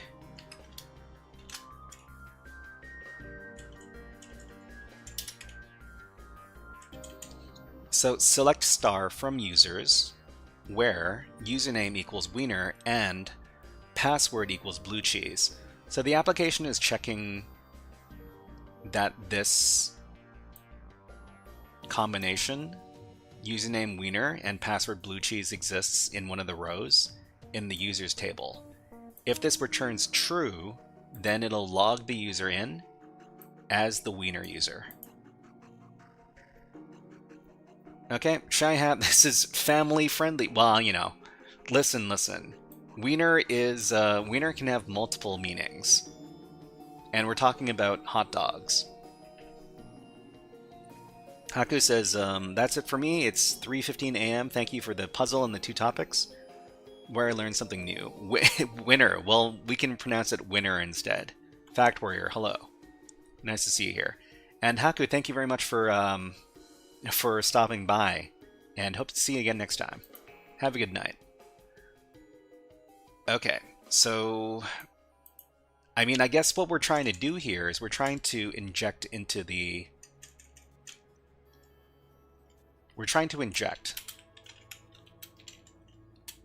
query here. So select star from users where username equals wiener or 1 equals 1. And in this case, we don't need the correct password because we've commented it out. So this will log us in as the wiener user, but I suspect we're not trying to log in as wiener. Okay, so if the query returns the details of a user, then the login is successful, otherwise it is rejected. In this case, an attacker can log in as any user without the need for a password. They can do this using the SQL comment sequence, so the double dashes, to remove the password check from the where clause of the query. For example, submitting the username administrator and a blank password results in the following query. Okay, let's see if we can grab this.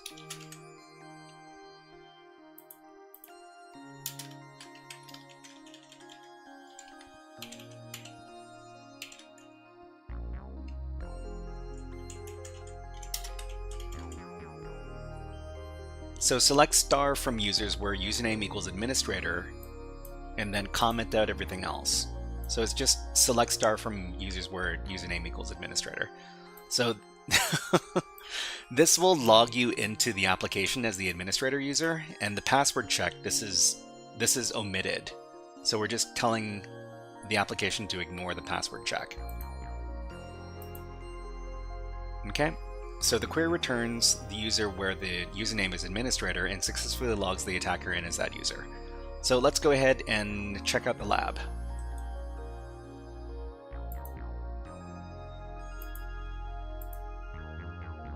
Okay, so this lab is SQL Injection Vulnerability Allowing Login Bypass.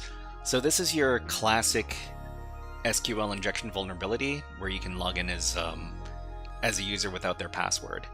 This lab contains an SQL injection vulnerability in the login function. To solve the lab, perform an SQL injection attack that logs in to the application as the administrator user. Okay, so we'll access the lab. So everybody, if you want to try this out yourself, here's the link.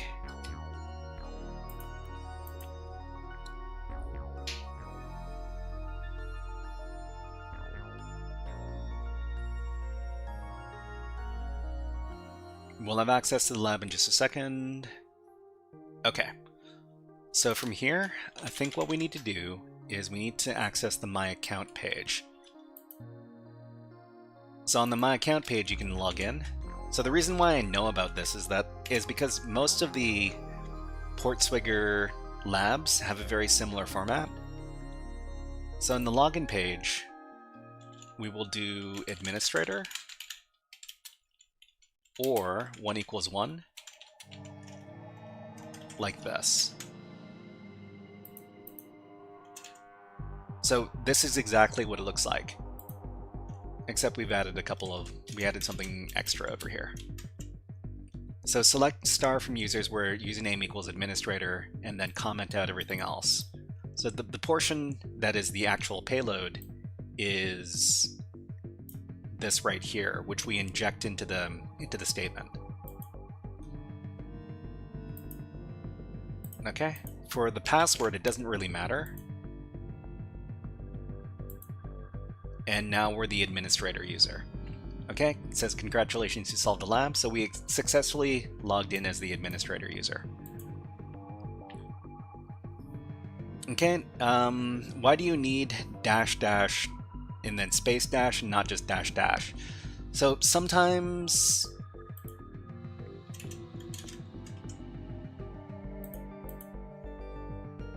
the reason why there's the double dashes and then a space and then another dash is because sometimes, depending on the way the statement is constructed, sometimes you need an extra space to separate it away from other parts of the query.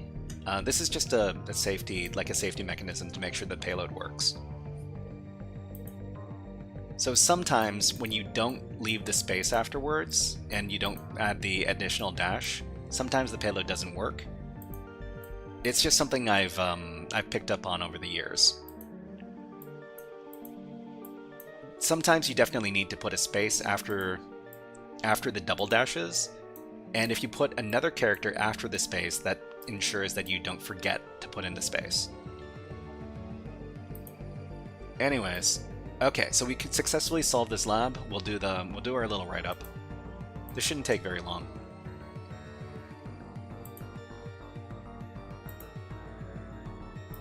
Okay, create new file. The URL is here, the concept, and the method of solve over here. Let me get the name of the lab. So the names of all these labs are usually kind of convoluted. This one's not so much. SQL injection vulnerability allowing login bypass. .md.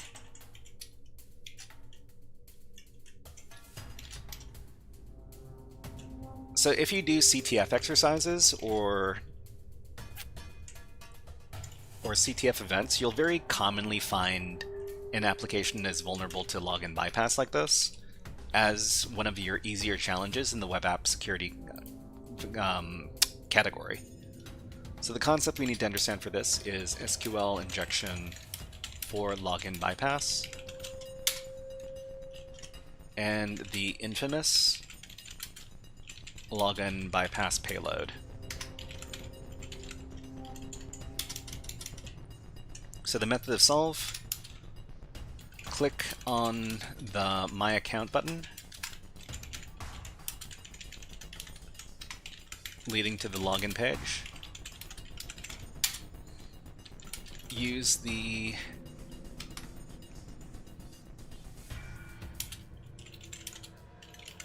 login bypass payload, but with a specific user, administrator, and so this is it over here.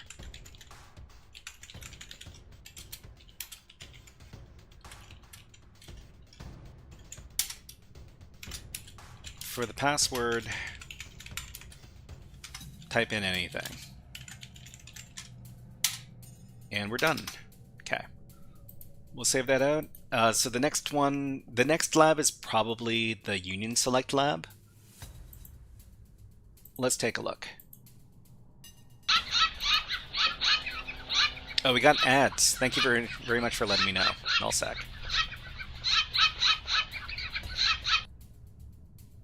Okay, we got ads on Twitch, so we will wait. We'll wait it out.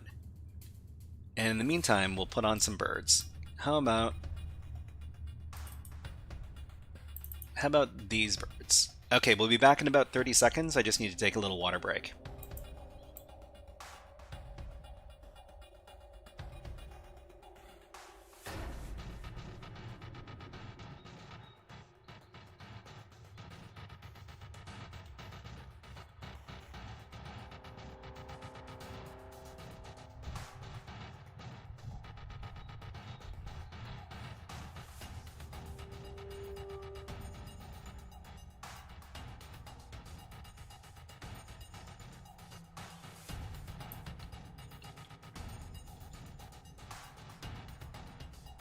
All right, break's over. Let's get back to the hacking. Okay, so We're this in. is... Shall we play a game? How about global thermonuclear war? How about global thermonuclear war? Okay, so this is another very common thing we do with SQL injection. We retrieve data from other database tables. In cases where the application responds with the results of an SQL query, an attacker can use an SQL injection vulnerability to retrieve data from other tables within the database. You can use the union keyword to execute an additional select query and append the results to the original query. For example, if an application executes the following commands containing the user input GIFs, an attacker can submit the input union select username password from users. Okay, so let's go ahead and take a look at these two statements.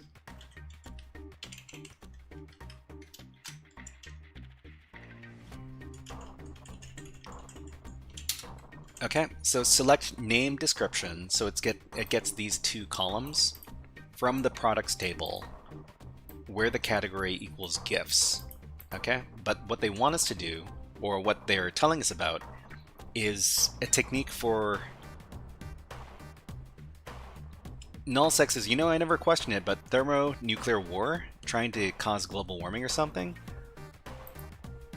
So this is, how about global thermonuclear? Thermonuclear is like a specific type of nuclear technology, right? A thermonuclear warhead? Thermonuclear warhead. A thermonuclear weapon. Okay, we'll we'll just take a little. Okay, so a thermonuclear weapon, fusion weapon, or hydrogen bomb is a second-generation nuclear weapon using nuclear fusion. So thermonuclear means just a type of nuclear weapon, right? So a hydrogen bomb, an H-bomb, or a fusion weapon. I admittedly don't know very much about nuclear weapons myself. So hydrogen warheads, basically they're triggered based on temperature. It's, yeah. I wish I knew more. I don't know very much. If you want to read up on it yourself, here's the link.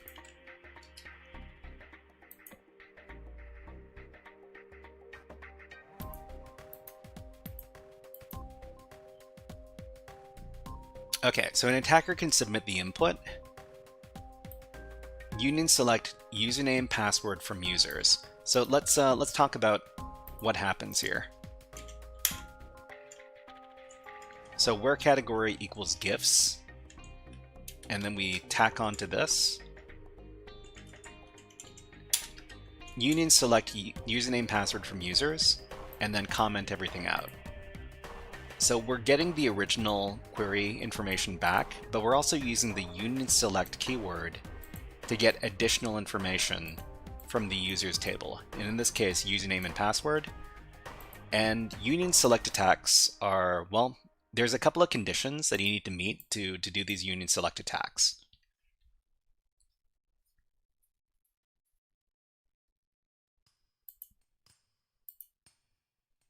Okay, this causes the application to return all usernames and passwords along with the names and description of products. Okay, so read more on union SQL injection union attacks. So this is a whole big category. I guess we'll read more about this. So when an application is vulnerable to SQL injection and the results of the query are returned to the application's responses, you can use the union keyword to retrieve data from other tables within the database. This is commonly known as an SQL injection union attack. So union keyword enables you to execute one or more additional select queries and append the results to the original query. For example, okay, let's see this.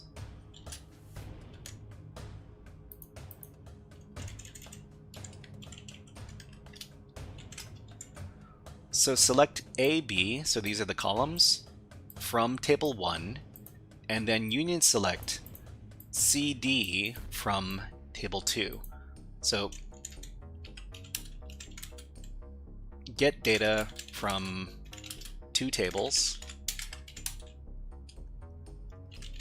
get column data from, well, from 2 columns,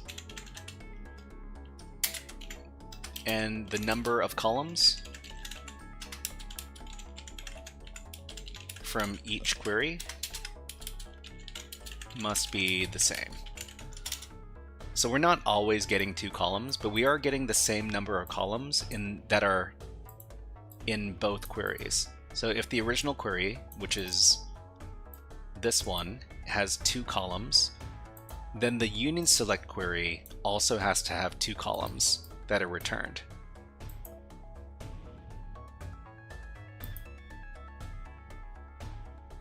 Okay, so for a union query to work, 2 key requirements must be met.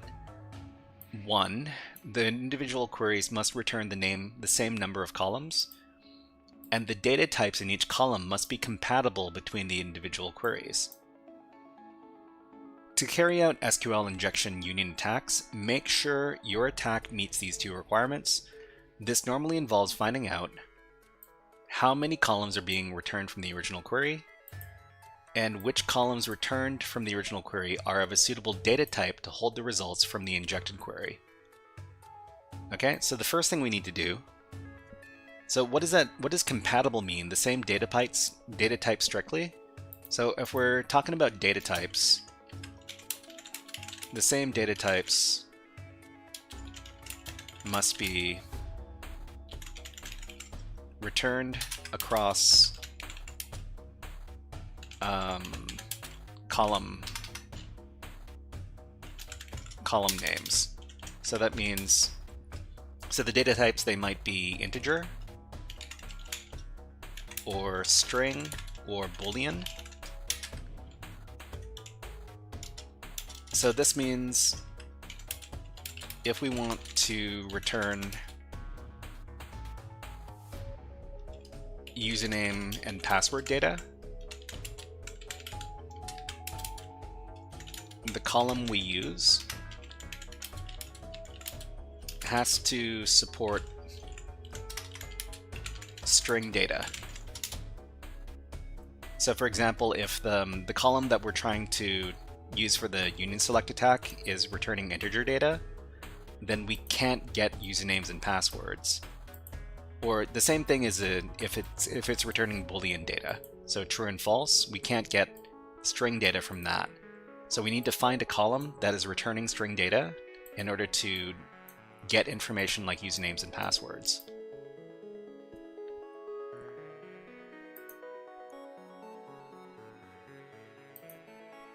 Okay, so let's see. One method involves injecting a series of order by clauses and incrementing the specified column index until an error occurs.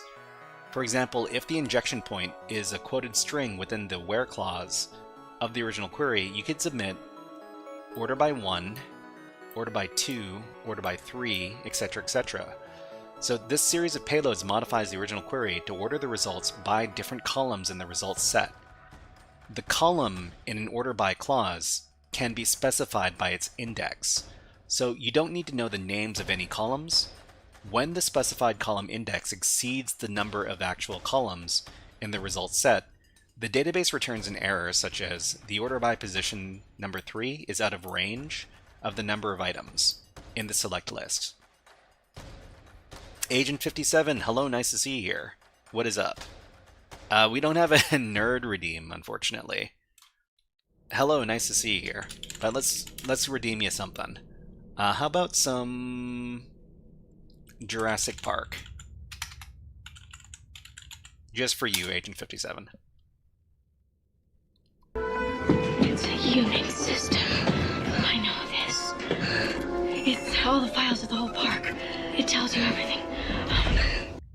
Okay, the application might actually return the database error in its HTTP response, but it may also issue a generic error response. In other cases, it may simply return no results at all. We should have a Revenge of the Nerds redeem. I mean, Revenge of the Nerds is kind of considered a problematic movie at this point, because there's non-consensual content in it. So let's not talk too much about it, maybe, I don't know. Anyway, either way, as long as you can detect some difference in its response, you can infer how many columns are being returned by the query. The second method involves submitting a series of union select payloads specifying the number of null values. So union select null, union select null null, union select null null null. So basically, we're counting the number of columns with the nulls over here. So if the number of nulls does not match the number of columns, the database returns an error like all queries combined using union intersect or except operator must have an equal number of expressions in their target lists. So we use null as the values returned by the injected select query because the data types in each column must be compatible between the original and the injected queries. Null is convertible to every common data type, so it maximizes the chance that our payload will succeed when the column count is correct. As with the order by technique, the application might actually return the database error in its HTTP response, but may return a generic error or simply return no results. When the number of nulls matches the number of columns, the database returns an additional row in the results set, containing null values of each column. The effect on the HTTP response depends on the application's code. If you're lucky, you will see some additional content within the response, such as an extra row in an HTTP table. Otherwise, the null values may trigger a different error, such as the null pointer exception. In the worst case, the result might look the same as the response caused by an incorrect number of nulls. This would make the method ineffective. Okay, so let's go ahead and try another lab. So this is SQL Injection Union Attack, determined by the number of columns returned by query. And if you want to try this out yourself, here's the lab.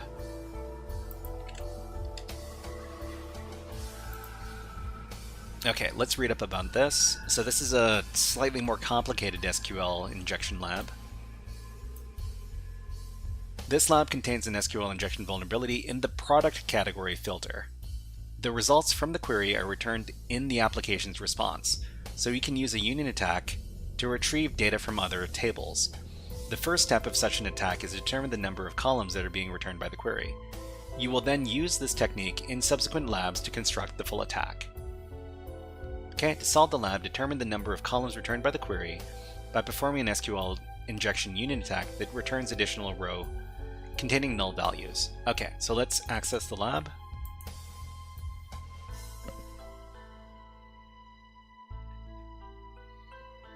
This will come back in just a sec.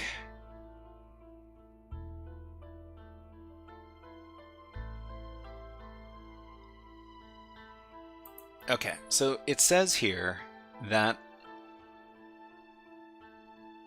the vulnerability is in the product category filter. Product category filter.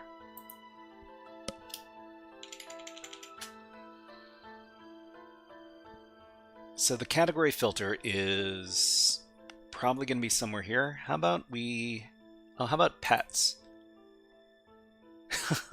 Fur babies, sure. Okay, so what we have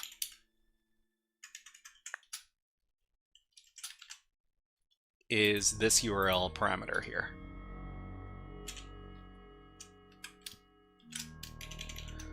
So category equals pets. So what we want to do is we want to do a union attack.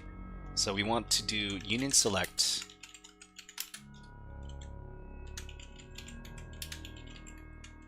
null null. Well, we'll test for one null first, just like what they talked about in the example. We want to comment out everything else with our standard payload over here.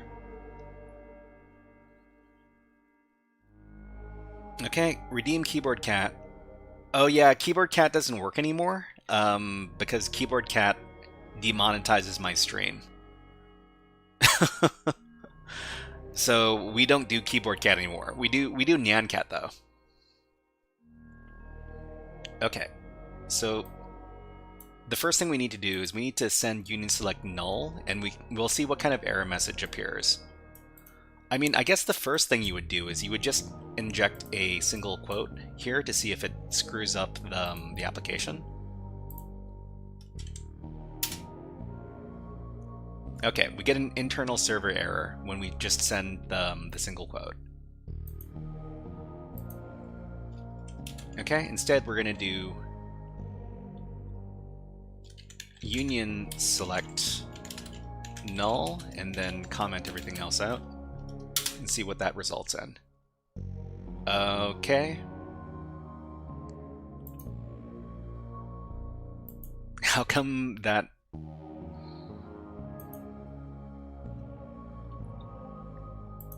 So category pets, union select null.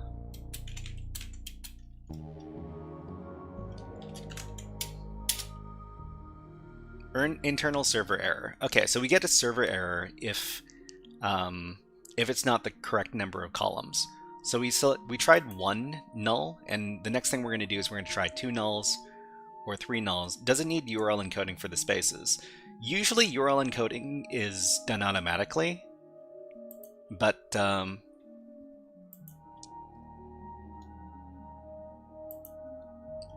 mean, we could also try making it URL safe by adding our pluses here instead of the spaces.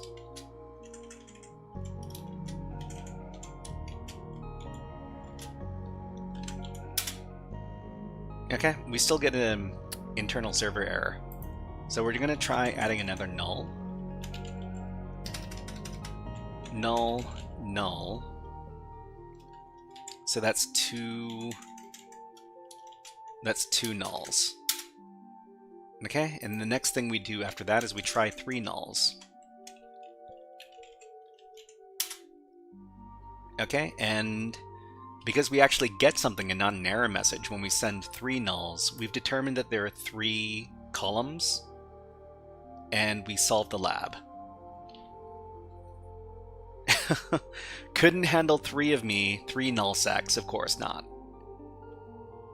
Okay, so we were able to, well, get the number of columns and return something, and that solves the lab. So there's going to be more union select labs like this, but we solved the first one. And you know what? For these SQL injection labs, I'm going to number them.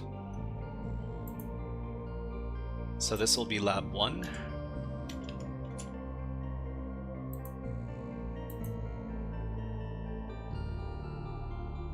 And then I'll name the other one lab 2. And this one that we're doing right now, this will be lab 3.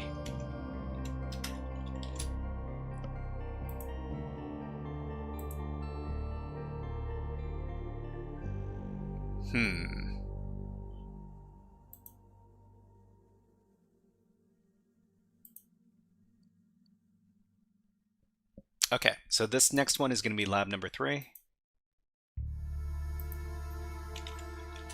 And what is the name of the lab? SQL Injection Union Attack determined by number of columns returned by query. That's a mouthful.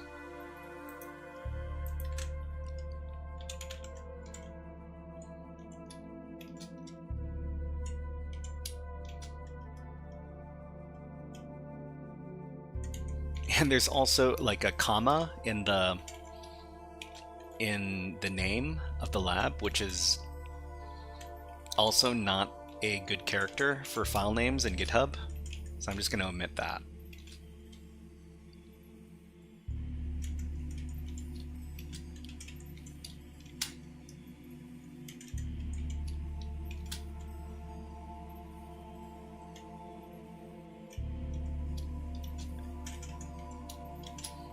Okay, that should be it. So we'll include the URL of the challenge, the concept we need to do the challenge, and the method of solve.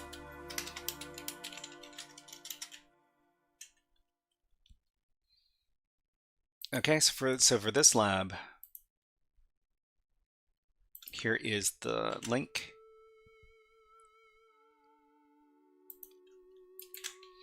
The concept we need to understand for this lab is enumerating number of columns in original query for union select SQL injection. Okay, so the method of solve for this one, first of all, we need to click on any of the filters in the search page of the web app. Okay, the second thing we need to do is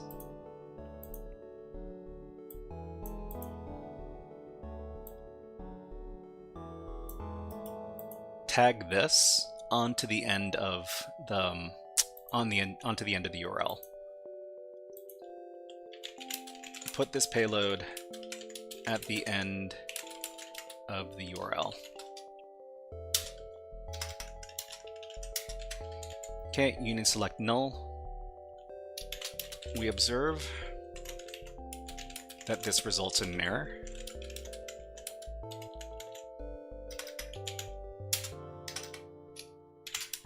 Test for 2 columns. So it's the same thing, but we include another null. Also results in an error. Test for 3 columns.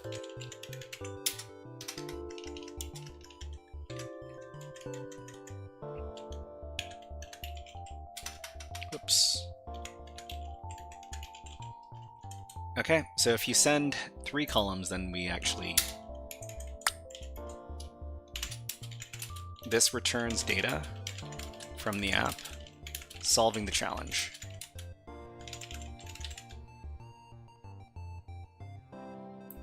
Okay, let's move on to the next lab. So the next lab is going to get us, we're going to be doing some more advanced SQL union attacks. So just for fun, I'm going to see if we can put our spaces into the address bar and see if it still... Yeah. No? Okay, okay. It timed out because the lab has been turned off.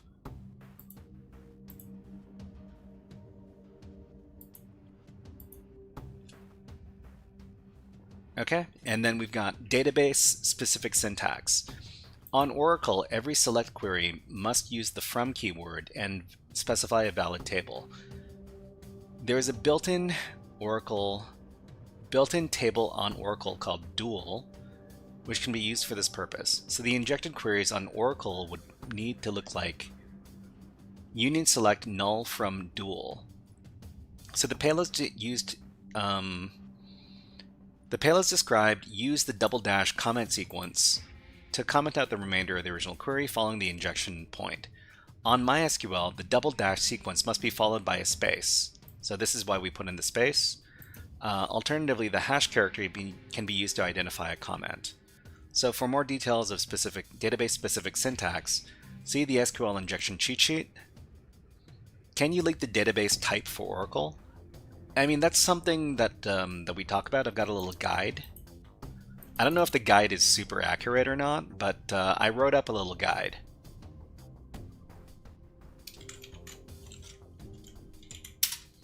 So in my web app hacking course, well, it's not a full course, but it's the basics.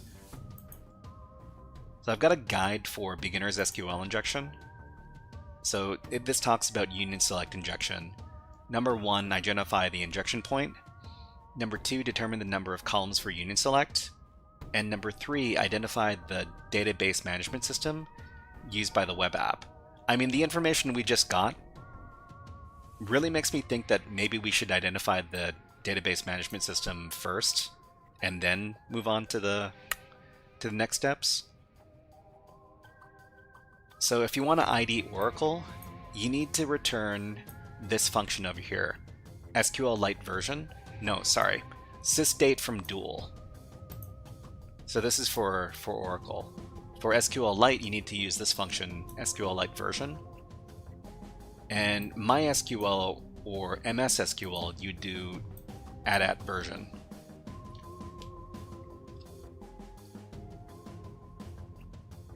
Okay, let's continue.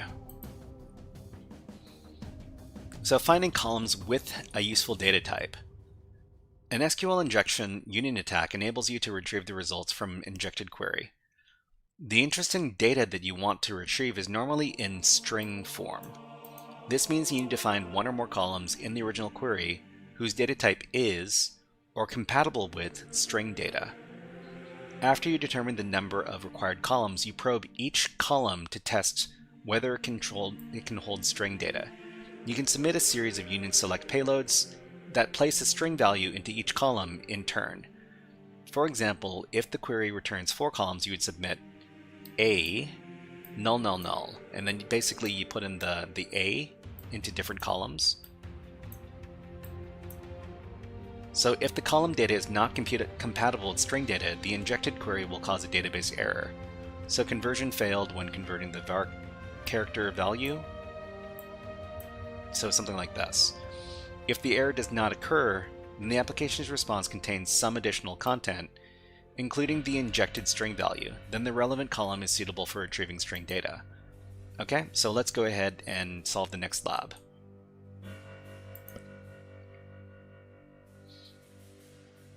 Okay, this lab contains an SQL injection vulnerability in the product category filter.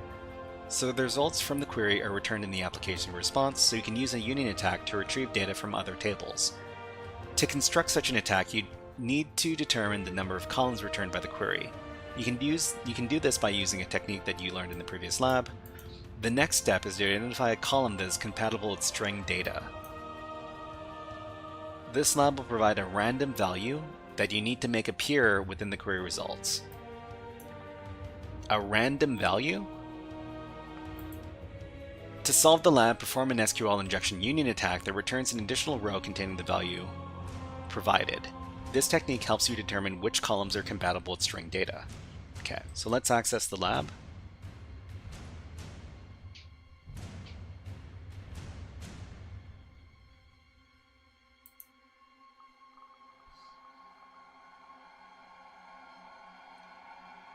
Okay, so we're told specifically, make the database retrieve the string, this thing right here. Okay, so if this is like the previous lab, the first thing we need to do is we need to activate the filter. So we're going to filter on GIFs. Okay, so we've got our GIFs here, and then we've got our payload up here.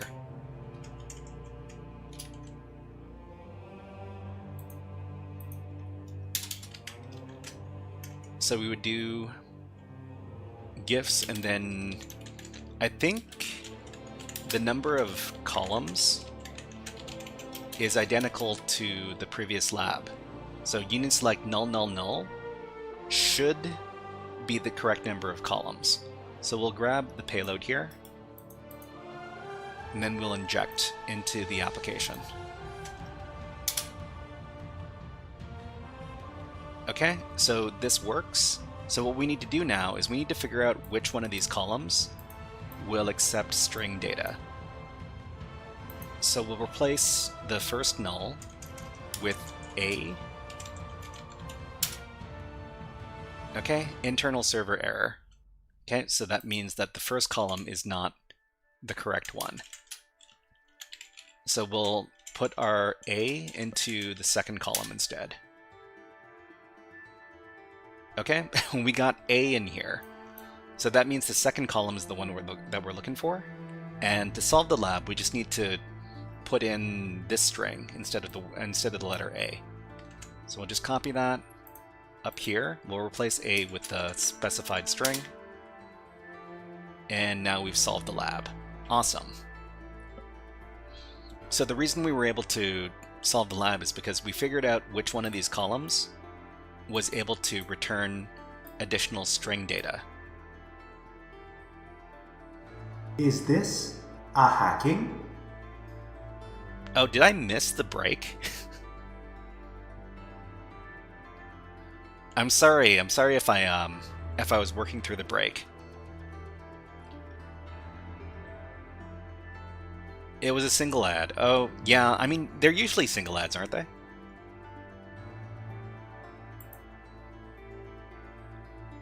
Okay, so let's go ahead and do our write-up. It's usually a few, really. I didn't know that they were different each time. Okay, so this is lab number 4. And what is the name of the lab?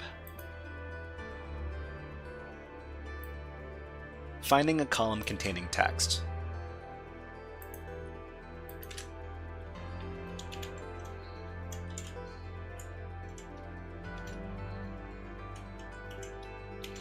So why are we documenting all this? It's because documentation is very important for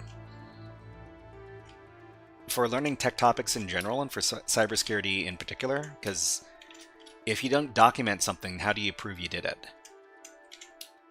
If you don't document the stuff that you do for a client, and they ask you how you found vulnerabilities in their system, if you're not able to show them good documentation, they are not going to pay you, and then you'll be very sad.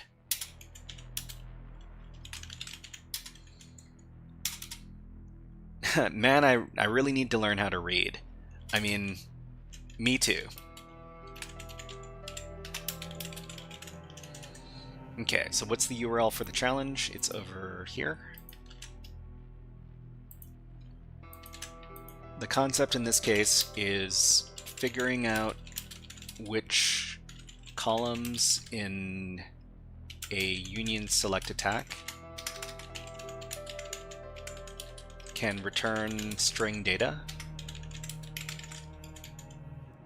and the method to solve. Okay, so the first step you need to do to solve the lab is to click on one of the filters in the resulting URL, tack on the following union attack, union select SQL injection payload. So we're skipping directly to 3 columns because we figured out the payload from the previous lab.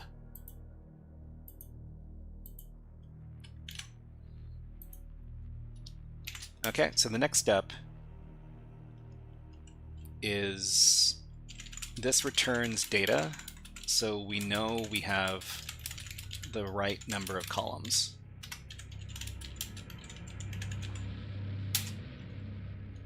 Next, we need to figure out which column can return string data. We test the first column.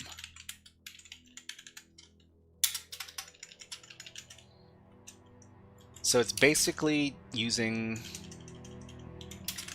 the same payload we did before, only replace the first null with the letter A.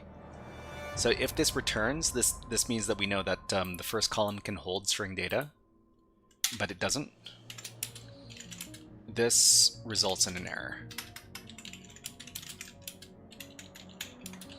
which means we need to test the second column.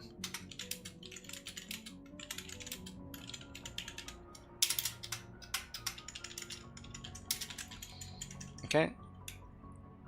So instead we put the A in the second column. This time we return data, which means the second column can hold string data.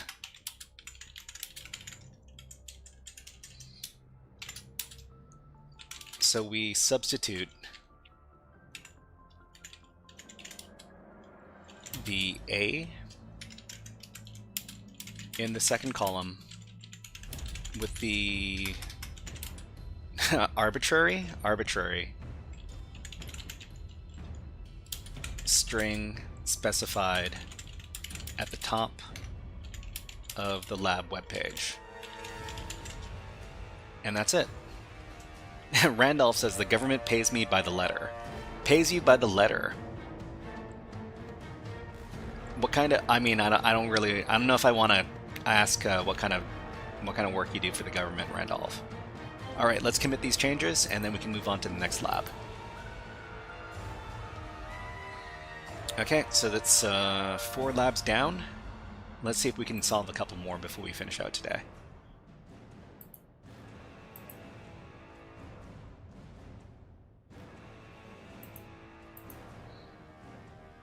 Okay, so using an SQL injection union attack to retrieve interesting data. So I think we're finally getting to the point where we can dump out usernames and passwords.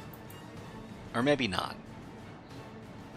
When you've determined the number of columns returned by the original query and found which columns can hold string data, you are in a position to retrieve interesting data. Suppose that the original query returns 2 columns, both of which can hold string data. The injection point is a quoted string within the where clause. The database contains a table called users with the columns username and password.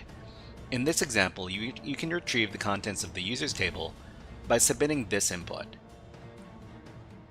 Okay, so original query, union select username password from users.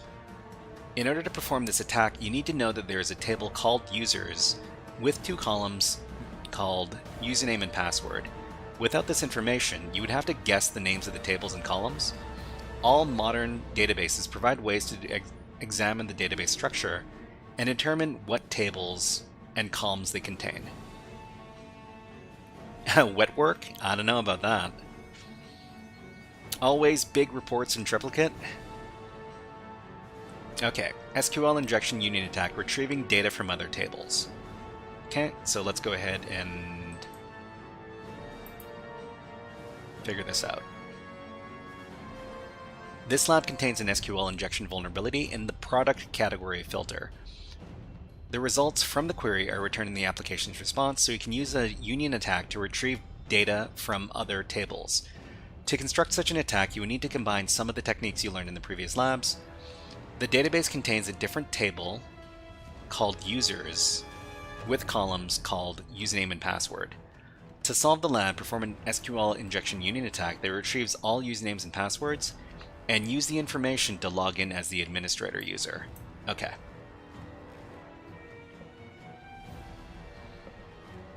Alright, so let's go ahead and start this up.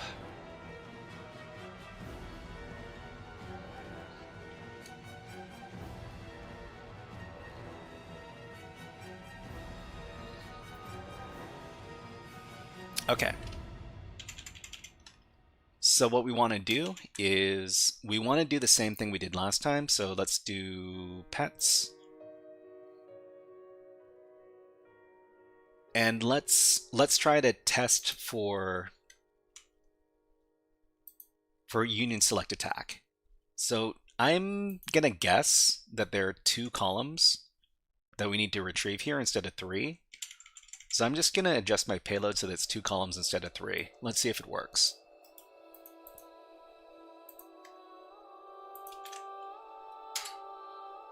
Okay, so this worked, which means that we're dealing with 2 columns.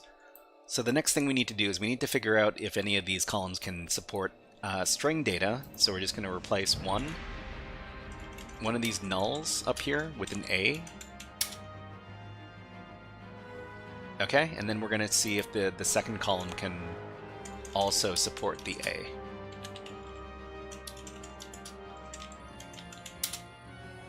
Okay, so the second column can also support the A, which means we can get string data from both of these columns. So the lab told us about there's a different table called users with columns called username and password. So what we need to do is we need to specify this in our union select attack. So username and password from users, because that's the name of the table. So this is our payload now. Union select username password from users. Okay, we'll copy that. We will go back to the application and we'll plug in the payload.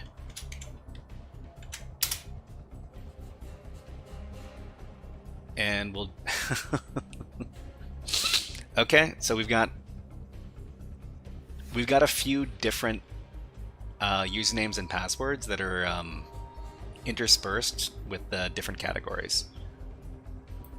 So we have administrator and this password. What we need to do is we need to log in as the administrator. So go to my account, username, administrator, and plug in the password, log in, and then we solve the lab. Okay, so if there's usually it's not this easy because this lab tells us the name of the table that we need to access as well as the columns.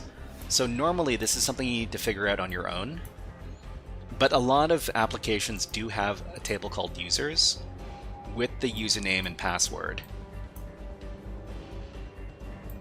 Otherwise, you need to figure out other techniques to figure out what the names of these tables are and what the names of the columns are. All right, let's do our write-up. So this is lab number 5.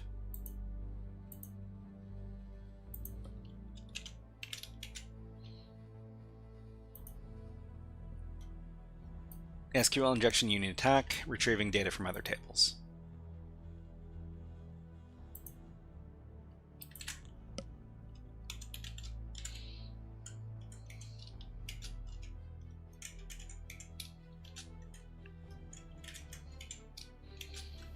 Okay, if you're learning something new, let us know in the chat, because I don't know if I'm teaching stuff to people, if I'm actually introducing people to new stuff, or if you've already seen this stuff before.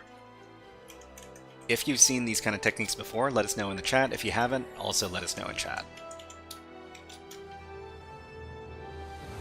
Okay, and we'll record the different things, URL, concept, and method of solve. It's new to me. Sick in the mind, of course it's new to you, yeah. Seen, yes. Okay. Good to review. Good to review. Anyways, okay, so the URL for the challenge is over here.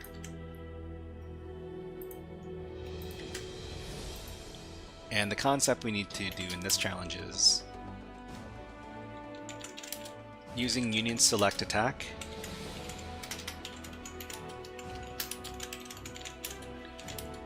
to retrieve columns from other tables in the database. Okay, for this one, the method to solve is very similar to the first ones.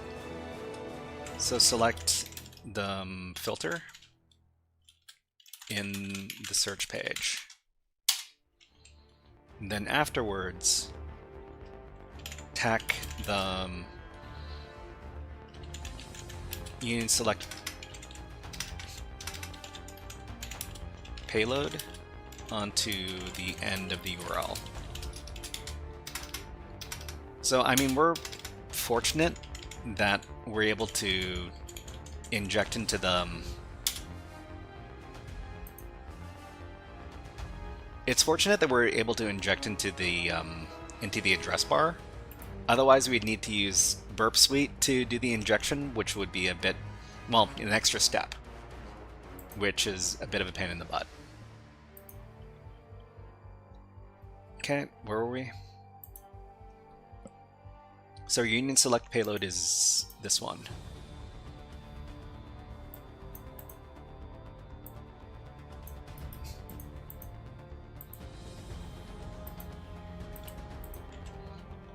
So in this case, we give 2 nulls,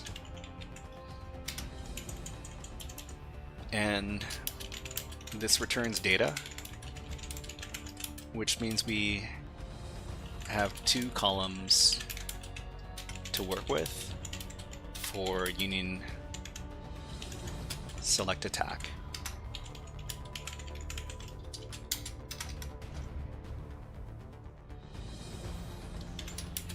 Okay, so this lab lets us know that there are 2 columns. So the 2 columns it lets us know about are username and password in another table called users. This means we can craft a payload like the following. So the payload is like this. So union select username password from users and then comment everything out. So this is the payload here.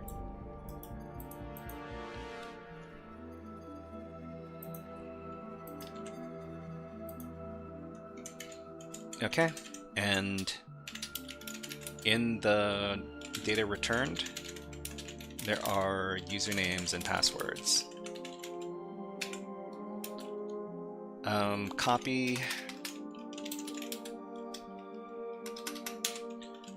Copy the administrator user's password and log in to finish the lab.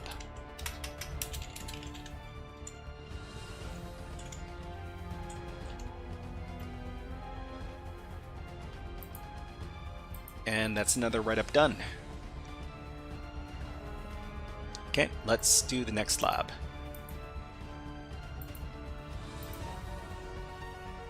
Okay, so the next thing we're talking about is retrieving multiple values within a single column. In some cases, the queries in the previous example may only return a single column. You can retrieve multiple values together within this column by concatenating the values together. Okay, Randolph says, this is a review for me. Practiced this in school on TryHackMe and on Burp Suite. Still not necessarily good at it.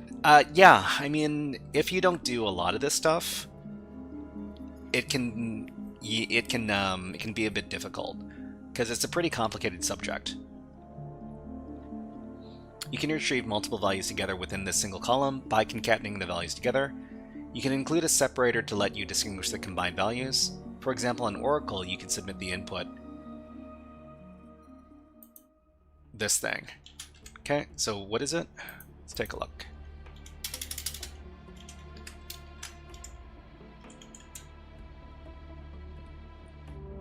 You need to select a username and then or tilde password from users. So what is this or tilde thing? Is this like put it on a new line? Oh, this is the concatenator. Okay. So the or tilde, the or and the tilde combine so that you can put multiple column data together.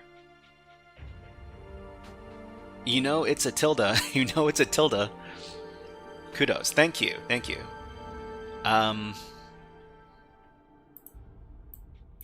Alright, so what are we talking about? So this uses double pipe sequence, which is a string concatenation operator in Oracle. The injected query concatenates together the values of username and password, separated by the tilde character. So the results in the query contain all the usernames and passwords, for example. So administrator tilde secure, Wiener tilde Peter, Carlos tilde Montoya. Different databases use different syntax to perform string concatenation. For more details, see the SQL injection cheat sheet. Okay, so let's go ahead and try this one.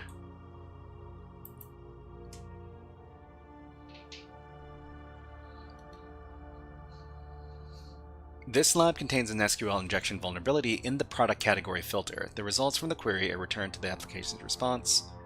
The database contains a different table called users with columns username and password. Okay, so we need to find some way to concatenate the data together, I'm pretty sure, because they were just talking about it. Otherwise, they wouldn't have taught us that technique.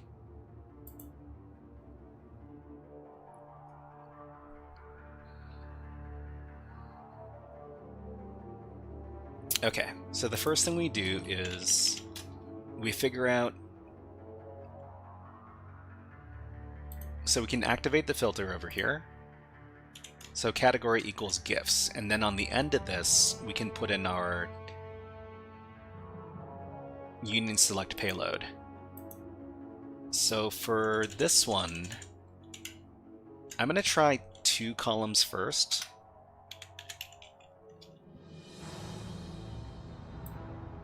So the first thing you need to do is you need to figure out the number of columns.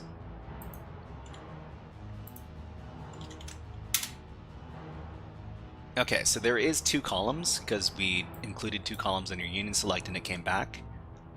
The next thing we need to do is we need to figure out how many of these columns can return string information.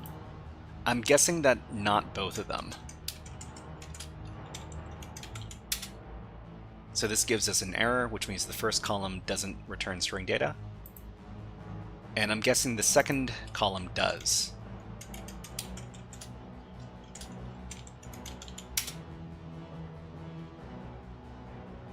Okay. So that means we need to do like we need to figure out what kind of DBMS we're dealing with, because the different DBMSs have different ways of concatenation. So according to my guide over here, identify the DBMS used by the web app. So what we can do is with the column that we can work with, we'll try some of these different functions. So for example, version. Who doesn't love a table password with the actual passwords being stored unhashed? That's true. That's true. Okay, so we'll give this a try.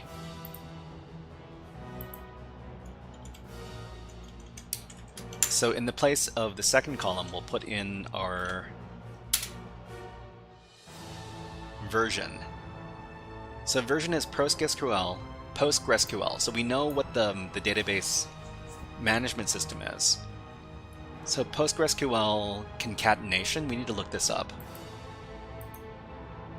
PostgreSQL string concatenation.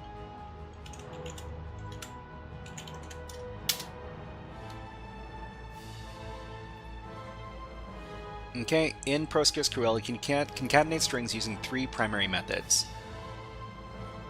Okay, so we can use the same thing. We can use this double pipe operator. So we can do the exact payload that they were talking about in the example. Union select username double pipe, and then something, then double pipe. So I mean, ideally what you want to do when you're doing username password is you want to put colons between the username and the password. So something like this. Well, we can keep all this. So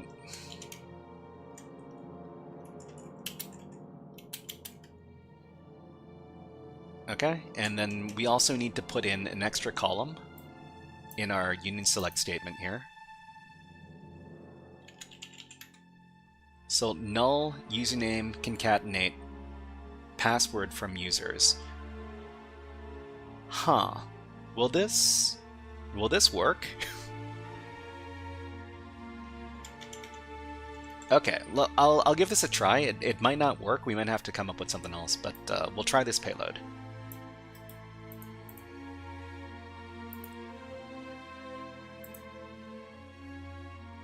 Okay, so let's go ahead and paste in our payload.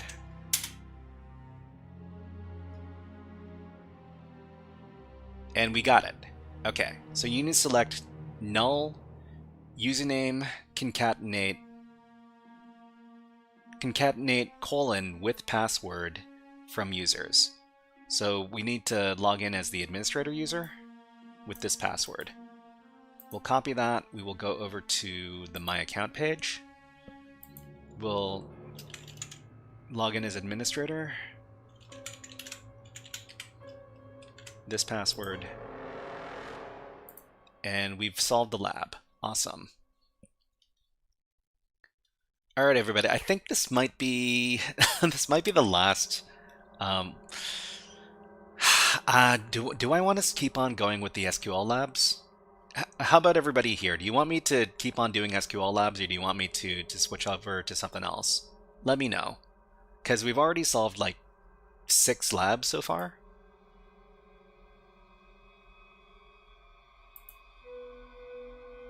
And let me just do the write-up for this. Okay, this is lab number 6. Dusa, hello, nice to see you here. You just got here, no worries, no worries. SysOS says, in an attack scenario, I would add some trap accounts to trap the hackers with. Oh, okay. I mean, that would be good for...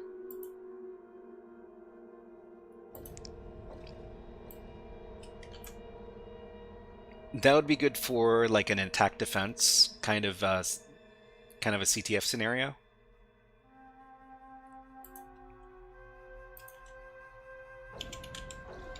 Hack the NASA. Nullsec says, I'm good with SQL. What else you got up your sleeve? Hack NASA? Well, I don't know if I want to do that on live stream. I'm pretty sure NASA has like a bug bounty program. Hold on. Let me see if I can pull it up.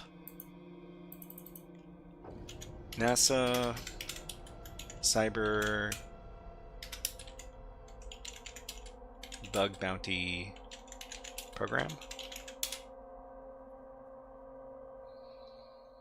Okay, NASA does not offer traditional cache bug bounties, but operates a vulnerability disclosure program on BugCrowd.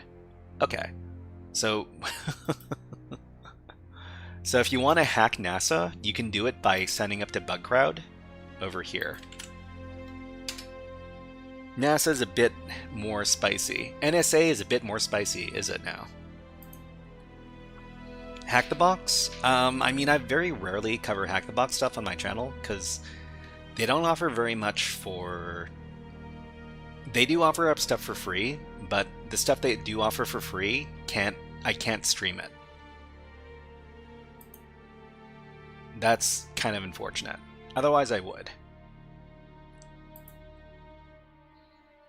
Okay, let me finish this write-up, and then maybe we can move on to something else.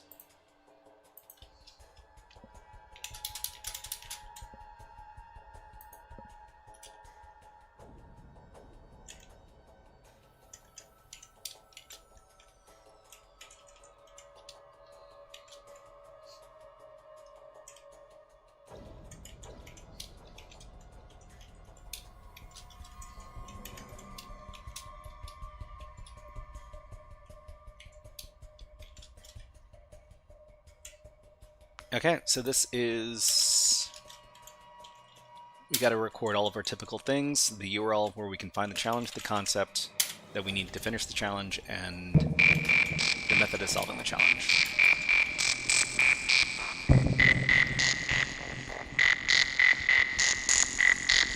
Okay, we got ads running on Twitch right now. So when ads run on Twitch, we put on the birds. So these are my favorite birds, and this is my favorite video. We'll be back in about 60 seconds, but enjoy the music and enjoy the birds.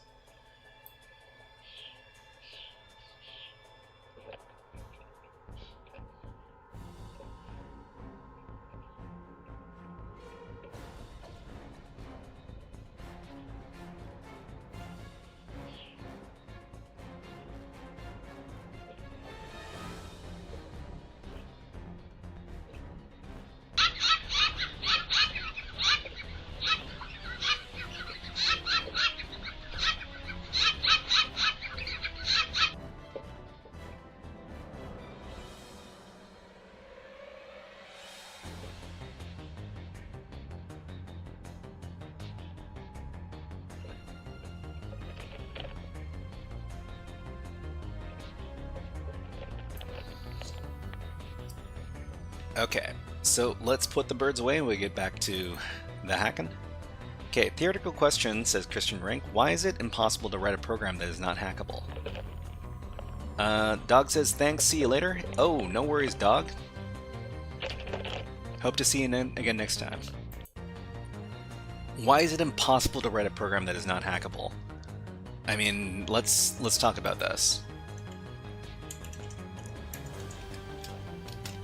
Why is it so hard to secure code?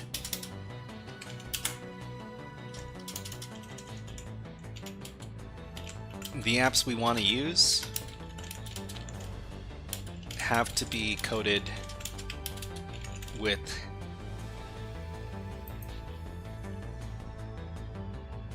sufficiently complex code. Any complex code is more likely to have vulnerabilities, especially any complex code with dependencies. How do you spell dependencies?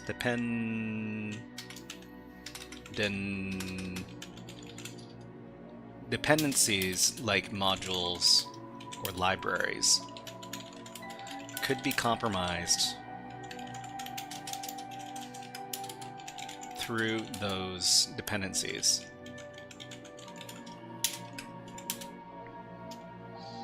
So usually, so code is complex. The more complex it is, the more likely it is to have vulnerabilities. If any of the code that you're using uses dependencies, any of those dependencies, those modules or libraries could be compromised, and then you would get in that way. Is Claude considered a dependency? Hat Knight, hello, nice to see you here. Nice to see more hat people in the chat. Yeah, NPM or like Python modules, all that good stuff. Nullsec says you also have lots of layers, each of which are changing constantly. So I mean, we try our best to secure our code, but sometimes it can be very, very, very difficult. Siso says even if the code were 100% secure and 100% bug-free, the hardware it runs on is not.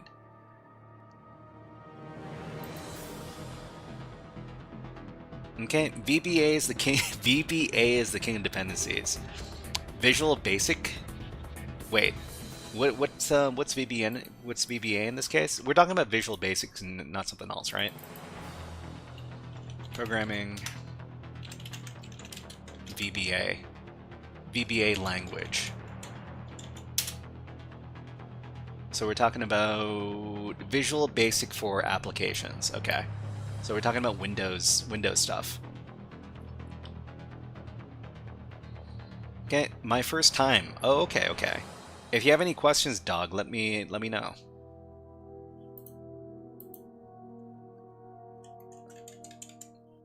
But yeah, Christian Rank. It is hard. It is really hard to write secure programs. Okay, so we need to get the URL for this challenge over here. So the concept for this challenge is retrieving multi-table, multi-column information from a single column in a union select attack.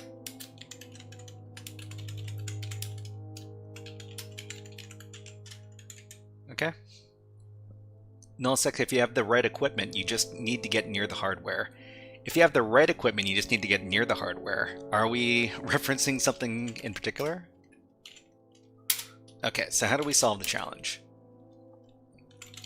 Set the filter category in the app landing page.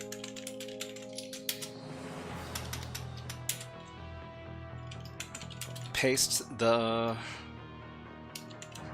union select payload onto the end of the address. Okay.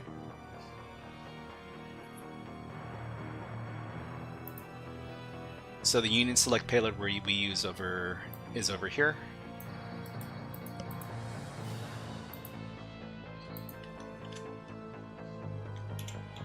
Okay, we get data back. So we know this is the correct number of columns. Next, we need to figure out which columns can return string data.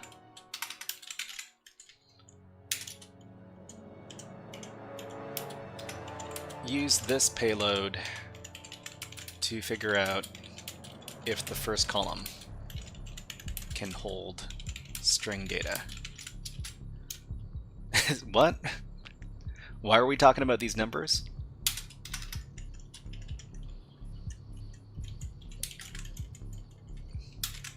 So we test the first column, we replace the null with the A over here. Okay, but this results in an error. Which means we should test the other column. Use the proper Haxer number. The proper Haxer number is 1337. Yeah. Okay, so the other column we tested for string data over here. This returns back. So we know we need to leak data with union using the second column. Or maybe you can also, yeah, we can also be elite instead of just lead. Okay, so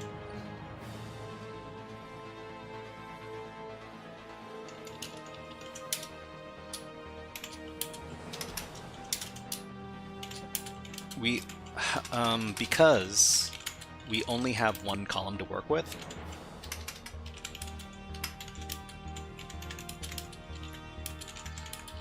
we need to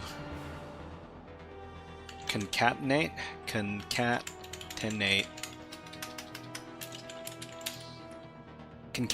the username and password data from the union attack into a single column.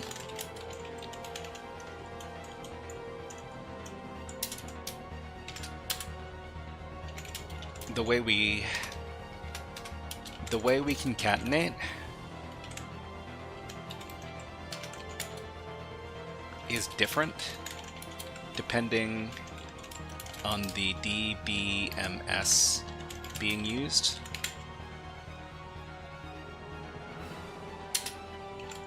So the next payload we use will test for the version of DBMS. Okay, so it's the same thing, except in the second column we return the version function.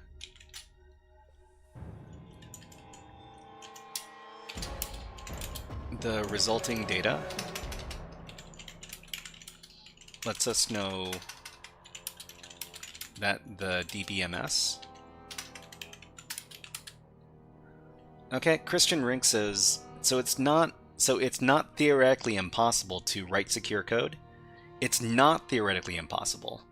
So it's the practice or developers that create those attack surfaces. I guess slash hope that NASA doesn't use any dependencies. I mean, we hope that NASA doesn't use any dependencies. I mean, they just need to monitor that their dependencies are secure. I mean, it's tough. It's tough. The resulting data lets us know that the DBMS is PostgreSQL.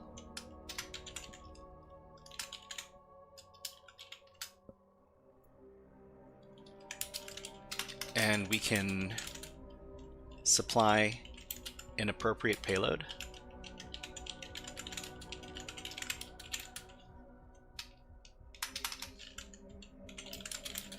To get the username / password columns from one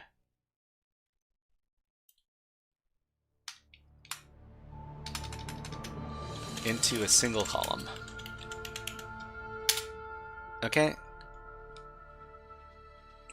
Could, hello, nice to see you here. The bigger the digital landscape gets, the more likely is that they did something wrong.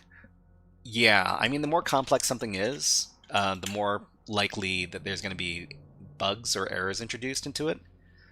It's just a matter of numbers.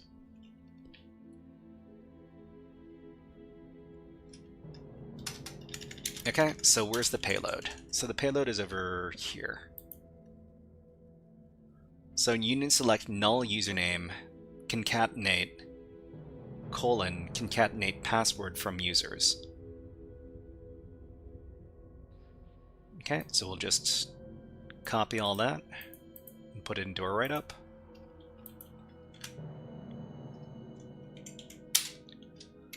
So the resulting response lets us know the administrator users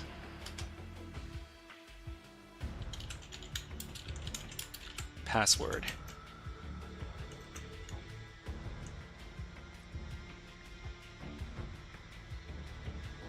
Okay, Debian, are you opposed to Debian, dog? Hello.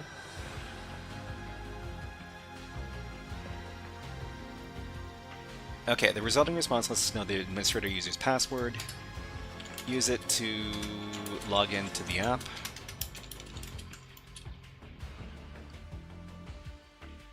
To finish the challenge. Okay, let's go ahead and finish the write-up.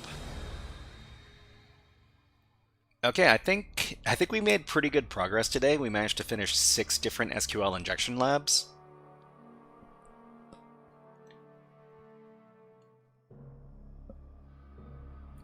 So we can move on to maybe something a bit different for our final, well, you know, until the end of the stream.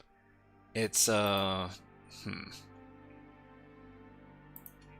about some HackerPoll? So HackerPoll is a French cybersecurity education website, but of course they've got an English version as well. Where's that English version? English or French? So this is the English version here. Compile all the things. SysOS says, I can win this discussion by stating you should all use some sort of arch. Is that the way you win you win the argument? Okay, so they've got all of your typical categories over here at HackerPol. They got crypto, they got forensics, they got hardware, pwn, reverse engineering, web exploitation, and miscellaneous. Okay, so if we take a look at the challenges here, they've got a bunch of different ones.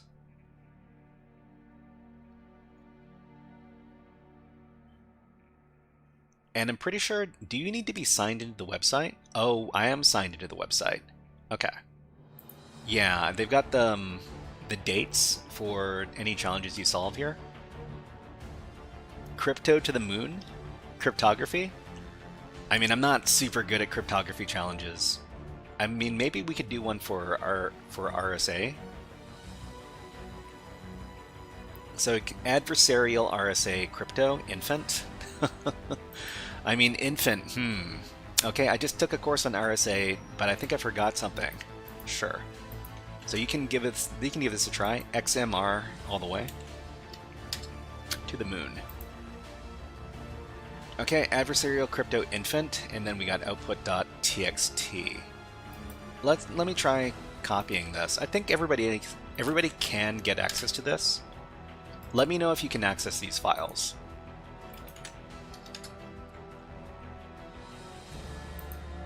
Or if it redirects you to a login page.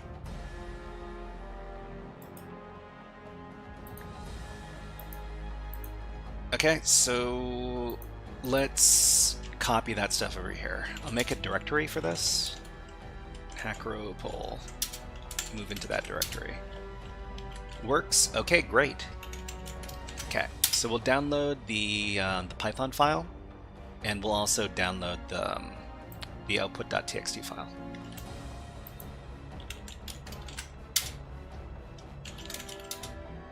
Okay, so if we take a look at output.txt, we're given an N value, an E value, and a C value. So C stands for ciphertext. So this is our ciphertext. This is our modulo. Thank you very much for subscribing, for following on Twitch, Zisto. Thank you. And here is our exponent. So the exponent is not vulnerable.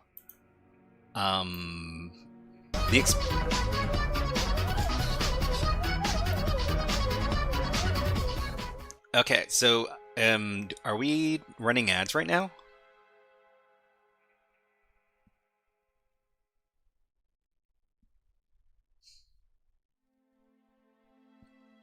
Oh, subscriber. Okay, okay. All right, so there's got to be something that we can attack. So if this is RSA, there might be some vulnerability in the N value, or there might be some vulnerability in the E value. Well, not the E value, because the E value is standard. So this is 16 times 16 plus 1. The N value, on the other hand, let's take a look at the script that was used to create the output.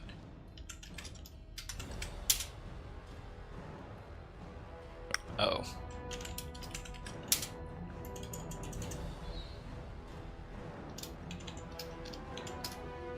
Okay, so what are we doing? Crypto.util.number, import getStrongPrime, bytes to long and long to bytes. Okay, E equals 2 times 16 plus 1, so this is standard. C, the ciphertext, equals pow, power of flag, E, and N.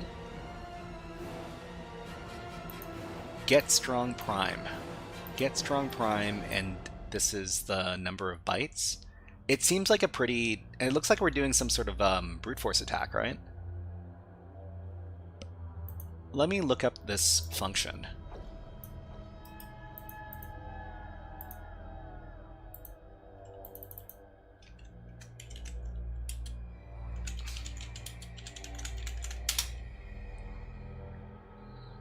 Is this full RSA? I think so. Okay, generate a cryptographically secure strong prime number. Alright, so strong prime number. So in cryptography, a prime P is considered strong if both P minus 1 and P plus 1 contain at least one large prime factor. Okay, so the function is get strong prime n e equals something. Okay, n is the exact bit length of the prime. It must be greater than 512 and a multiple of 128. It must be greater than 512 and a multiple of 128. So this is the bit length of the prime. So I mean, I guess what we need to do is we need to do a brute force attack. So if we're trying to do a brute force attack, we need to... So to generate a 124-bit strong prime... What was it? What was it?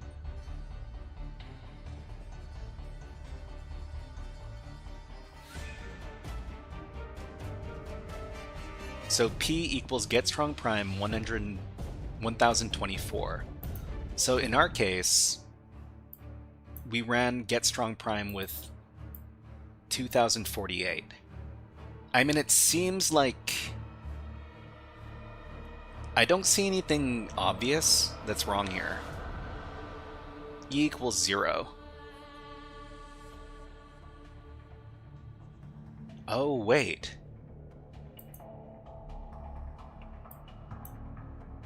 They didn't give an exponent when they ran this?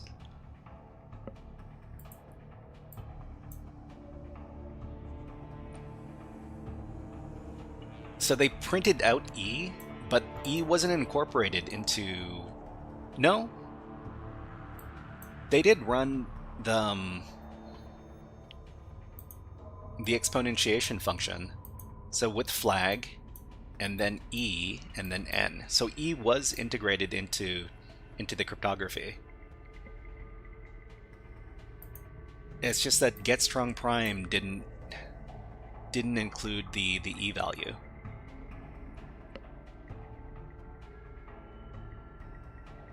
Or am I missing something?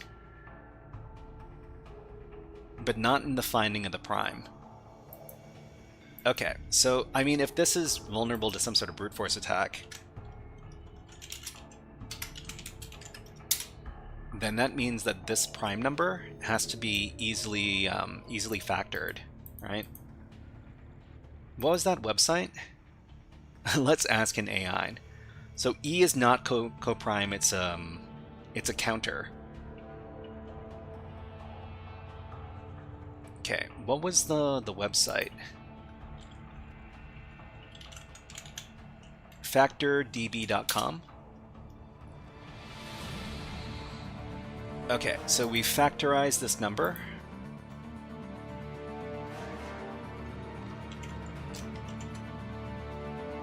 So that's a result of, well, we're able to factorize this. So if we're able to factorize it, it probably means we can break it.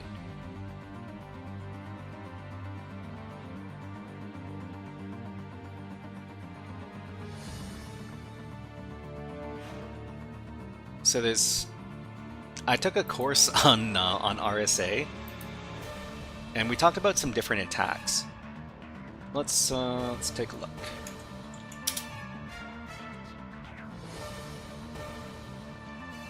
So I did the course over at CryptoHack, and we were talking about public key cryptography and factoring. So calculating prime factors.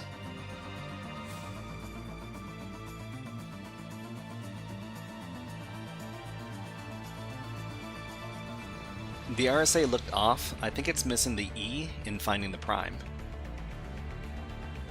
You a graduate? Were you a graduate or just a genius? I'm neither. I'm just a person who wants to educate themselves. I mean, the course that I took is over here, CryptoHack. And the specific course I took was... Well, I'm still taking the course. I didn't finish it. Let's see, where's the course?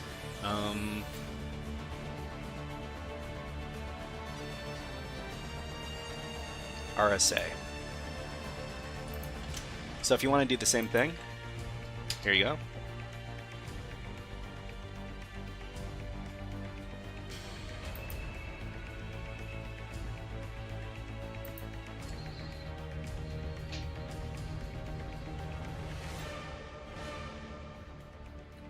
So I guess what we need to do is we need to figure out,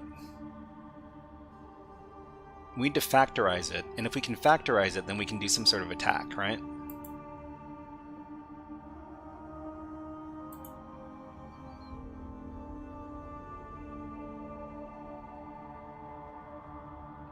Why is everybody obsessed with multiplying 2 primes for RSA? Why not just use 1?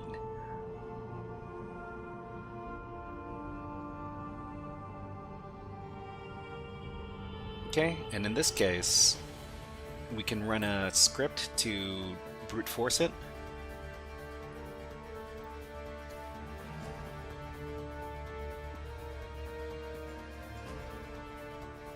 So we have to figure out the D value, the M value, and the B value in this case.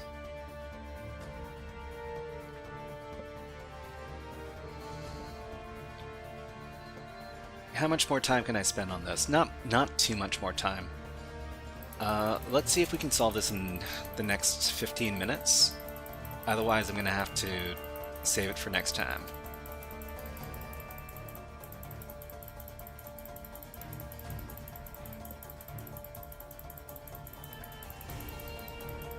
Dinner time, well, pretty soon. Okay, so there's got to be like a standard script for attacking RSA. So RSA decryption. So RSA decryption over here. Decrypting RSA given a public key and private key values. So if we know the public key and the private key values, then we can decrypt.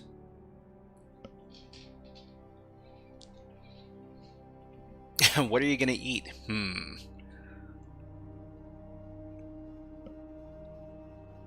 Okay, use the private key that you found these parameters in the previous challenge to decrypt the ciphertext.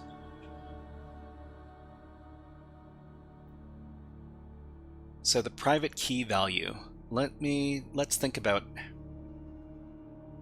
how we derive the private key value. Calculating private key values. So the private key D is used to decrypt ciphertext created with the corresponding public key. The private key is a secret piece of information or trapdoor which allows us to quickly invert the encryption function. If RSA is implemented well, if you do not have the private key, the fastest way to decrypt the ciphertext is to factorize the modulus, which is very hard to do for large integers. In RSA, the private key is the modular multiplicative inverse of the exponent E modulo Euler's phi n. Euler's totient of n. Euler's totient of n. We can express this as e to the power of -1 or modulo phi n. Okay, let's do an example. Okay, we do the example. For this challenge, we're asked to calculate the D value given that P and Q are these two numbers. And we got the E value, which is this other number. Okay, so I guess we could use a script that looks kind of like this. Because we've already factorized the two P and Q values. The E value is... But what is the E value here? Never heard of a totient. I'd never heard of a totient either before I started learning about cryptography. Okay, so let's grab the script we used for the previous thing. And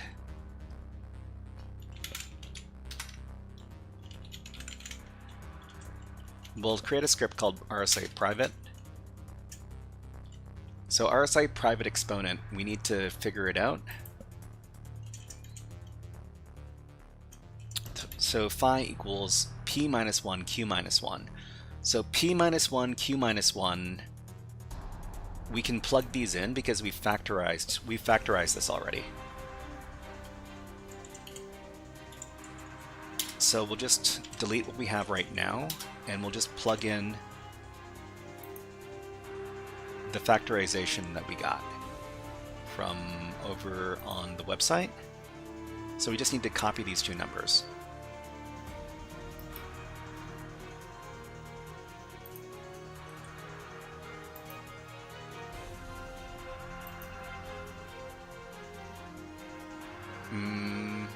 So this is 617 digits long.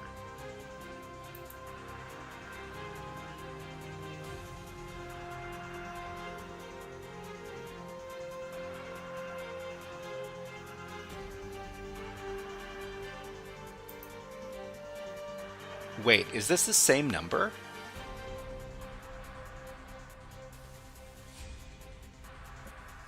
Nullsec says, you're ahead of me. I never got into that advanced math, or maths if you aren't free. Oh, okay, okay. Maths if you aren't free.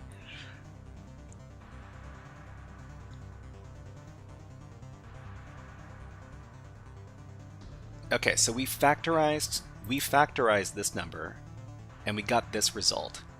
So the result is P. There's only P, there's no Q.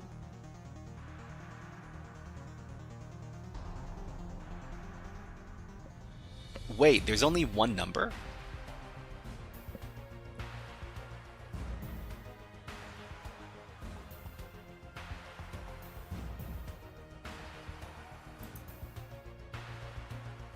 There's only one number.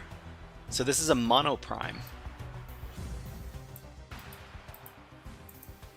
Try decrypting with P. Okay, so if we go into here, and then... So I'm using the wrong script. I should be using the monoprime script.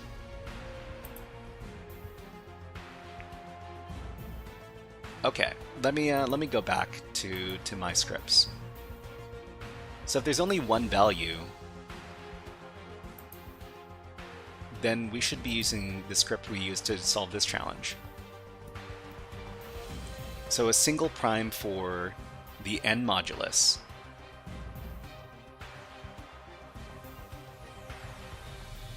Okay. You have one? Yeah, I wrote one. Well, I mean, this was what we were working on at the end of one of the other streams. But the problem was that I copied one of the values wrong, which means we couldn't we couldn't get the decryption to work properly. Okay, so the n value, well,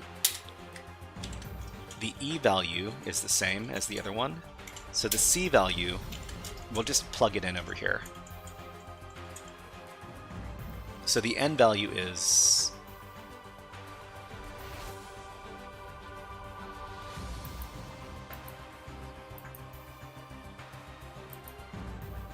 Hold on.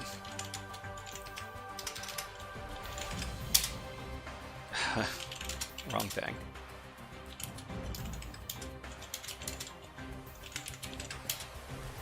Okay, so the n value is this,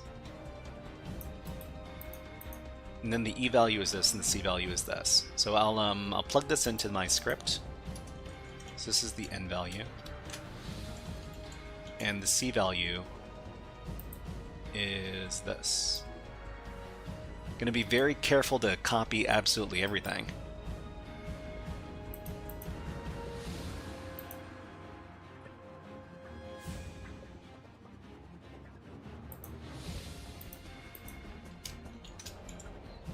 Okay, so d should be equal to exponent e to the -1 and then n to the -1. And then the message derived from the c value is c to the power of d and then modulo n, and then we run bytes on it, and then we convert long to bytes and see if it results in anything that that is legible.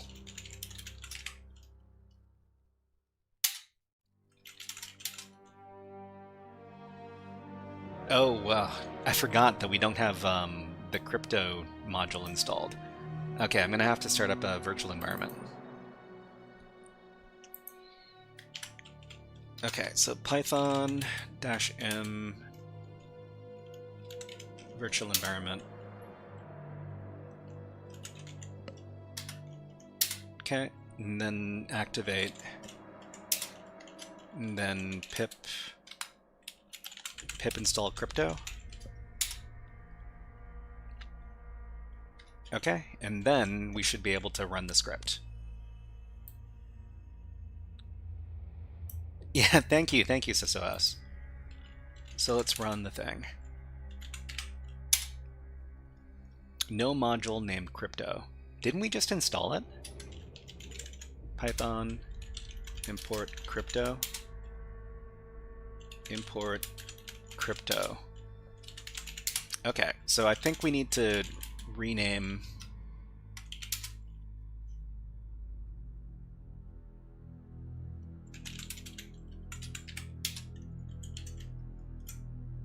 so from crypto util. Oh, it's like no.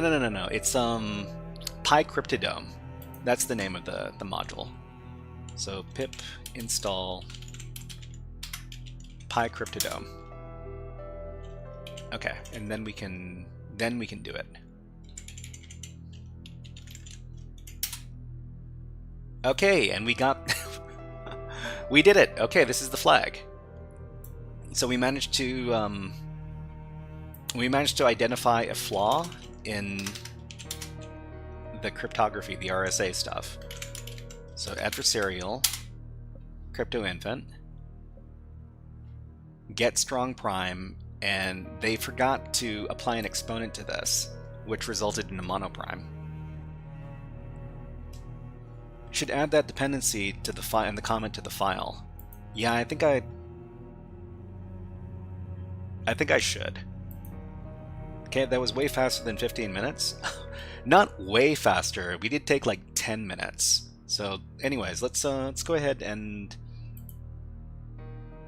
we'll add this to the script.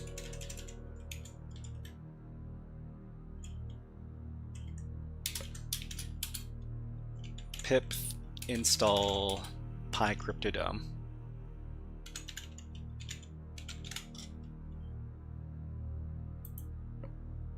So you need this module to be installed. Okay. Awesome. All right, let's go ahead and submit the flag. Where'd I put it?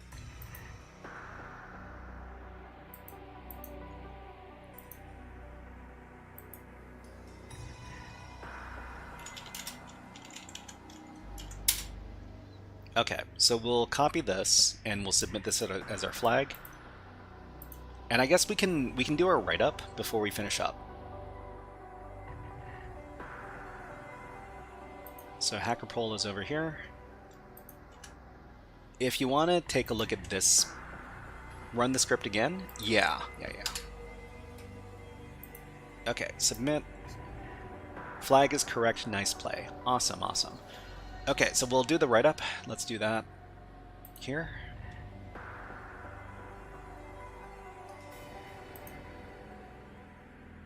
So this is a write-up for HackerPol.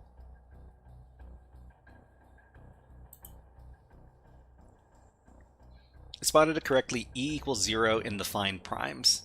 Find primes, yeah, equals 0 in the get strong prime. So get strong prime didn't use an E value. Otherwise, you would have gotten something very different.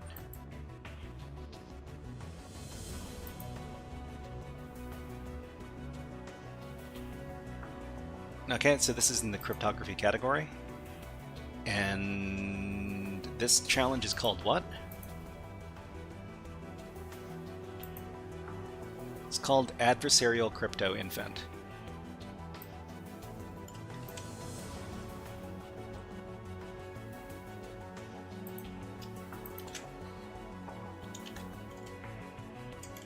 Okay, I think I'm going to remove all of these special characters from the name of the file, otherwise something bad will happen. Okay, thank you, Shyhat. Blazebits and HackSmarter are on for raiding. Enjoy Din Dins. Oh, awesome! HackSmarter. Yeah, I think I might raid into HackSmarter in just a bit. Okay, so the URL of the challenge is where. The concept we need to understand is monoprime, I guess, and the method of solve. Let me get the URL of the challenge. I'm happy I was able to use some of the knowledge I learned in the course to solve this challenge. Okay, RSA decryption. Decrypt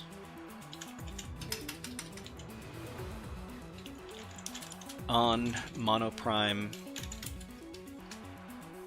monoprime private key.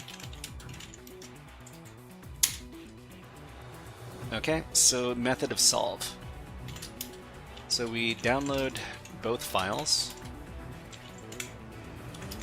and look at the script that was used to create the ciphertext. Okay, so this is Python.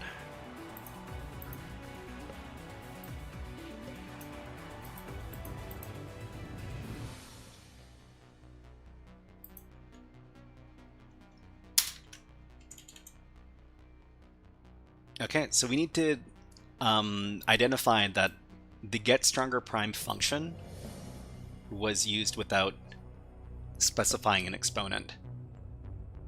So I mean, we can ask our good friend the AI about, you know, what the what the folly is in this. Okay, so we'll what happens if you use the Python getStrongPrime function without specifying an E value?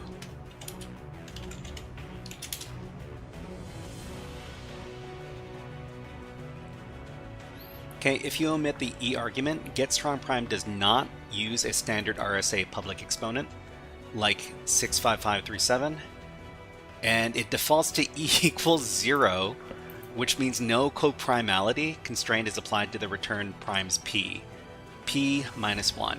In other words, the prime is generated as a strong prime, but is not specially chosen to be compatible with an RSA exponent unless you pass one explicitly. Okay, so we need to spot this in order to solve the challenge.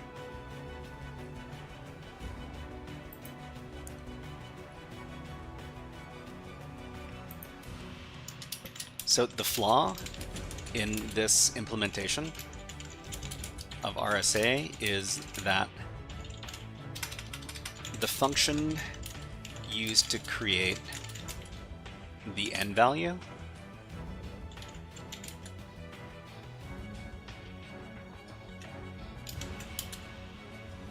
was called without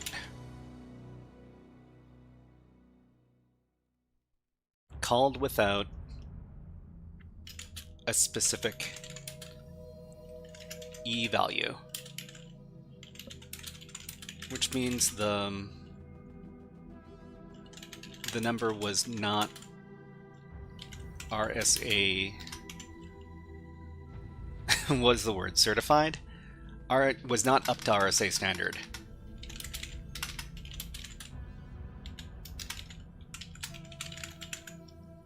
Okay, it takes time to learn to spot this type of mistake. It's not a bad thing if you missed it. Yeah, I mean, I thought that there would have been something up with either the n value or the e value, because those are the only type of vulnerabilities that I've learned so far. Not RSA compliant. Okay. Not up to RSA standards, or not RSA compliant.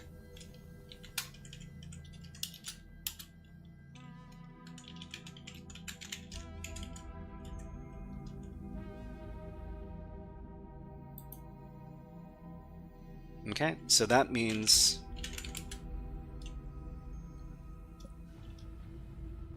the n value,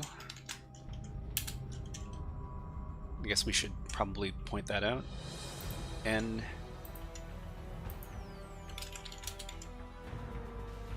is monoprime, not a result of the multiplication of two prime numbers.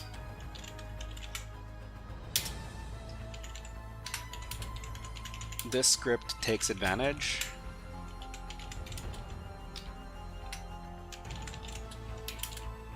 of a monoprime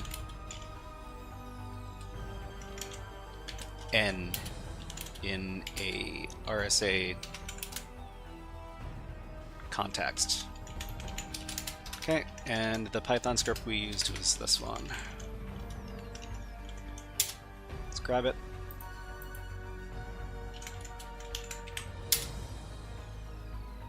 So this incorporates the n value, the e value, the c value, all this good stuff. And then we convert the message over to bytes.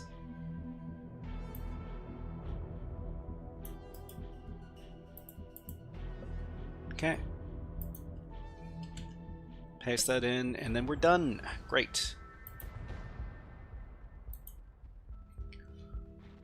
Alright everybody, we're going to be raiding out into another channel in just a second. Let's see who's on. So, infosecstreams.com is a website you can use to find other people who do cybersecurity.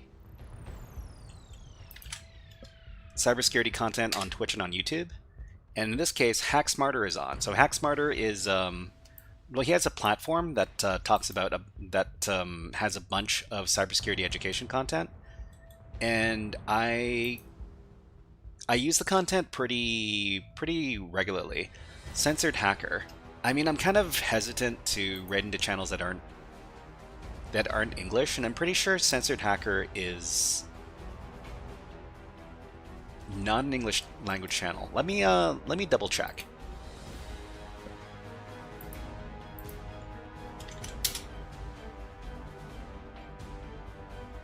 Okay, what is this person up to? Oh, we got ads. Hold on. Let me see. I build apps, I destroy systems, I play games, I make videos. And I love to make you smile. Okay. Man, how long did these ads go on for? But this is Censored Hacker's channel over here. I gotta sit through Twitch ads. Doesn't even say how many. Wait, is this the channel? Canada Highway. This is not a hacking stream. I thought this was an ad, but it's just some person driving down the highway. That's funny. Okay, let's see what HackSmarter's up to. So HackSmarter is doing... Oh, he's doing PortSwigger as well. Okay, let's raid into HackSmarter, but before we do that, let's talk about what we're going to be doing next. So today was the Wednesday stream. We also have a Friday stream coming up. So it's going to be on Friday, July 3rd. We're going to be doing puzzle games. We're going to be doing more intro to network hacking. And we're going to be doing AI foundations over at PicoCTF. Well, Scilab. It's going to be a lot of fun. I get the same view. It's not an ad. Yeah, not an ad. Let's go ahead and raid into HackSmarter.